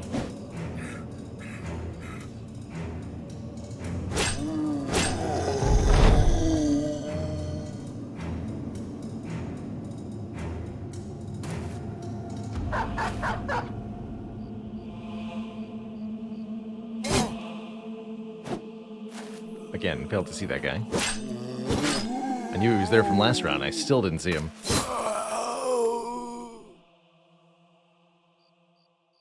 Necromancer's currently fleeing. Let's get in close before he can do anything we both regret.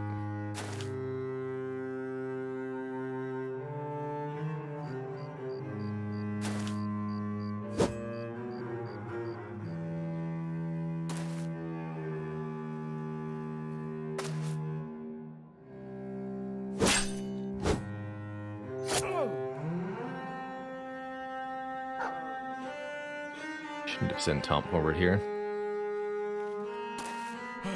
Hopefully the nimble will keep him pretty safe, even with no body armor.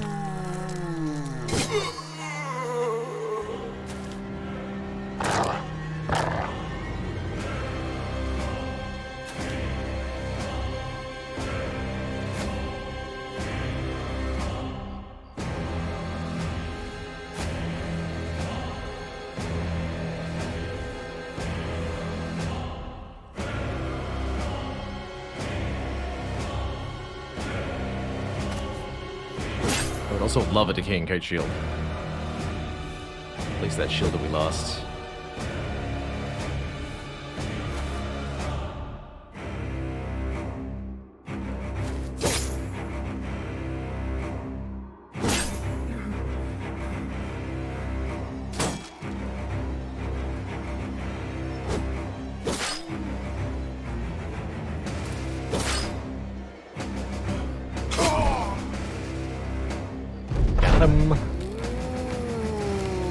Of course, zombies can still rise on their own sometimes. Only once each, though. Of course, the necromancer can keep them getting back up over and over and over again forever.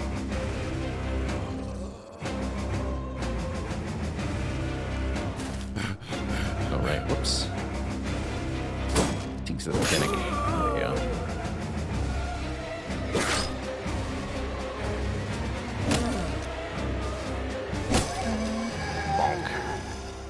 Good work, everybody. Get some tools. We do get the Decayed Heater Shield, 20 melee defense. Not much else worth noting there. That was just outside the Collapsed Ruins, and I think as maybe the last thing I do, we'll tackle the Collapsed Ruins here.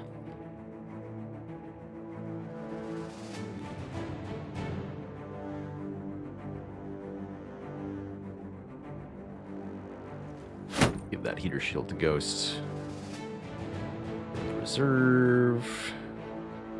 I just has to be careful. We'll wait until morning. Right, try tackling this ruin here. Alright, who leveled up? Witch Hunter leveled up. 4 more ranged attack. Witch Hunter's starting to have really good at that. 5 to the fatigue. That's an excellent roll. And I'll either take 4 range defense or 3 health. Take the 3 health. Don't really like range defense as a perk that much, although I probably should. Witch Hunter would make a pretty good bowmaster.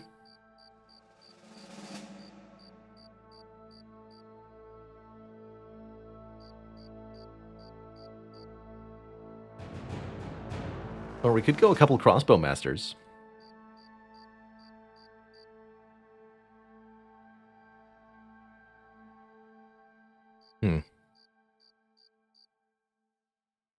Or just another throwing master. Nothing wrong with that either.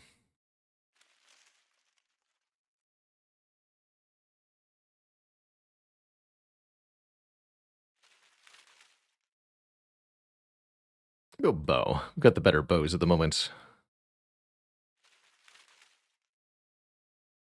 Is this game roguelike? No. Not in the traditional sense, but has some elements in common with roguelites. You can play in Iron Man mode where deaths are going to be permanent. You can... Wait, why is your skill so low? Have you always had that much of a bad melee attack, Hyde? Interesting. Interesting.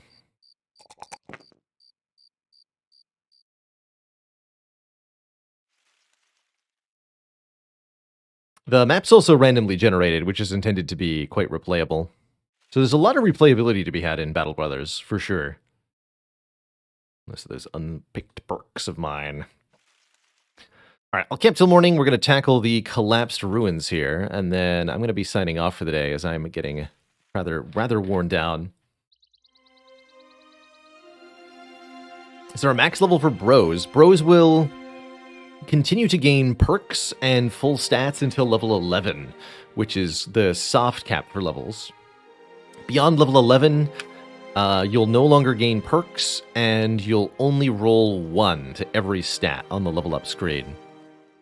So beyond level 11, leveling up slows down and is greatly reduced in effectiveness.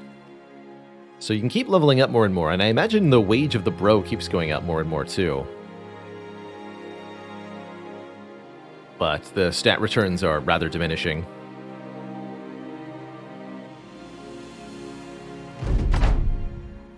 So 14 more Weeder Gangers. This might be a third Necromancer. Let's have a look-see here.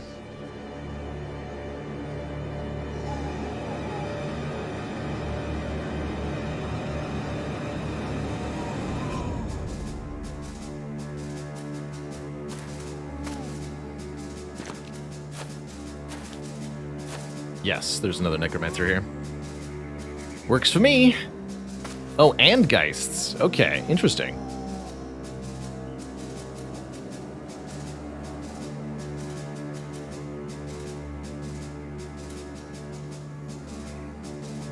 So we've seen these Geists before. They inflict spookitude on the bros, lowering our morale.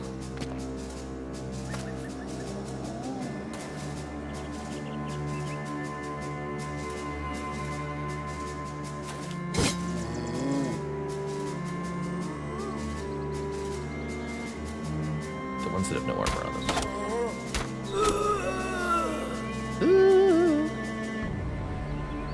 That's what you sound like.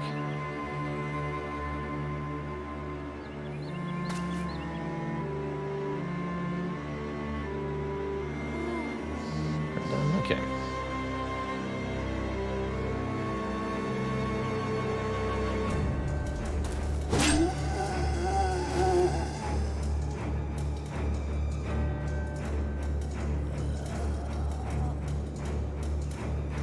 Shots.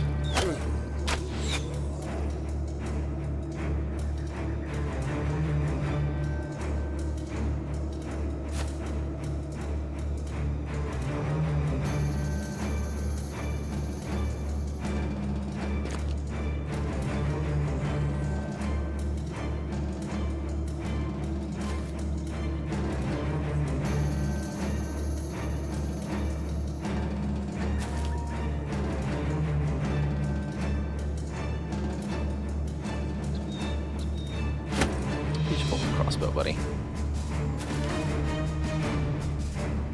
So we've got our battle line formed up. Actually, Pazak over here. Okay, that's where the tree is. A lot of them say the game is totally unfair concerning hit chance. We had a little talk about that earlier, Lystrosis. Somebody was mentioning that they found that the RNG values of Battle Brothers tended to be more streaky. But for the most part, this sort of dialogue is usually just a misperception of fair chances in RNGs.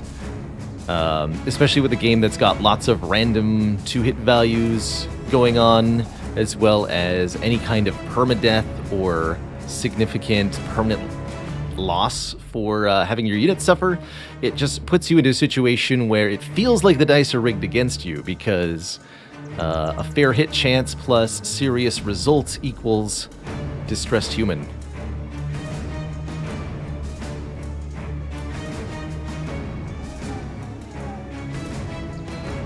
RNG has felt pretty fair to me so far. Alright, this thing's a bit of a problem. I don't think I can kill it before it acts.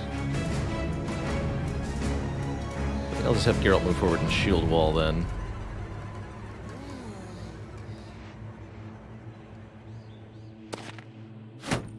Could create a doggo, but don't feel the need to do that yet. We'll be using the dogs to help us with the Geists shortly, as the Geists are a real problem. That was their turn? You guys are dumb. They're gonna get slaughtered there.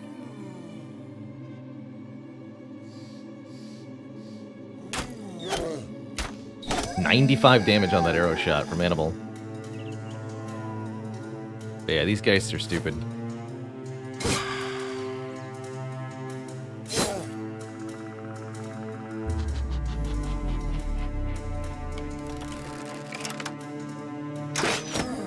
Good shot. Geists have only a single hit point. They're just hard to hit. So you swing at them a few times and they die. That simple.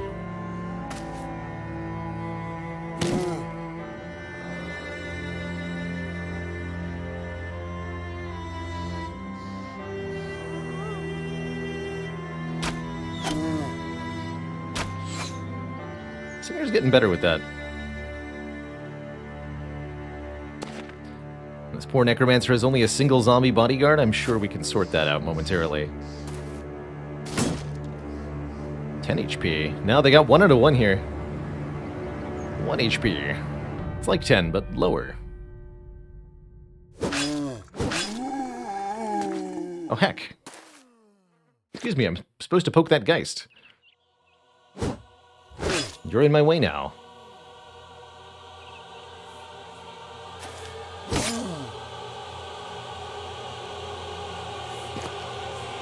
Nine, or definitely kill the possessed one.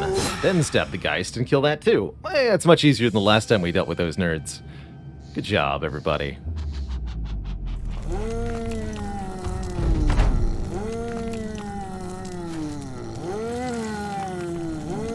What?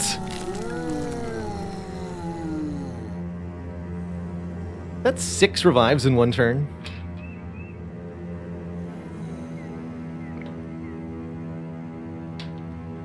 That's horrifying. Good thing I can just chain murder everything.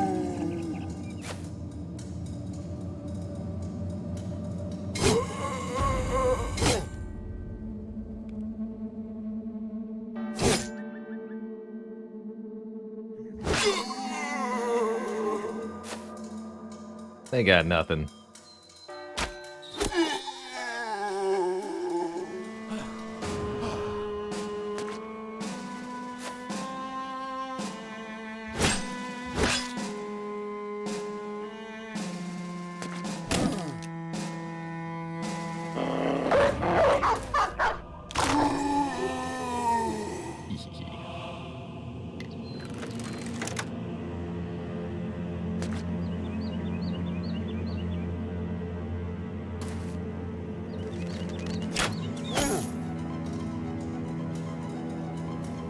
Alright, Necros engaged in melee can no longer cast any spells.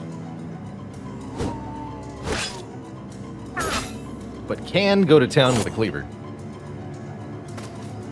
So you gotta watch out for that.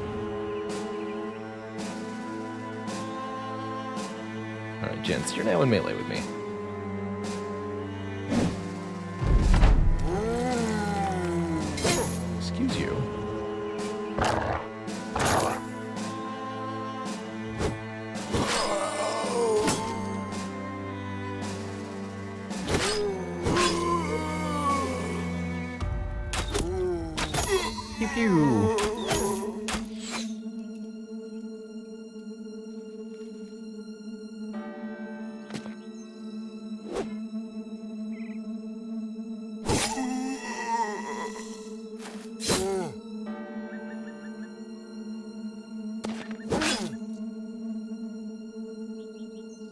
Looks like we're about done here.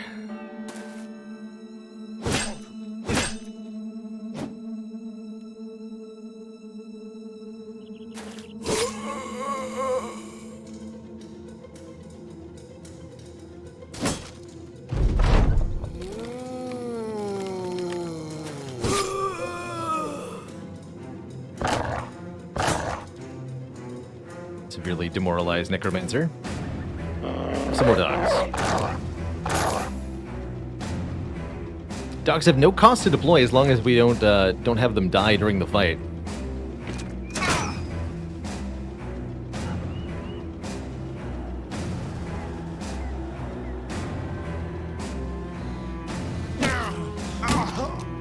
Good work.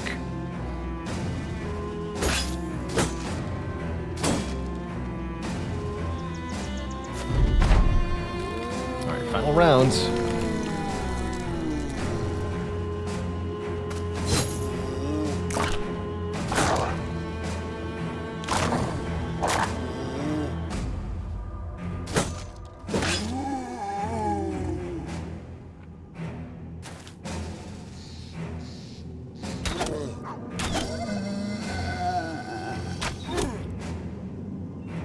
Ghost!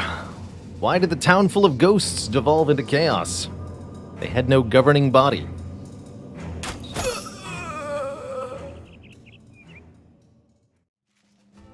Gemstones worth 1120 and a golden chalice worth 980. That's some seriously good loot we just picked up. Another half-decent helmet, and the rest of this is crap. Beautiful. Another undead location cleared. The men are in pretty good spirits even. We can fully repair everything. We should be able to visit... I'm not going to go to the Witch Hut, but we'll be able to visit the toppled watchtower and the Tomb of the Great Seer at a minimum on our way to Königsheim. Those should sell for a lot here. We're going to have over 10 grand when we get back to the city, I bet. Let's go poking around and see if we can find another location real quick. Here in the Fog of War or something. Other than that, we will plan on doing the toppled watchtower when we return to Battle Brothers. But for today, I'm going to wind things down here and say it's been a lovely heckin' stream, everybody. Yeah, there seems to be a lot over here. Okay. A couple last things before I go. Somebody was asking, how do you see the daily wage of your brothers? If you mouse over them, it's got a price listed here. 11 daily for Bro the Bro, 17 for Kazakh. Who's our most expensive bro? 29 for the Crossbowman and Erebus. The daily price of a bro, 30 for a nitwit and Nearsighted because he's a hunter. Hunters are expensive. Hunters are very expensive. The price of a bro is dependent on their background. Everybody's got a background that determines their starting stats and quite a bit else about them.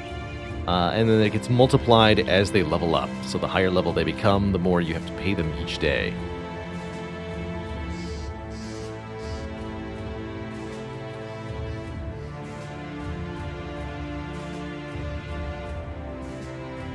Should be worth a lot if you could find a buyer, no kidding. Anything you want to set to repair in the stash? I don't think so. Can make a bit more room by equipping dogs.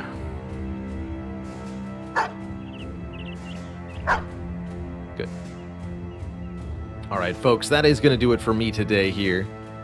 Been a lovely stream of Battle Brothers. We got a lot done. Advanced fairly far into the campaign. We moved across half the map. I was way over here at Torgir's home when we started. Now we're way across the map on the other side. Taking a peek and looting some land. It's good stuff. Next time we're back, it's going to be more location clearing, looking for more famed items in these locations, as well as just testing the metals of our bros and making our way down to Königsheim to become rich.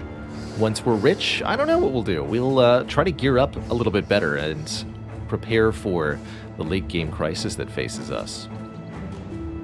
Depending on how I'm feeling tomorrow, we should be back to our normal time if everything's good. I'll let people know over Discord as usual. That is, of course, the best way to stay in touch with when the stream's going to be live and what's going on, by joining the Discord. All right, folks, I am out of here. Thanks so much for watching. Hope you all enjoyed what show I was able to provide today. I had a good time. And I'll see you all again soon, even if it's not tomorrow. All right, folks. Bye-bye. Ta-ta. And toodaloo. Have a good one.